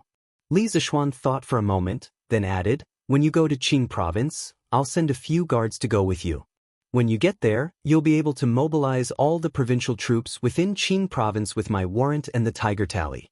Since Lu Ming wrote to me to ask for military authority, it means that the provincial troops in Qingzhou are not completely under his control. This is our chance. Of course, just in case, Officer Ma, you should bring a telegraph machine to Qingzhou. If there are any changes in the situation, send a telegraph to me at any time. Ma Zhou's trip to Qingzhou was, of course, dangerous. After all, he was going there to replace the position of Lu Ming, the provincial governor of Qingzhou. Li Zishuan and Lu Ming were direct enemies. Lu Ming had been an official in Qingzhou for many years and definitely had a lot of connections. If he was driven to desperation, he might really do something to Ma Zhou. Therefore, Li Zishuan had to consider everything carefully. However, it didn't mean that Ma Zhou would die. At the very least, the provincial troops in Qingzhou were still very likely to be used by Li Zishuan and Ma Zhou. After all, with the consolidation of the Tang dynasty's political power, and Li Er's series of ruthless methods since he ascended the throne, everyone knew that the current imperial court was invincible. Only death awaited those who wanted to rebel. Yozhou's Luo Yi and the Dragon sect were examples. Lu Ming was just a minor provincial governor. It was impossible for him to completely control all the provincial troops in Qingzhou during the period when the provincial governor Zheng Qingsong was captured. As long as he could control the military power as soon as possible, Ma Zhou's safety in Qingzhou would be guaranteed. The rest was to slowly stabilize the political situation and eliminate the dregs and scum in Qingzhou's officialdom. Ma Zhou was greatly touched by these words. He couldn't help but cup his hands and say, "Thank you for your trust, Marquis. I will do my best and not disappoint Marquis's high expectations." To completely hand over the military power of a province to one person, this trust couldn't be said to be small. Li Zishuan smiled and said, "This Marquis previously said that this Marquis doesn't trust any of the officials in Qingzhou, but Brother Ma, this Marquis has complete and unreserved trust in you. Go ahead and do it. First, help this Marquis stabilize the situation in Qingzhou. When this Marquis is free, he will personally make a trip to Qingzhou." Ma Zhou was moved and said, "Yes." The two looked at each other and smiled. Li Zishuan patted Ma Zhou's shoulder and said heroically, "Ha! Then let's do something big in Qingzhou." After discussing the matters in Qingzhou with Ma Zhou, Li Zishuan went to the offices of the various disciplines. His main purpose was to look at the situation of the examination papers from yesterday. In addition, he also gathered Yen Silu and a few other discipline team leaders for a small meeting. They discussed the situation of Ma Zhou's appointment in Qingzhou, as well as the subsequent handover of some work. With regards to Ma Zhou's promotion, Yen Silu and the other teachers were sincerely happy for him. Some people saw from Ma Zhou that they might be able to rely on their achievements in the academy and Li Zishuan's appreciation to become an official. This made them even more motivated in their hearts, such as Su Hongji and Xiaodian. Some people didn't care about being an official because they were already content with the status quo, such as Wang Ji and Mo Huai. Li Zishuan naturally didn't know what these teachers were thinking. However, even if he knew, he wouldn't say anything. Everyone had their own aspirations, and he respected everyone's aspirations. If these people wanted to enter the imperial court as an official, he would do his best to help. After all, these people represented Gong Shui, and this could be considered as expanding the influence of Gong Shui. After all the arrangements were completed, Li Zishuan quickly returned to the mansion in Lantian County. Then he personally wrote a letter of resignation for Ma Zhou and stamped it with the seal of the Qingzhou provincial governor and his own personal seal. Lu Feng, immediately send this item to Yunshan and personally hand it to Mr. Ma Zhou, understand? Li Zishuan came to the front yard and summoned the guard Lu Feng. The situation in Qingzhou absolutely couldn't be allowed to deteriorate any further. When Li Er handed Qingzhou over to Li Zishuan, it was mainly to let Li Zishuan pacify the influence of the Heavenly Dragon sect on Qingzhou as soon as possible and lead the local people to live a better life. If it wasn't for the upcoming Kingdom War, Li Zishuan would have personally made a trip to Qingzhou. Lu Feng took the package that Li Zishuan handed over. He responded and immediately turned to leave the residence. Chapter 1678. After sending someone to deliver the letter of appointment to Ma Zhou, Li Zishuan sat alone in the study room and closed his eyes to think. Due to the complex of modern people, he had always wanted to be a big landlord. Therefore, he was very happy every time he received a piece of land. Moreover, he would very seriously manage his land, such as the Han Village, Plum Village, Liujia Village, and so on. When he saw that the people in his land had enough food and clothing and lived in peace and contentment, Li Zishuan's heart was filled with a sense of accomplishment. However, Li Zishuan had thrown such a big mess in Qingzhou to him.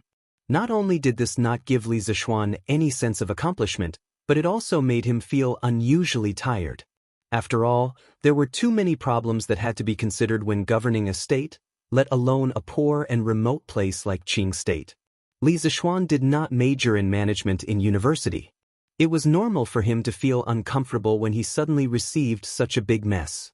However, it was fortunate that he had Ma Zhou, the future prime minister of Tang Empire, to help him. Otherwise, he was afraid that he would not have any countermeasures to deal with the emergency situation in Qingzhou. Marquis, there is a letter from Qizhou. Please take a look. While he was deep in thought, Pang Feiji's voice suddenly came from outside the door. Li Zishuan immediately came back to his senses. His heart moved, and he said in a deep voice, "Come in." With a creak, Pang Feiji pushed open the door from the outside and entered. Then, he carefully closed the door. After everything was done, Pang Feiji held a lacquered envelope with both hands. He quickly walked to Li Zishuan and said, "Marquis, this is a letter from the Qizhou Provincial Governor's Office." Qizhou Provincial Governor's Office? Wang Renbiao? Let me take a look. Li Zishuan stared blankly for a moment before hastily replying. Although Wang Renbiao was born in an aristocratic family, he did not have the bad habit of being unruly and unruly. He got along very well with Li Zishuan. Moreover, in the battle at Longmen Pass not long ago, if Wang Renbiao had not taken the risk of being impeached and recruited elite soldiers without authorization to come to the rescue, Longmen Pass might have fallen, and Li Zishuan, who was heavily injured at that time, might have died under the hooves of the Turkic wolf cavalry. This was a life-saving grace. Not to mention, before this incident, Li Zishuan and Wang Renbiao's relationship was already very good. Therefore, when he heard that it was a letter from the Qizhou Provincial Governor's Office, Li Zishuan was very happy. After receiving the letter from Pang Feiji, Li Zishuan quickly opened it and read it carefully. There were lines of elegant handwriting on the letter. As the saying goes, a person's handwriting is like their handwriting. However, looking at the elegant handwriting, he knew that this letter was definitely not written by a man. Looking at the contents of the letter, it was indeed not written by a man. I, Jingchu, pay my respects to Marquis. I have not seen him for more than a month, but I have heard of Marquis's actions of going up north to exterminate the locusts and ambushing the Turkic state preceptor. Marquis is valiant and brave, just like Li Guang during the Han dynasty. He is admirable.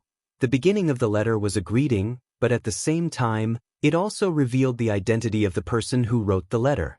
It was Li Jingchu, and not Wang Renbiao as Li Zishuan had expected. Li Zishuan could not help but feel puzzled. He secretly wondered why Li Jingchu would write a letter to him. This was because he and Li Jingchu had never interacted directly.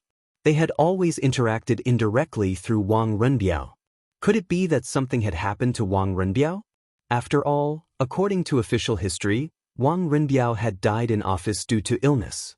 Thinking of this, Li Zishuan's heart suddenly sank. He hurriedly skipped the beginning of the letter and continued reading. On the 6th day of the 7th month, the eldest princess brought provincial governor Wang to Qizhou.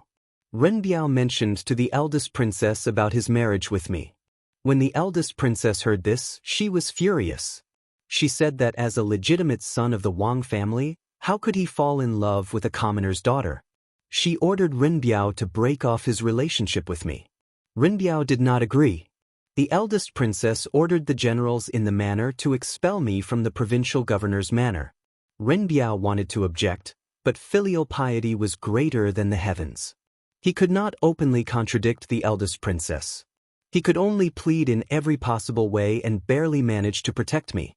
In order to not make things difficult for Renbiao, I quietly left Yongzhou City that night. After my father was harmed by evil people, I no longer cared about matters of love. However, Renbiao took pity on me. He had done so much for me and even avenged my father's death for me. I am not made of gold and stone. How could I not be moved? I had thought that I was not worthy of the eldest son of the Wang family. I also expected that Renbiao and I would face many difficulties in the future. However, when things came to a head, the eldest princess and provincial governor Wang's determination exceeded my and Renbiao's expectations. I knew that it was impossible for me to step into the Wang family. I thought that as long as Renbiao could be happy, I would be satisfied. I originally thought that after I left Yongzhou City, I would be able to resolve this crisis. However, who knew that a few days ago, I heard rumors that Renbiao had fallen seriously ill and was bedridden again. I was extremely worried and returned to Yongzhou City. I wanted to visit the provincial governor's manor, but I was refused entry by the eldest princess's people. Helpless, I found Renbiao's old housekeeper and borrowed the provincial governor's manor's name to write a letter to Marquis. Marquis is Renbiao's best friend, and Renbiao is usually very respectful of Marquis. This humble girl does not have extravagant hopes that Marquis will allow this humble girl and Renbiao to be together forever. I only hope that Marquis can counsel Renbiao and help him resolve the knot in his heart so that he can recover quickly. This humble girl, Li Jingchu, respectfully greets you. After reading the letter, Li Zishuan's expression turned grave. He thought to himself, what's bound to come has indeed come. When Li Zishuan found out that Wang Renbiao was infatuated with Li Jingchu, he had predicted that the upper echelons of the Wang family would strongly oppose this marriage. At that time, Wang Renbiao had expressed that even if he was expelled from the Wang family because of Li Jingchu, he was willing to accept it. At most, he would just find another way to make a living. But who knew that Wang Renbiao would be so angered by Princess Tong, and that he would be bedridden? Furthermore, from the looks of it, he was currently under house arrest. Otherwise, he would definitely have chased after Li Jingchu when she left Yong City. In addition, at Longmen Pass, Leng Yuyao, who had accompanied Wang Renbiao, had secretly mentioned to Li Zishuan that the elders of the Wang family already knew about the matter between Wang Renbiao and Li Jingchu. At that time, Li Zishuan did not take it to heart. In his opinion, Wang Yu was the head of the Wang family. No matter how vicious a tiger was, it would not harm its own child. At most, it would take away some of the political resources that the Wang family had invested in Wang Renbiao, so that Wang Renbiao would not be able to continue his smooth-sailing career in the government. But who would have thought that these two elders would want to torture their own son to death? In the end, he had overestimated the importance of kinship in the aristocratic families and underestimated the coldness of those people. You leave first. I'll write a reply. Call Xiao Xian to grind the ink. After a long silence, Li Zishuan raised his head and ordered. Pang Feiji bowed and accepted the order. Just as he walked out, the door to the study was pushed open with a creak. It was Han Yushi, who had walked in with a cup of tea. Husband, this concubine just heard that you wanted to write a letter. How about I grind the ink for you? Chapter 1679. Wife, you're here. In the study of the Marquis's mansion, Li Zishuan forced a smile and greeted Han Yushi when he saw her push open the door and enter. I heard that you went into the study after returning and didn't come out for a long time, so I made a pot of tea and brought it over to quench your thirst. Han Yushi placed the tray with the teacup on the table beside Li Zishuan. Then, she saw that Li Zishuan seemed to have something on his mind, so she asked tentatively, "Husband, did something happen?" Li Zishuan shook his head and sighed. "AI. A pair of ill-fated mandarin ducks. Since you're here, please help your husband grind the ink." Ill-fated mandarin ducks. Husband. Han Yushi didn't understand, but she saw that Li Zishuan didn't seem to think much about it, so she didn't ask further. Instead, she came to the table and began to grind the ink for Li Zishuan. In fact, although Li Zishuan knew how to write with a brush, he didn't use a brush to write. After all, he wasn't used to it. Of course, the most important thing was that the workshop at Xianxia Pavilion had already made pencils and promoted their use in the academy. With such a convenient writing tool like a pencil, why would he use a brush? Wouldn't he be suffering? But this time, Li Zishuan had a reason to use a brush. Because he wasn't writing to Wang Renbiao, but to Wang Yu and Princess Tong. Writing with a brush looked more formal than writing with a pencil. This matter concerned his good brother's lifetime happiness, so Li Zishuan didn't dare to be careless. "Wife, you're here." In the study of the Marquis's mansion. Seeing Han Yushi push open the door and enter, Li Zishuan forced a smile and greeted her. This concubine heard that husband went into the study after returning home and didn't come out for a long time, so this concubine brewed a pot of tea and brought it over to quench your thirst. Han Yushi placed the tray with the teacups on the table beside Li Zishuan. Then, she saw that Li Zishuan seemed to have something on his mind, so she asked tentatively, "Husband, did something happen?" Li Zishuan shook his head and sighed. "Sigh. That's right. A pair of ill-fated mandarin ducks. Since my wife is here, help your husband grind the ink." Unfortunate couple. Husband. Han Yushi was naturally puzzled when she heard this, but she saw that Li Zishuan did not seem to think too much about it, so she did not get to the bottom of it. Instead, she came to the side of the desk and began to grind the ink for Li Zishuan. In fact, although Li Zishuan knew how to write with a brush, he had long stopped writing with a brush. After all, he was not used to it. Of course, the most important thing was that the workshop of Xianxia Pavilion had long made pencils and promoted their use in the academy. With such a convenient writing tool like a pencil, why would he use a brush? Wouldn't it be torture? However, this time, Li Zishuan had a reason to use a brush. Because he was not writing to Wang Renbiao, but to Wang Yu and Princess Tong. Writing with a brush looked more formal than writing with a pencil.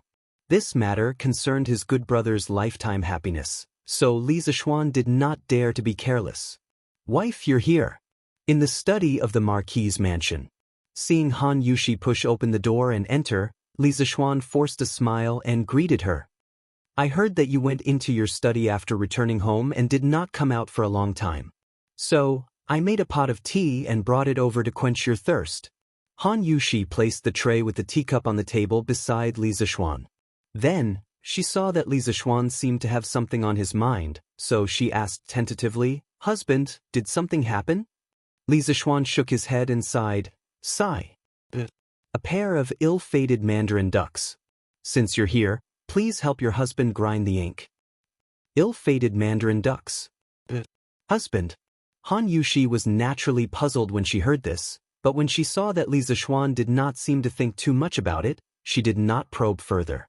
Instead, she came to the side of the desk and began to grind ink for Li Zishuan.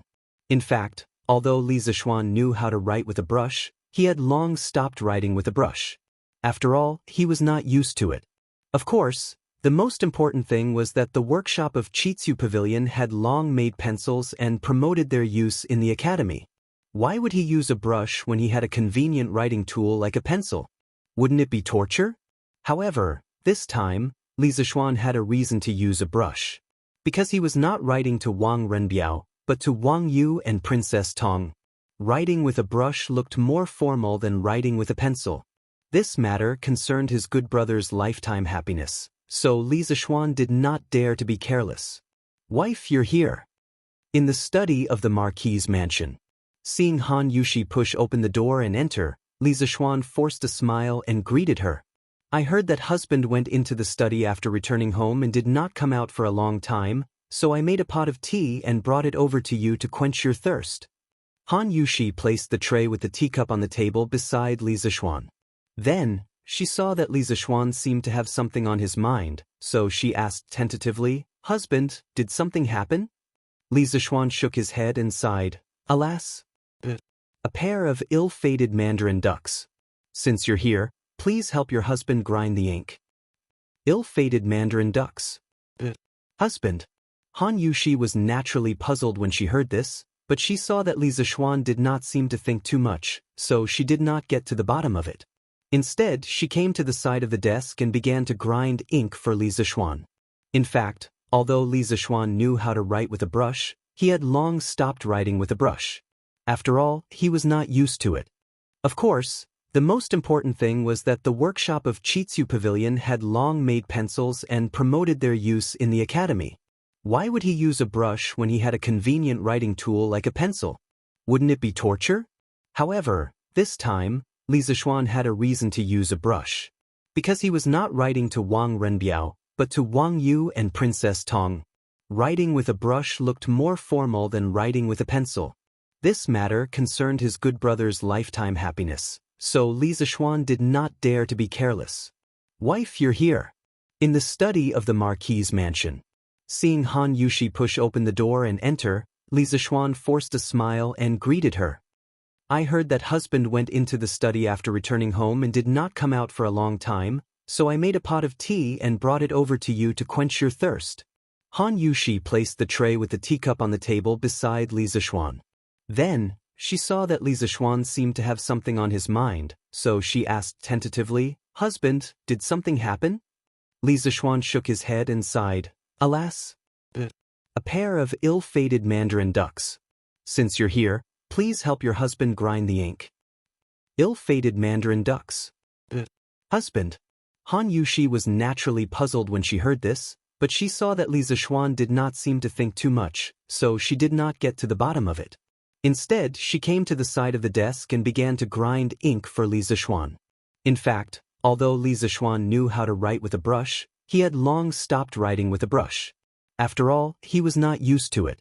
Of course, the most important thing was that the workshop of Chitsu Pavilion had long made pencils and promoted their use in the academy. Why would he use a brush when he had a convenient writing tool like a pencil? Wouldn't it be torture? However, this time, Li Zixuan had a reason to use a brush. Because he was not writing to Wang Renbiao, but to Wang Yu and Princess Tong. Writing with a brush looked more formal than writing with a pencil. This matter concerned his good brother's lifetime happiness, so Li Zixuan did not dare to be careless. "Wife, you're here." In the study of the Marquis's mansion. Seeing Han Yushi push open the door and enter, Li Zixuan forced a smile and greeted her. "I heard that husband went into the study after returning home and did not come out for a long time, so I made a pot of tea and brought it over to you to quench your thirst." Han Yushi placed the tray with the teacup on the table beside Li Zixuan. Then, she saw that Li Zixuan seemed to have something on his mind, so she asked tentatively, "Husband, did something happen?" Li Zixuan shook his head and sighed, "Alas, a pair of ill-fated mandarin ducks. Since you're here, please help your husband grind the ink." Ill-fated mandarin ducks. Husband. Han Yushi was naturally puzzled when she heard this, but she saw that Li Zixuan did not seem to think too much, so she did not get to the bottom of it. Instead, she came to the side of the desk and began to grind ink for Li Zixuan. In fact, although Li Zixuan knew how to write with a brush, he had long stopped writing with a brush. After all, he was not used to it. Of course, the most important thing was that the workshop of Chitsu Pavilion had long made pencils and promoted their use in the academy. Why would he use a brush when he had a convenient writing tool like a pencil? Wouldn't it be torture? However, this time, Li Zixuan had a reason to use a brush. Because he was not writing to Wang Renbiao, but to Wang Yu and Princess Tong. Writing with a brush looked more formal than writing with a pencil. This matter concerned his good brother's lifetime happiness, so Li Zixuan did not dare to be careless. "Wife, you're here." In the study of the Marquis's mansion. Seeing Han Yushi push open the door and enter, Li Zixuan forced a smile and greeted her. I heard that husband went into the study after returning home and did not come out for a long time, so I made a pot of tea and brought it over to you to quench your thirst. Han Yushi placed the tray with the teacup on the table beside Li Zishuan. Then, she saw that Li Zishuan seemed to have something on his mind, so she asked tentatively, "Husband, did something happen?" Li Zishuan shook his head and sighed, "Alas, a pair of ill-fated mandarin ducks. Since you're here, please help your husband grind the ink." Ill-fated mandarin ducks. Husband. Han Yushi was naturally puzzled when she heard this, but she saw that Li Zishuan did not seem to think too much, so she did not get to the bottom of it. Instead, she came to the side of the desk and began to grind ink for Li Zishuan. In fact, although Li Zishuan knew how to write with a brush, he had long stopped writing with a brush. After all, he was not used to it. Of course, the most important thing was that the workshop of Chitsu Pavilion had long made pencils and promoted their use in the academy. Why would he use a brush when he had a convenient writing tool like a pencil? Wouldn't it be torture? However, this time, Li Zishuan had a reason to use a brush. Because he was not writing to Wang Renbiao, but to Wang Yu and Princess Tong. Writing with a brush looked more formal than writing with a pencil. This matter concerned his good brother's lifetime happiness, so Li Zishuan did not dare to be careless. "Wife, you're here." In the study of the Marquis's mansion. Seeing Han Yushi push open the door and enter, Li Zishuan forced a smile and greeted her. "I heard that husband went into the study after returning home and did not come out for a long time, so I brewed a pot of tea and brought it to you to quench your thirst." Han Yushi placed the tray with the teacup on the table beside Li Zishuan. Then, she saw that Li Zishuan seemed to have something on his mind, so she asked tentatively, "Husband, did something happen?" Li Zishuan shook his head and sighed, "Alas, a pair of ill-fated mandarin ducks. Since you're here, please help your husband grind the ink." Ill-fated mandarin ducks. Husband. Han Yushi was naturally puzzled when she heard this, but she saw that Li Zishuan did not seem to think too much, so she did not get to the bottom of it. Instead, she came to the side of the desk and began to grind ink for Li Zishuan. In fact, although Li Zishuan knew how to write with a brush, he had long stopped writing with a brush. After all, he was not used to it. Of course, the most important thing was that the workshop of Chitsu Pavilion had long made pencils and promoted their use in the academy. Why would he use a brush when he had a convenient writing tool like a pencil? Wouldn't it be torture? However, this time, Li Zishuan had a reason to use a brush. Because he was not writing to Wang Renbiao, but to Wang Yu and Princess Tong. Writing with a brush looked more formal than writing with a pencil. This matter concerned his good brother's lifetime happiness, so Li Zishuan did not dare to be careless. "Wife, you're here." In the study of the Marquis's mansion. Seeing Han Yushi push open the door and enter, Li Zishuan forced a smile and greeted her. "I heard that husband went into the study after returning home and did not come out for a long time, so I made a pot of tea and brought it over to you to quench your thirst." Han Yushi placed the tray with the teacup on the table beside Li Zishuan. Then, she saw that Li Zishuan seemed to have something on his mind, so she asked tentatively, "Husband, did something happen?" Li Zishuan shook his head and sighed, "Alas, a pair of ill-fated mandarin ducks. Since you're here, please help your husband grind the ink." Ill-fated mandarin ducks. Husband. Han Yushi was naturally puzzled when she heard this, but when she saw that Li Zishuan did not seem to think too much about it, she did not probe further. Instead, she came to the side of the desk and began to grind ink for Li Zishuan. In fact, although Li Zishuan knew how to write with a brush, he had long stopped writing with a brush. After all, he was not used to it. Of course, the most important thing was that the workshop of Chitsu Pavilion had long made pencils and promoted their use in the academy. Why would he use a brush when he had a convenient writing tool like a pencil? Wouldn't it be torture? However, this time, Li Zishuan had a reason to use a brush. Because he was not writing to Wang Renbiao, but to Wang Yu and Princess Tong. Writing with a brush looked more formal than writing with a pencil. This matter concerned his good brother's lifetime happiness, so Li Zishuan did not dare to be careless. "Wife, you're here." In the study of the Marquis's mansion. Seeing Han Yushi push open the door and enter, Li Zishuan forced a smile and greeted her. I heard that husband went into the study after returning home and did not come out for a long time, so I made a pot of tea and brought it over to you to quench your thirst. Chapter 1680. If you want to kill Li Zishuan's brother and sworn sister, then you have to be prepared to pay the corresponding price. The Wang family is no exception. As soon as these words were spoken, the atmosphere in the study suddenly became austere. At this moment, Li Zishuan had the power to move unhindered and was invincible in the world. He didn't even put the Wang clan, which was ranked at the top of the 5 families and 7 great clans, in his eyes. He was extremely arrogant. However, he did have the right to be arrogant. Back then, the prestigious Cui family of Qinghe, Cui family of Bowling, and Zheng family of Xingyang had all been directly or indirectly destroyed by him. At that time, Li Zishuan did not have the prestige, power, and status that he had today. Now, he was not only a marquis, but also the provincial governor of a province. His foundation was deeper and his strength was stronger. Of course, his destructive power was even more shocking. The Wang family valued the family's interests and could ignore Wang Renbiao's life. However, they had to consider whether they could withstand Li Zishuan's revenge after Wang Renbiao's death. This was the attitude that Li Zishuan wanted to convey to Wang Yu and Princess Tong. This concubine naturally understands husband's feelings, but won't this displease Provincial Governor Wang and Princess Tong?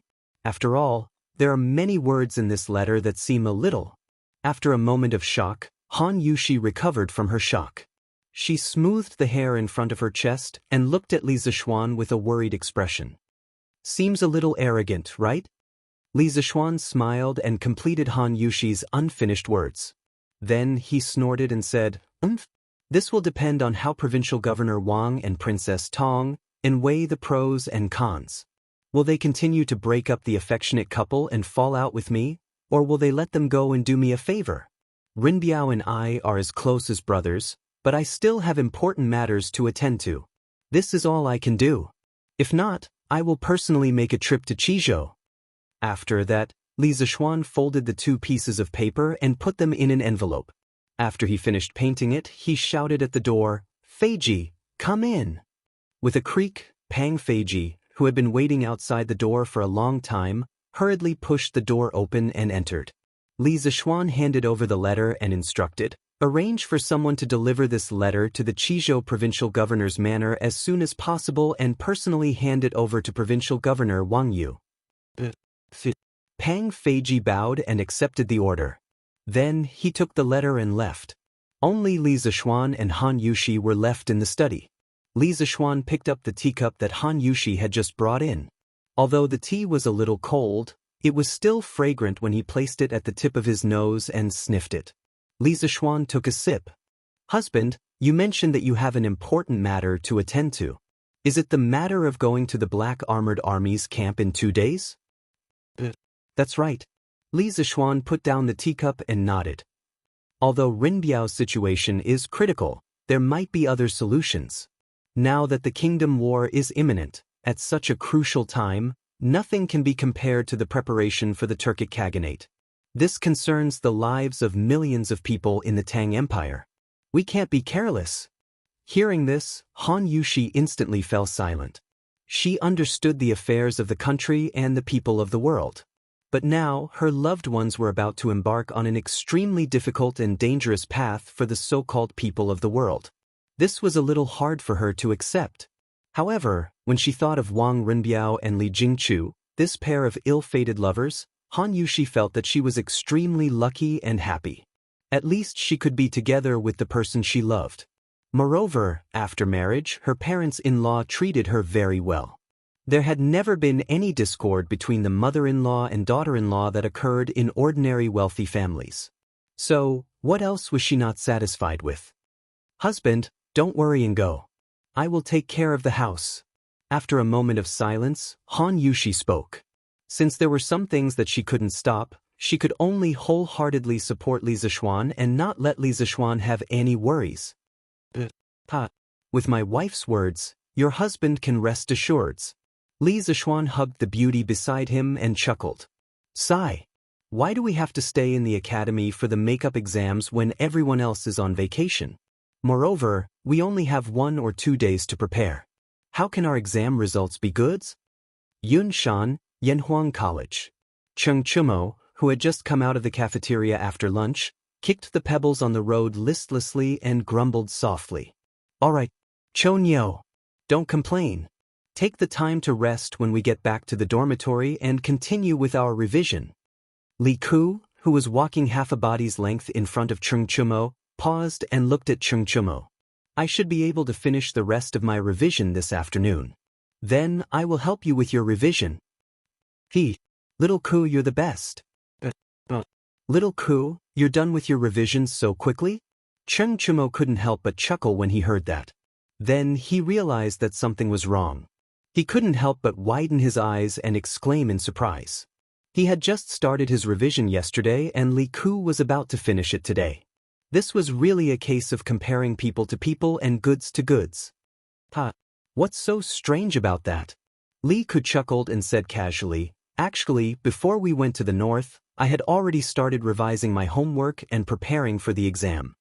During the days we were in the north, we were on the road during the day and before we rested at night, I would usually read for 1 to 4 hours. F***CK. I was wondering why the lights in your room went out so late every night. Little Ku, why didn't you tell me earlier? Cheng Chumo slapped his head and suddenly realized something. Then he said with a hurt face. It was as if he was blaming a good friend for studying secretly without telling him. Those who didn't know the truth would probably praise him for being a good student who loved studying. Hearing that, Li Ku looked at Cheng Chumo and said, Cho Nyo, even if I told you earlier, would you really be able to calm down and study in advance and prepare for your exams? Cheng Chumo was stunned. What Li Ku said did make sense. Even if he was given a chance to choose again, he would not study and prepare for exams while he was on his way to the north to kill locusts. There was no other way. He was born to be active. Little Ku, don't hit people in the face and don't expose people's shortcomings when scolding them. You're not being nice. Cheng Chumo was embarrassed by Li Ku's words. He scratched his head and couldn't help but say, All right, Brother Chonyo, there's no point in arguing about this now. I think we should go back to the school and rest. I'm almost done with my revision. If you need me in the afternoon, I can help you with your homeworks. Tai Dan smiled and said, Don't worry. That's great. Iron Egg, you're a good brother. After the exams, Old Cheng, will treat you to a drink at 100 Flowers Tower. When Cheng Chumo heard this, he immediately burst into laughter. 100 Flowers Tower, wasn't it a brothel? This idiot wanted to bring Iron Egg, who was not even 20 years old, to a brothel. Tai Dan was no longer the poor country boy he used to be. Naturally, he had heard of the 100 Flowers Tower before. Therefore, he immediately blushed at Cheng Chumo's words and hurriedly said, Don't worry. There's no need to drink. We're classmates, it's only right that we help each other. Yes, it's only right. Cheng Chumo was instantly amused and said with a smirk, Hey, Iron Egg, you're shy. What's there to be shy about? Let me tell you, when I was 8 years old.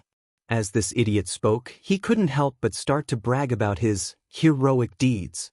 Meng Wenhao and Ku Shiqing, who had just returned from Shuzhong, couldn't help but smile when they saw this. Isn't that Qin Ke? Where is he going? When they were approaching the academy's Guanghua building, Li Ku suddenly saw Li Tai hurrying along the main road of the academy towards the gate. He couldn't help but ask in confusion. Qin Ke? That's right. Qin Ke just finished his exams a few days ago. Can't you just ask him to help with your homework? Hearing the two words, Qin Ke, Cheng Chumo's eyes suddenly lit up. He smiled and immediately ran in the direction of Li Tai. As he ran, he shouted, Hey! Qin Ke, stop. Li Ku and the others instantly understood the reason why Cheng Chumo was so enthusiastic. They couldn't help but cover their faces with their hands. It was really shameful to be associated with this guy. A moment later, Virgin, you want me to leak the exam questions to you and help you cheats? Absolutely impossible. Cheng Chumo's intention was actually very simple. He just wanted Li Tai to recall the questions of the final exam from a few days ago. Then, he would be prepared for the makeup exam the day after tomorrow. But how could Li Tai help him do such a shameful thing? After understanding the situation, Li Tai rejected Cheng Chumo's offer without hesitation and said, "Don't worry. Virgo, I advise you to give up on this idea. First, no one in the academy will help you recall the exam questions. Second, your exam papers this time may not be the same as ours. Instead of thinking about this, it's better to take the time to revise." Cheng Chumo pursed his lips and whispered, "It's fine if you don't want to help. If the makeup exam questions are not the same as yours, will Yamacho come up with another set of exam questions?" Li Tai rolled his eyes and couldn't be bothered with this idiot.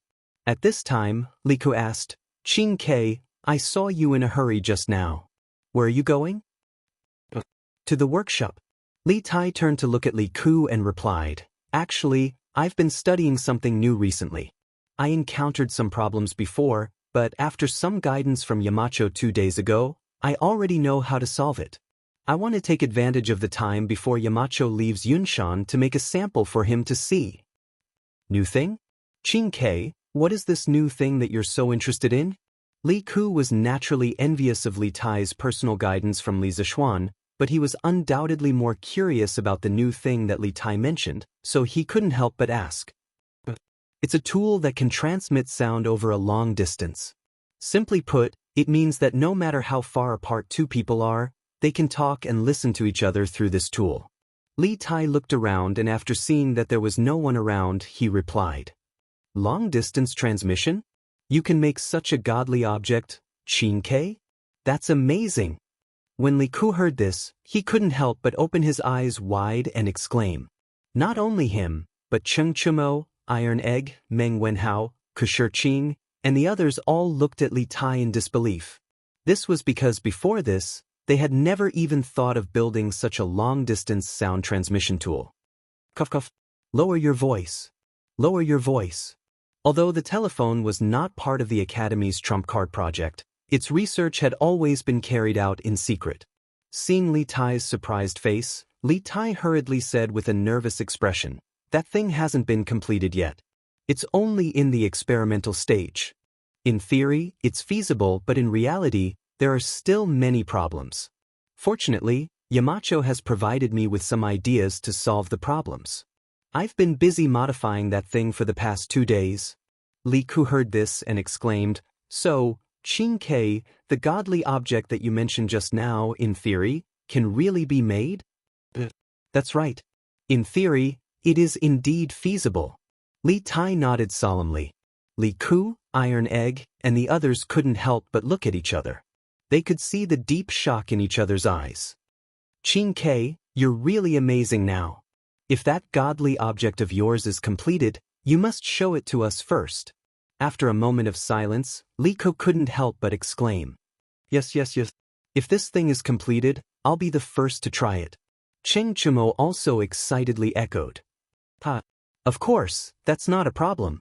Li Tai nodded with a smile. "All right. Qing Ke, you said that you want to make it before Yamacho leaves Yunshan. What does that mean? Could it be that Yamacho has plans to travel abroad recently?" Ku Shiqing asked at this time. Chapter 1681. "Uncle Ma, I heard you were looking for me?" The next morning, in the new workshop of the interesting pavilion, in a room in the editorial department of Datang Daily, Liu knocked on the door and entered. She asked Ma Zhou softly, who was standing in front of the window with his hands behind his back. In the academy, people called Ma Zhou Mr. Ma. In the workshop, people called Ma Zhou Caretaker Ma or Old Ma. In fact, Liu was probably the only person who called Ma Zhou Uncle Ma. Ma Zhou was against this form of address at first because he felt that he was not that old. However, after a long time, Ma Zhou was used to this form of address given by Liu. At this moment, he turned around and smiled kindly at Liu. "Little Liu, you're here? Sit down and talk." As he spoke, he pointed at a chair opposite his desk. Liu never knew how to write the word restraint in front of Ma Zhou. Hearing this, she did not stand on ceremony and directly sat on the chair. Then, she said half-jokingly, "Uncle Ma, seeing how serious you are, could it be that you called me here today because of my good performance in the past year and you want to increase my salary?"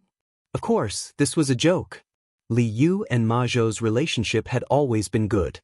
The two of them often joked about similar things. However, what Liu did not expect was that Ma Zhou, who had just sat opposite her, actually nodded. Yes, little you guessed it right. I called you here today to increase your salary. Liu couldn't help but stare with her eyes wide open when she heard this. She really suspected that there was something wrong with her ears, or perhaps there was something wrong with Ma Zhou's head. Otherwise, how could he have heard such shocking and unreasonable words? Uncle Ma, you're not kidding me, are you? I don't have the time to play with you. I haven't finished my draft for today. After a moment of shock, Liu pouted and said with some dissatisfaction. Obviously, she didn't take Ma Zhou's words seriously. Unexpectedly, Ma Zhou said with a serious face, Little Yu, I'm not joking with you. Over the past year, you've gone from knowing nothing about news writing to becoming the gold medal reporter of Datong Daily. All of us have seen the effort you've put in and the results you've achieved. Marquis and I do want to increase your salary. Not only that, but Marquis also plans to let you slowly take over the affairs of Datong Daily. In time, perhaps the entire Datong Daily editorial department will be handed over to you. What? Sir, you want me to take over the editorial department? When Liu heard that, she almost jumped out of her chair. She said in disbelief, But I was only in charge of writing the news. Weren't you always in charge of the editorial department? Why would Sir make such an arrangement? Liu was actually very satisfied with her current life. Every day, she would go out to gather information and write a few news articles. Every month, she would have a decent income.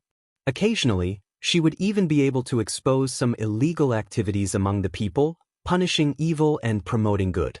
This life was really fulfilling and valuable.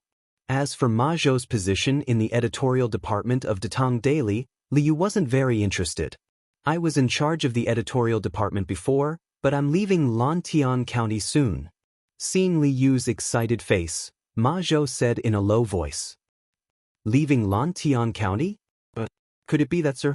When Liu heard that, her heart skipped a beat. Her face suddenly showed a trace of worry. She subconsciously thought that Ma Zhou had done something wrong recently, so Li Zishuan wanted to remove Ma Zhou from his position in the editorial department. What kind of person was Ma Zhou? How could he not see through Liu's thoughts? He quickly waved his hand and said, Little Yu, don't misunderstand. I'm leaving Lantian County because I have more important things to do. Marquis is now the provincial governor of Qingzhou, but there's still a lot of work in the capital. So, Marquis appointed me as the chief secretary of Qingzhou provincial governor's residence and asked me to go to Qingzhou to take over the affairs there. This afternoon, I'm leaving. So that's the case. When Liu heard that, she couldn't help but let out a sigh of relief. Then, she smiled and said, Then I should congratulate Uncle Ma for being promoted. When I have time to go to Qingzhou, Uncle Ma, as a local snake, you have to treat me well. When he heard that sentence, Ma Zhou couldn't help but twitch his mouth. This girl really didn't know how to use words. He was going to be the chief secretary of Qingzhou provincial governor's residence in the future. How could he be called a local snake? But how can I manage the entire editorial department by myself? How can I have that ability? At this moment, Liu remembered what Ma Zhou said at the beginning and couldn't help but speak out hesitantly. Ma Zhou smiled and said, Of course, your current ability isn't enough to manage the entire editorial department. So, Marquis only asked you to slowly take over and familiarize yourself with it. Currently, the editorial department should be directly managed by Marquis. Also, don't you have Yu Shaojian and the others to help you on normal days? Datong Daily had become the official mouthpiece of the imperial court. Naturally, there was no lack of supervision from the imperial court. Last year, Li Er sent a few scholars with both ability and integrity to enter Datong Daily's editorial department to review and supervise the contents of the daily newspaper. After more than a year of interaction, the editors in the editorial department and these scholars got along very well. There wasn't any hostility and instead, they often helped each other. Oh, all right then. I'll give it a try. Liu thought for a while and finally nodded her head to accept this task. It wasn't that she was greedy for money. The salary she received every month was more than enough for her. It was mainly because she was grateful to Li Zishuan and Ma Zhou for taking care of her for the past year. She wanted to share the burden of Li Zishuan and Ma Zhou. If that's the case, then I'm relieved. Ma Zhou let out a sigh of relief and smiled. After a pause, he said, Little Yu, I know that you've been looking for the whereabouts of your parents. Marquis and I will do our best to help you find them. But this kind of thing can't be rushed. Maybe when the time comes, your parents will automatically appear in front of you. Don't be depressed because of this. Although Li Yu's face was full of smiles, the attentive Ma Zhou could still see a faint trace of worry between Li Yu's brows. He had always treated Li Yu as his own sister. Before he left, of course, he was still a little worried.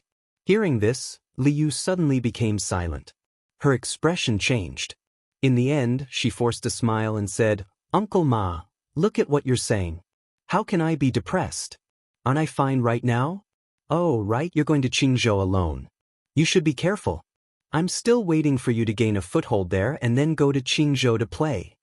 Ma Zhou sighed helplessly and said, You don't have to worry about my safety.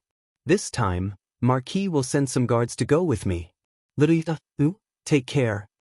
After saying this, he stood up and walked out of the room with his hands behind his back. Li Yu quickly stood up and shouted at Ma Zhou. Uncle Ma, you take care too. Yu Yao, how's Ren Biao? Still not eating? Qizhou, Yong County, front hall of the provincial governor's mansion. Wang Yu and a well-dressed woman with a graceful temperament were sitting at the head of the table. Looking at Leng Yuyao who was standing in the hall, Wang Yu asked with a cold face. Leng Yuyao's face was as cold as usual. Hearing Wang Yu's question, she slightly bowed and said, Master, young master said he can't eat? Can't eat? Hearing this, the noblewoman sitting next to Wang Yu was instantly enraged. She slammed the table and said angrily, I think he's been bewitched by that little vixen. For that bitch, he doesn't care about anyone.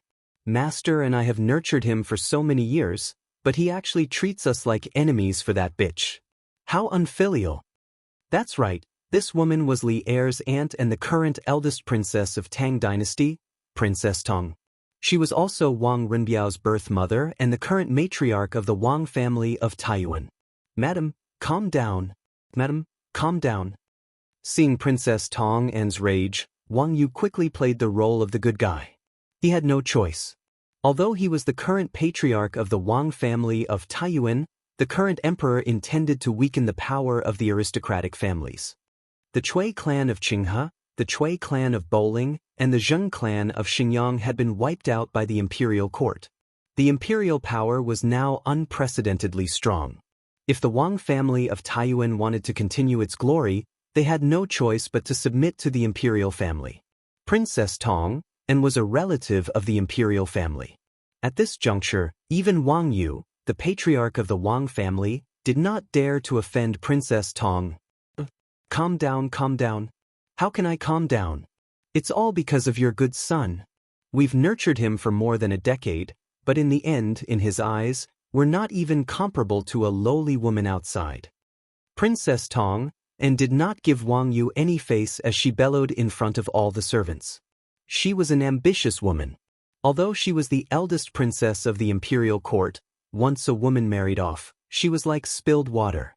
Sometimes, the imperial family could support her, but if she wanted to maintain a stable position in a large clan like the Wang family, other than the imperial family's support, she had to rely on her own efforts. Wang Renbiao was the key to maintaining her unshakable position in the Wang family. Thus, she had spared no effort in nurturing Wang Renbiao. However, she had never imagined that the eldest son of the Wang family, Wang Renbiao, would fall in love with the daughter of a commoner merchant. If news of this got out, Wang Renbiao would probably become the laughingstock of all the aristocratic families. After all, although the 5 surnames and 7 hopes were no longer as glorious as they were in the past, the bloodlines of aristocratic families were still noble and unattainable. In the imperial court, countless civil and military officials hoped that they or their descendants could marry a descendant of the 5 surnames and 7 hopes. This was especially true for Wang Renbiao, who not only possessed the bloodline of the Wang family of Taiyuan, but also the blood of the imperial family. His bloodline was noble. Now that Wang Renbiao wanted to marry a commoner, this was a stain on the bloodline of the aristocratic families. The other clans of the 5 surnames and 7 hopes would ridicule him, and the elders of the Wang family would not let him off. In the end, Wang Renbiao might be marginalized by the Wang family. In the future, the Wang family would not give Wang Renbiao any resources, much less any help. This caused Princess Tong's many years of planning and management to go up in smoke. It was said that a mother's status depended on her son. If Wang Renbiao could not provide her with a strong political foundation, as his mother, even if she had the status of a princess, she would soon be removed from the center of power in the Wang family. Therefore, after learning about Wang Renbiao and Li Jingchu, Princess Tong flew into a rage and brought her husband to kill their way from Suizhou to Qizhou. In the main hall, Wang Yu had an embarrassed look on his face. He was truly helpless against the furious Princess Tong. Since he wants that bitch so much, I'll have someone tie her up and throw her into the river to feed the fish. Let's see if he's still willing to eat. After a pause, Princess Tong finally made up her mind. She stood up angrily and said to Leng Yuyao, take someone to that bitch's house and tie her up for me. This? Leng Yuyao was shocked. She was envious and jealous of Li Jingchu, but she knew that Wang Renbiao truly liked Li Jingchu. As long as Wang Renbiao liked someone, whether it was a friend or a love rival, she would do her best to protect them. However, Princess Tong had ordered her to kill Li Jingchu. Leng Yuyao was against this order from the bottom of her heart. Moreover, she knew that if Li Jingchu died like this, Wang Renbiao would not continue living and would not forgive her even in death. Madam, you mustn't. Before Leng Yuyao could say anything, Wang Yu could no longer sit still. He hurriedly stood up to dissuade her. Madam, Li Jingchu is just a commoner. She didn't steal or rob, nor did she commit any crimes. As an official of the imperial court, how can I let anyone take her away as they please? No matter what, this is still a human life. In a feudal society, there was naturally darkness everywhere. This was especially true for aristocratic families. Every month, servants and maidservants would die an unnatural death. In the eyes of the upper echelons, some human lives were indeed worthless. However, Li Jingchu was not a slave. She was a commoner. No matter if it was an aristocratic family or an official of the imperial court, no one could casually put a commoner to death. At the very least, they could not brazenly put a commoner to death like this. Even if Li Jingchu had committed a serious crime, Wang Yu and Princess Tong would not be able to kill her with just a few words. The imperial court was very strict when it came to the death penalty for criminals. It even required Li Heir to personally review it. Therefore, once a human life was involved, Wang Yu could not sit by and do nothing. After hearing Wang Yu's words, Princess Tong knew that she had misspoken. Her phoenix eyes were filled with anger. If we can't kill her, then we'll break her legs and scratch her face. Let's see if my son will give up then. Leng Yuyao, bring some people over now. Seeing that Princess Tong was willing to listen, Wang Yu sat back down.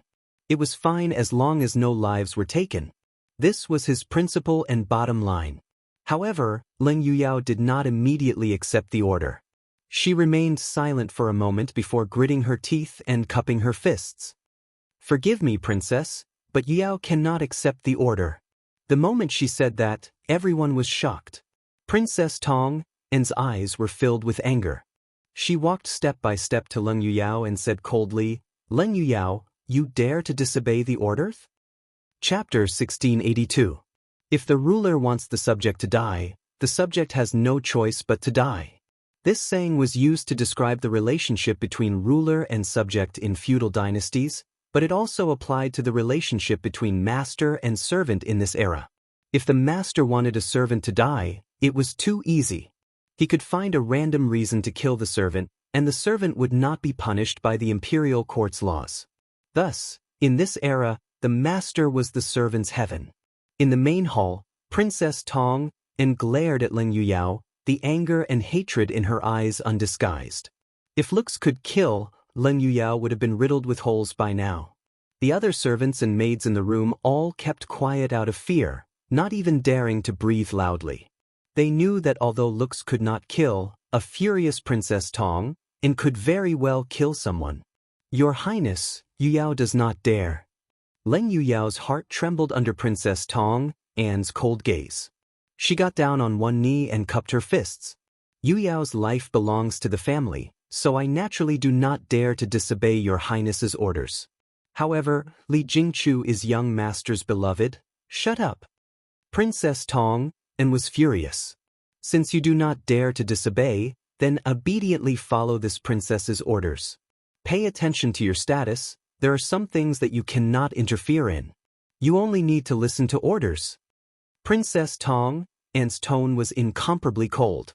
Everyone could feel that the matriarch of the Wang family of Taiwan was on the verge of exploding with rage. Of course, no one was willing to provoke this terrifying woman at this time. Leng Yuyao didn't dare either, but she really couldn't bring herself to hurt a powerless woman, especially one that Wang Runbiao loved deeply. After a moment of silence, Leng Yuyao braced herself and gritted her teeth. Your Highness, young master is still bedridden, and Li Jingchu is the crux of young master's illness. Please take pity on young master. Enough. Before she could finish, Princess Tong An waved her sleeve and laughed in anger. Good. None of you put me in your eyes. Very good. Men, drag Leng Yuyao away and give her 100 lashes. She will die. Wang Yu, who was sitting at the head of the table, was shocked when he heard this. 100 lashes was absolutely a death sentence for an ordinary person. Although Leng Yuyao was a martial artist, after being lashed 100 times, even if she didn't die, she would still lose a layer of skin. More importantly, Leng Yuyao was a secret guard that had been nurtured by the Wang family for many years. Her strength was close to that of an evolved Jing master, and she could be considered one of the top secret guards of the Wang family. If she was killed just like that, it would truly be a pity. However, Princess Tong An was on the verge of exploding with rage. Wang Yu did not want to provoke her at this moment. He opened his mouth and wanted to plead for mercy, but in the end he did not say anything. At this time, 2 strong servants immediately walked in from outside the door. They bowed and replied, "Yes, Prince." As soon as they finished speaking, the 2 of them wanted to grab Leng Yuyao's shoulders. However, Leng Yuyao stood up on her own and glanced coldly at the 2 of them. Merely this glance caused the 2 of them to feel a bone-piercing chill rise from the soles of their feet. They heard Leng Yuyao say indifferently, "There's no need for you to escort me. I'll walk on my own." After saying that, she walked out of the door. How could someone as cold and arrogant as her allow another man to touch her body? Even if she was to be punished, she wanted to be punished in a dignified manner. Seeing this, Princess Tong An snorted but did not say anything. She believed that after 100 lashes, Leng Yuyao would soon be dead. As a princess, why would she bother with a dead person? Princess Tong An glared at Leng Yuyao's back and called out, "And fu! This old servant is here." An old man in his 50s immediately walked out from the servants standing by the side. This was the old servant that Princess Tong An had brought over from Sui province. "And fu, take 2 men with you to the Li family and break that bitch's limbs and disfigure her face," Princess Tong An ordered coldly. Prince. The old servant did not have the same concerns as Leng Yuyao. He bowed and turned to leave. Cough, cough, cough. Wait. Just as the old servant turned to leave and Leng Yuyao had just walked out of the main hall, a series of coughs came from outside the door, followed by a weak and slightly hurried voice. Then came Leng Yuyao's surprised and worried voice. "Young masters? Why you here?" Cough, cough. "I would have regretted it for the rest of my life if I didn't come. Yao, come in with me." The person who had come was Wang Runbiao, who had been bedridden for many days. A moment later, with Leng Yuyao's help, he staggered into the main hall. Princess Tong An and Wang Yu's heart sank. Wang Runbiao's face was incomparably pale, and he looked like he was on the verge of death. Cough, cough. "Mother, father. Everything is this child's fault. It has nothing to do with Yao or Jingchu. This child is willing to listen to mother's arrangements and take good care of my body. I will cut off all contact with Li Jingchu. I beg mother to let Yao and Jingchu off." Wang Renbiao broke free from Leng Yuyao's support and barely managed to stabilize himself before cupping his hands at Princess Tong and Wang Yu. Young master, Leng Yuyao was shaken. She was well aware of Wang Renbiao's love for Li Jingchu, but Wang Renbiao was actually willing to give up on Li Jingchu. Leng Yuyao understood that Wang Renbiao was doing this mainly to save her and Li Jingchu. Cut off all contact? Now you know how to listen to me? In my view, you just want to save these two women. What Leng Yuyao could see, Princess Tong and could as well. She sneered and mercilessly exposed Wang Renbiao's intentions, then said, "You're right. You've already lost your mind. The dignified eldest son of the Wang clan is actually going to make an enemy out of your parents over a commoner girl? Now, only by destroying that bitch can you wake up completely. And Fu, continue to do as I say." The old servant hesitated for a moment, but he still bowed and replied, "Yes, Prince." Plop. Wang Renbiao suddenly fell to his knees. He gasped for breath and said weakly, "Mother, this child has never begged you for anything since he was young. Today, this child begs you to let Jingchu and Yao go. As long as you let them go, this child is willing to listen to all your arrangements from now on." The eldest princess's expression did not soften. Instead, she became even angrier. She raised her voice and said, "You've never begged me since you were young, but now you're begging me for two women? Are these two women more important than your mother in your heart? I must destroy them today. Lai Fu, what are you standing there for? Take this slut away. Go and tie up Li Jingchu." "Mother, don't think." Wang Renbiao, who was overwhelmed with emotions, finally spat out a mouthful of blood. "Young master." Leng Yuyao was anxious. She hurriedly squatted down and supported Wang Renbiao. She said with a sorrowful expression, "Young master, Yuyao's life is not important. Nothing must happen to you." Wang Yu, who was sitting at the head of the table, could not help but clench his fists nervously. He stood up and looked at Princess Tong. "Madam, Biao Er's health is more important. Can we talk about other matters later?" Princess Tong pursed her lips. A trace of worry and heartache flashed through her eyes. After all, even a vicious tiger would not eat its cubs. No matter what, Wang Renbiao was the son she had carried for 10 months. Seeing Wang Renbiao like this, it would be a lie to say that she did not feel heartache. However, when she thought of how the usually obedient Wang Renbiao had disobeyed her a few days ago because of a commoner girl, the anger in her heart surged again. Only by destroying that slut will he wake up. Men, help the eldest young master to the backyard to rest. Lai Fu, do as this princess said. Princess Tong gritted her teeth and said fiercely. "This?" Wang Yu opened his mouth. Just as he was about to say something, Princess Tong glared at him fiercely. "Yes, Prince." And Fu bowed and received the order. He then whispered to the servants around him, "What are you standing there for? Take Miss Leng away." The servants immediately swarmed toward Leng Yuyao. Leng Yuyao's eyes were cold and filled with killing intent.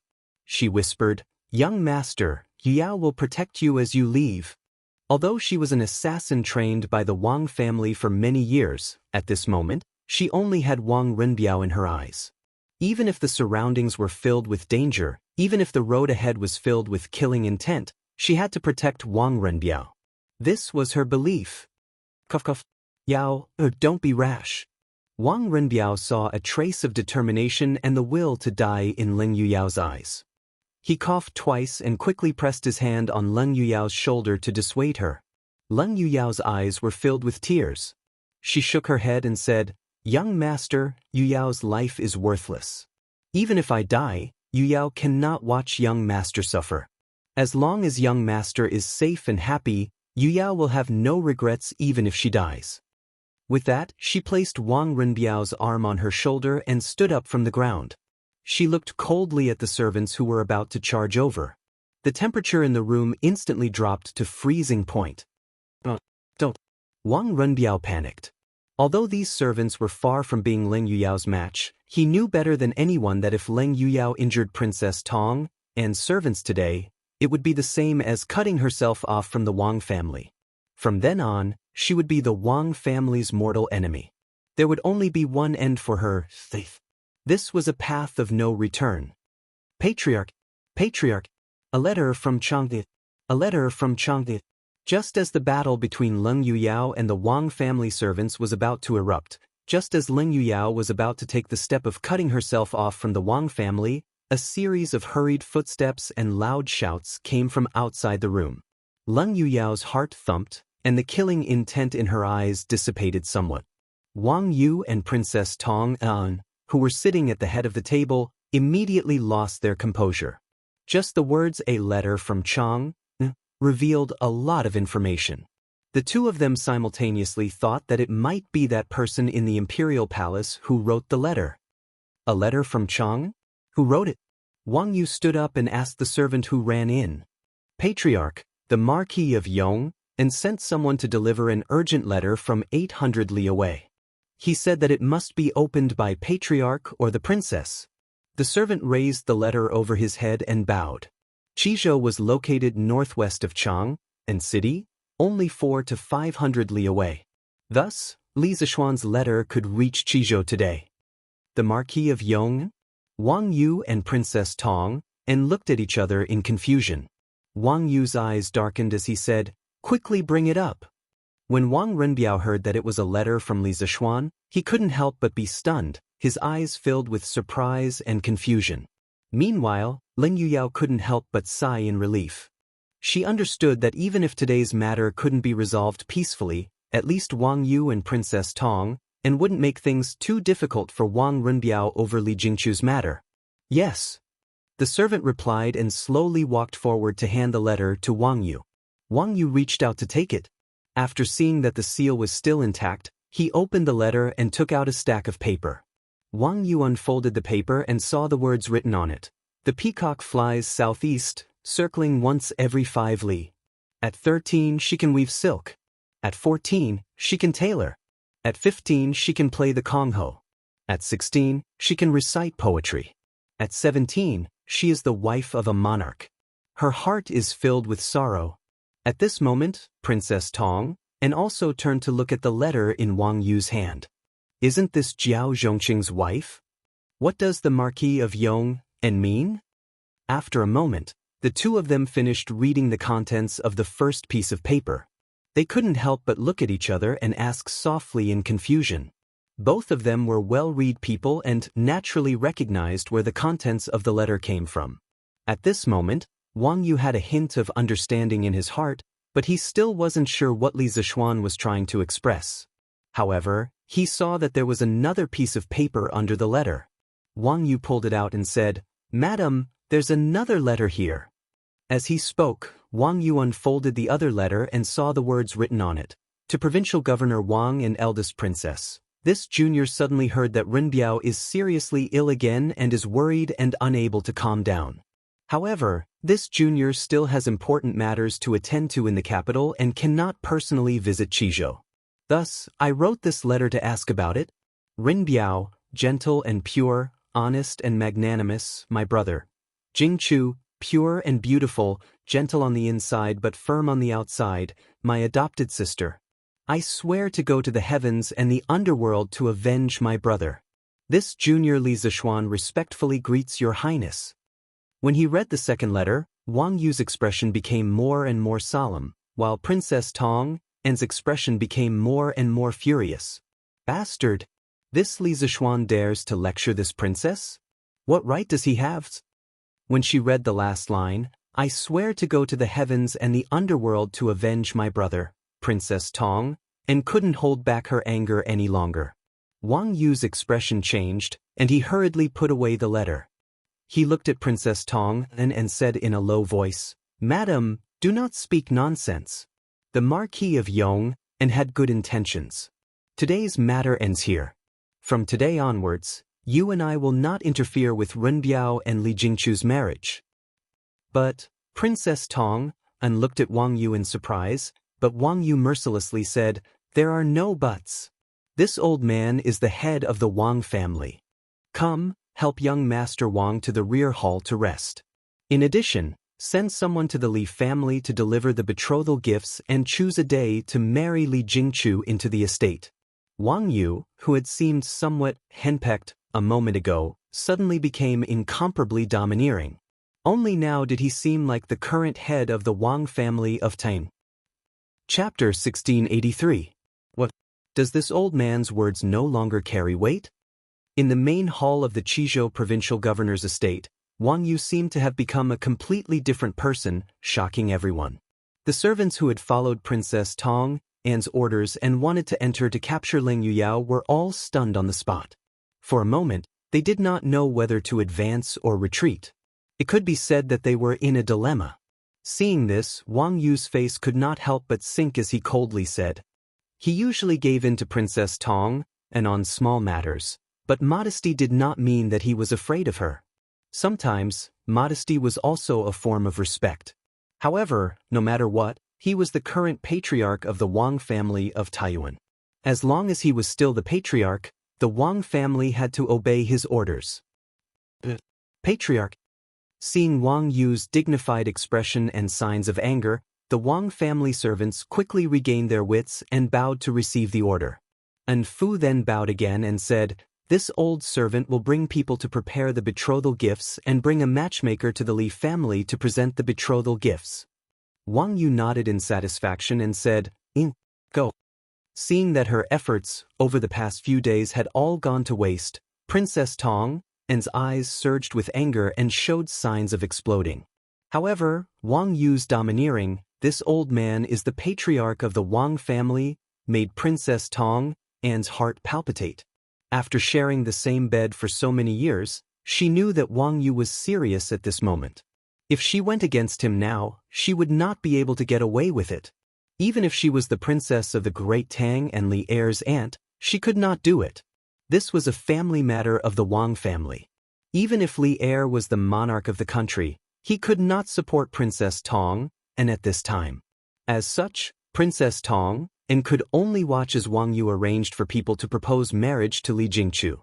At this time, Wang Yu walked in front of Wang Renbiao and said with a smile, "Cousin, you don't have to worry about your marriage with Miss Li anymore. Father will help you arrange it. Right now, it is more important for you to take care of your body.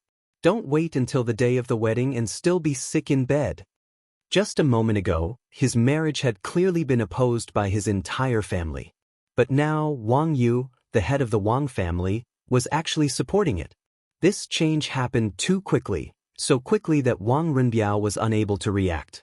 Although he had guessed that Li Zishuan would plead for him and Li Jingchu in the letter, Wang Renbiao did not expect that Li Zishuan's letter would actually be so effective, directly causing Wang Yu's attitude to change 180 degrees. With infinite surprise and doubt, Wang Renbiao said to Wang Yu, "Thank you, father. I will definitely take good care of my body these days." Sighed. "You have a good brother." Wang Yu sighed deeply. He patted his son's shoulder, then looked at Leng Yuyao and said, "Yuyao, quickly help cousin to the backyard to rest, then invite the best doctor in the county to treat him." Previously, when Wang Renbiao was sick in bed, Wang Yu and Princess Tong An had also invited a few doctors for him. After all, Wang Renbiao was their son. Although they hated him, it was far from the point where they would disregard his life. However, at that time, Wang Renbiao was only concerned about Li Jingchu's safety and did not cooperate with the treatment. In addition, he was suffering from a mental illness. The doctors treated him for a few days, but there was almost no effect, so they only left behind a few prescriptions to strengthen his foundation before leaving. Now that Wang Renbiao's biggest worry was gone, with the treatment of the doctors, his recovery would definitely be faster. Yes, master. The corners of Leng Yuyao's mouth rose slightly. She bowed to Wang Yu with cupped fists, then supported Wang Renbiao and left. Princess Tong An, who was standing at the head of the table, finally could not bear it anymore. She snorted angrily, then flicked her sleeves and left. Sigh. Wang Yu reached out to stop her, but in the end he did not manage to do so. He could only let Princess Tong An walk past him. After some thought, Wang Yu quickly followed. "Hey, madam, your husband had someone buy some of the best divine tea. It's still fresh. Madam, quickly try it. It's very fragrant." In the western courtyard of the provincial governor's residence, Wang Yu had a maidservant bring over a pot of tea and personally poured a cup for Princess Tong. Then he walked forward with a fawning expression. At this moment, the mighty and domineering patriarch of the Wang family had turned into a henpecked man. If anyone else saw this, their eyes would definitely pop out of their sockets. Don't be so fake. Princess Tong stepped aside and stood up angrily. We've already reached a consensus regarding cousin's marriage. We can't let him marry that merchant's daughter, or else he'll be finished in the Wang family. Didn't you agree before? Why did you become the good guy in the end and I become the vicious and evil woman? Wang Yu smiled apologetically. What are you saying, madam? I don't know if madam is kind, graceful, and generous. Princess Tong was annoyed when she heard this. I'm afraid the entire residence is talking about how cruel I am to my son, and how much you, Wang Yu, dote on your son? These words were naturally spoken out of anger. In fact, both Wang Yu and Princess Tong felt terrible when they saw Wang Renbiao suffering and being bedridden. After all, blood ties could not be severed. The reason why they insisted on separating Wang Renbiao and Li Jingchu was for Wang Renbiao's future. In Princess Tong's opinion, if she and Wang Yu persisted, Wang Renbiao might eventually compromise. Hearing this, Wang Yu quickly coughed. Ahem. As for cousin's marriage, Li Jingchu is indeed not a good match for cousin. Her status is a little low, but Madame Xian of the Marquis of Yong, and you've seen it for yourself. Li Jingchu is not only the daughter of a merchant, she's also the Marquis of Yong's adopted sister. So what if she's an adopted sister? She's not his biological sister. Without blood ties, Li Jingchu's status is still lacking compared to our Wang clan of Taiyuan. Princess Tong said disapprovingly. These words were indeed true.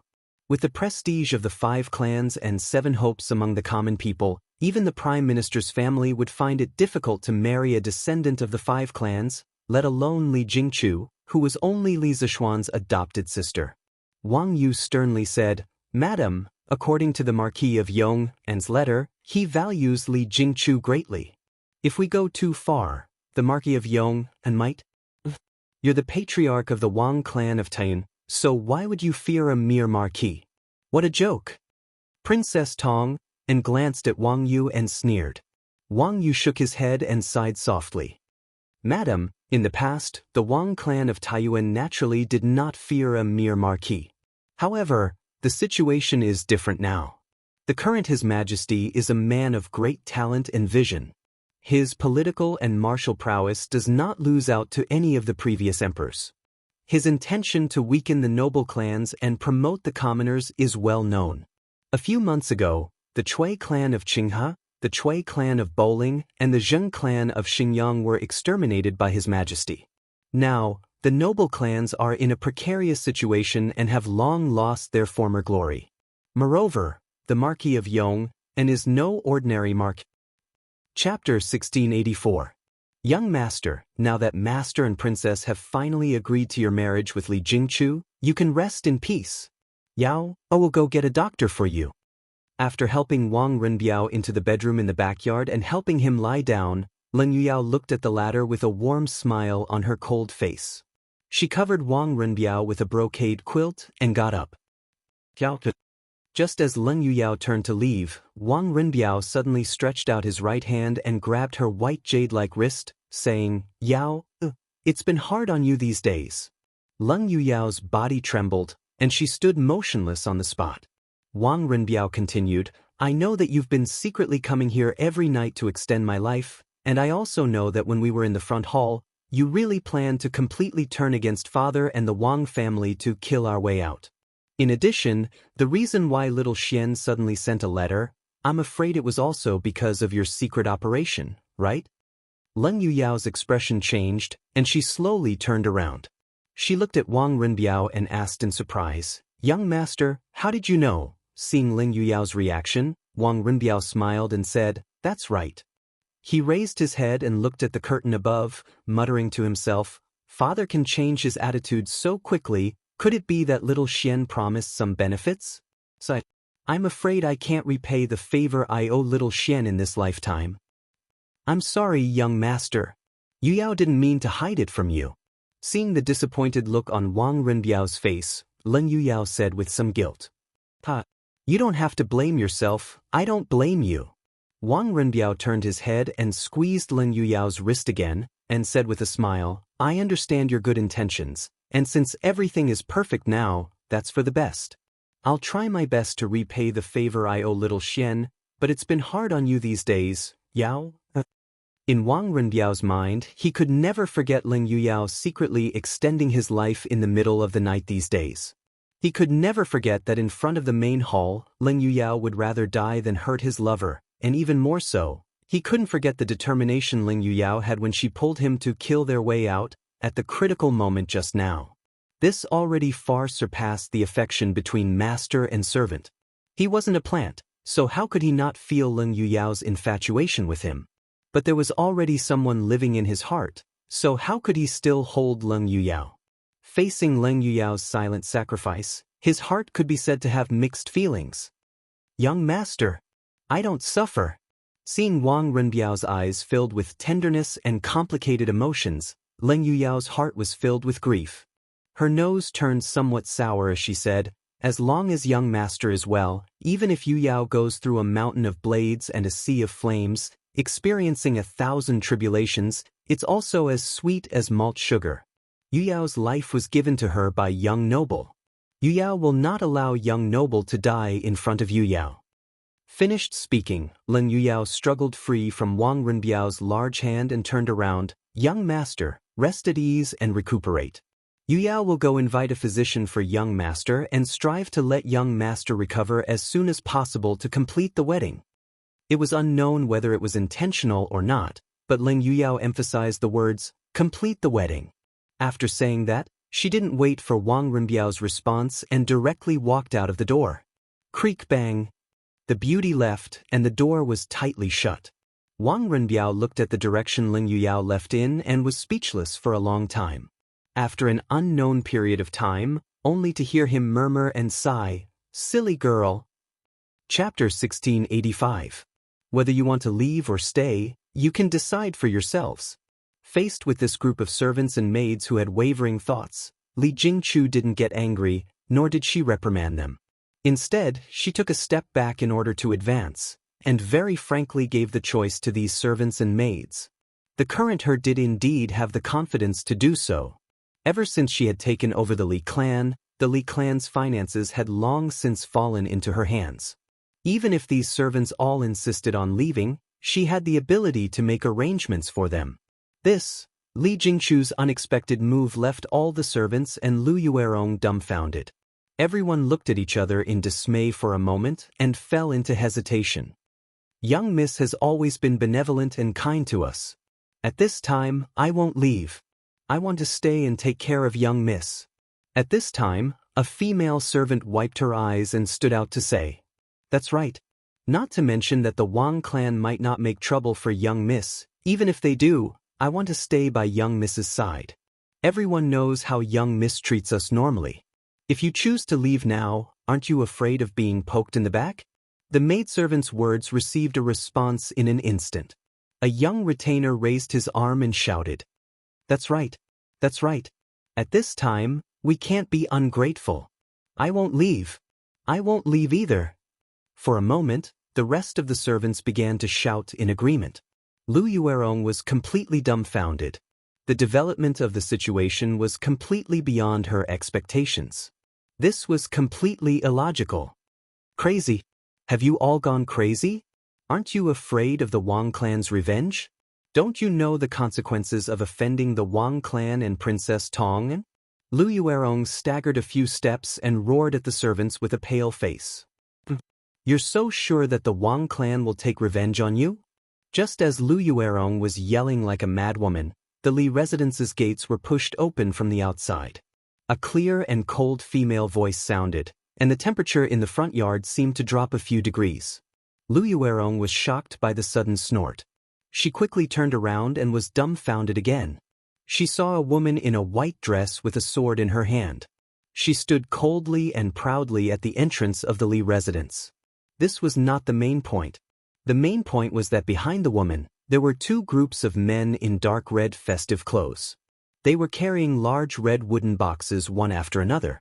They were walking in the direction where Lu Yuerong was standing now. Who are you? You? What are you doing? Being interrupted, Lu Yuerong was just about to get angry and curse when she caught a glimpse of the sword at the woman's waist. She immediately swallowed her curses and pointed at the large men carrying the boxes, asking the woman, "What are you doing?" "Miss Ling, why are you here?" Lu Yuerong did not recognize this woman, but Li Jingchu did. She hurriedly stepped forward and greeted her with a smile. At the same time, she was a little puzzled because Leng Yuyao's entourage was too inconceivable. Wasn't the Wang clan going to punish her? But why were they carrying so many large chests? No matter how she looked at it, it didn't seem like they were going to punish her. Leng Yuyao did not immediately answer Li Jingchu's question. Instead, she coldly glanced at Lu Yuerong and said, "If it weren't for the fact that you are Miss Li's only living elder, I would kill every one of you on sight."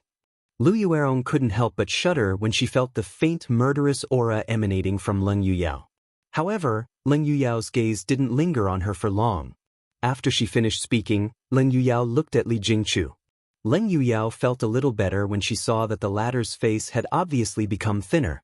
After all, Wang Renbiao hadn't just become thinner recently. He had almost paid the price with his life.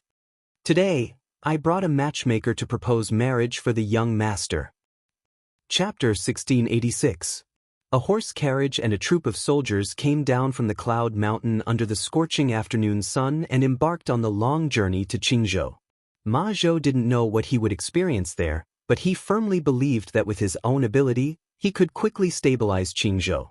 The road ahead was long and he understood that this was a great opportunity given by Li Zishuan to fulfill his political ambitions. He didn't want to waste it. Ever since Ma Zhou became the editor-in-chief of Datang Daily, he had published many articles in Datang Daily. Not only did his political views attract the praise of a considerable number of court officials, even Li Er had read a few of his articles and praised them to no end. Therefore, it was actually very easy for Ma Zhou to enter the court as an official at this time. As long as Li Zishuan recommended him, he would be able to obtain an official position. However, he had just entered the court and hadn't made any contributions. Furthermore, he didn't take the proper path of the imperial examinations. At the beginning, he wouldn't be able to become a high-ranking official. At most, he would be an assistant official in some yamen. Therefore, Ma Zhou thought that rather than being an unknown and powerless assistant official in the court, it would be better to follow Li Zishuan's wishes and go to Qingzhou to take the position of the provincial governor. As an official, with Li Zishuan's trust and important position, he could more unscrupulously display what he had learned and realize his political ambitions faster. Therefore, even though he knew that the road ahead was bumpy and full of thorns, Ma Zhou still resolutely embarked on the road to Qingzhou. However, whether it was him or Li Zishuan, they didn't expect the situation in Qingzhou to be far from simple. Furthermore, in the near future, there would be an unprecedented change in Qingzhou. "Uncle Ma, you must be safe. I'm still waiting for you to send someone to bring me to Qingzhou to play." On a small hill at the foot of the Cloud Mountain, a young girl wearing a red dress was facing the east. She looked at the group coming down from the Cloud Mountain. She clasped her hands together and closed her eyes to pray. "Girl, since you're here, why don't you go up and see Mr. Ma off?"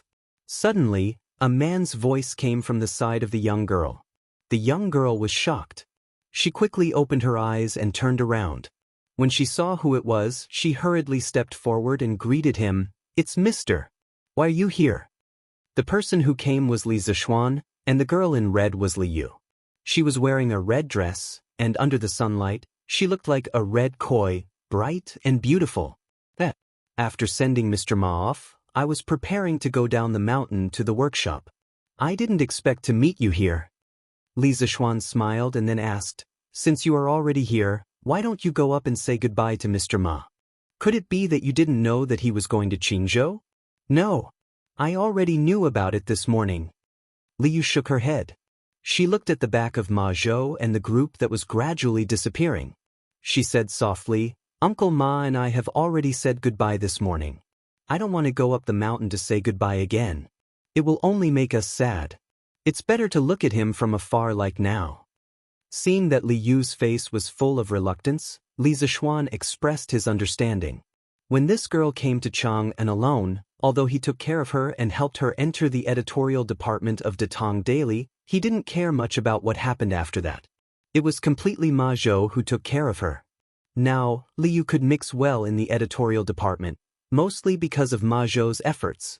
Now that Ma Zhou was going to Qingzhou, this girl would naturally feel reluctant to part with him. Chapter 1687. I heard that Yanhuang College is going to release the exam results tomorrow. I wonder how many people will be admitted this time. Last time, Yanhuang College admitted more than 600 students. This time, it should be more, right? Only 600 people? But this year, the number of people taking the exam is close to 10,000. It's several times more than last year. But don't forget that this year, Yanhuang College has two schools, the School of Engineering and the School of Medicine. Maybe the total number of students will be several times more than last year's. Doesn't that mean I have a chance this year? So I'm in trouble. I didn't finish the last two big questions in the mathematics exam. I also got 2 quadratic equations wrong. I'm afraid I have no hope of getting into Yanhuang College this time. Sigh. I didn't answer a few questions in the theory exam for the School of Medicine, especially the question, Taiyin inner body, Yangming qi division, Taiyin spleen meridian, disease in blood division. I still haven't figured it out. 2 days had passed since the end of Yanhuang College's entrance exam. According to the rules, the college would release the exam results on the 3rd day after the exam to announce the results of the candidates. At this juncture, the examinees who had indulged themselves for 2 days after the exam no longer had the mood to indulge in debauchery, eating, drinking, and having fun. Some of the people who were close to each other gathered in groups of 3 to 5 to discuss the possible situations that might occur when the results were released tomorrow. Such a grand occasion was no less than the imperial examinations of the Song and Ming dynasties. Of course, this didn't mean that the influence of Yanhuang College's entrance exam had surpassed that of the imperial examinations. In fact, the imperial examinations were more attractive to scholars. There were 2 reasons why the entrance exam was more grand than the imperial examinations. First, the threshold for Yanhuang College's entrance exam was much lower than that of the imperial examinations. Only a few decades had passed since Emperor Yang of Sui established the imperial examinations. The imperial examinations system wasn't as perfect as it was during the Song and Ming dynasties. In this era, if one wanted to take part in the imperial examinations, one had to be recommended by a local famous scholar, family, or official. Just based on this point, most of the people who didn't have any social connections and weren't famous were rejected. On the other hand, taking part in Yanhuang College's entrance exam didn't require any threshold. As long as one was confident in one's ability, they could sign up. The only thing one needed to pay was the travel expenses to Lantian County. Second, Yanhuang College's enrollment quota was much more than the number of jinshi in the imperial examinations. Every year, the Tang Empire's imperial examinations selected only 100 jinshi. However, Yanhuang College's first batch of students had more than 600. The second batch would definitely have more. This also indirectly stimulated everyone's enthusiasm to apply for Yanhuang College. However, there was a more important point. That was, through the joint efforts of all the teachers and students of the academy, the results created by Yanhuang College in the past year had changed the majority of people's impression of Yanhuang College and engineering. Among the people, people's voices for engineering were getting louder and louder. Although it wasn't enough to compete with the powerful and deep-rooted Confucianism, the number of people who opposed engineering was getting fewer and fewer. It could be said that although the attraction of Yanhuang College's entrance exam wasn't as attractive as that of the imperial examinations, the reputation of Yanhuang College today had definitely surpassed that of the Tang Empire's first official university, the Imperial College.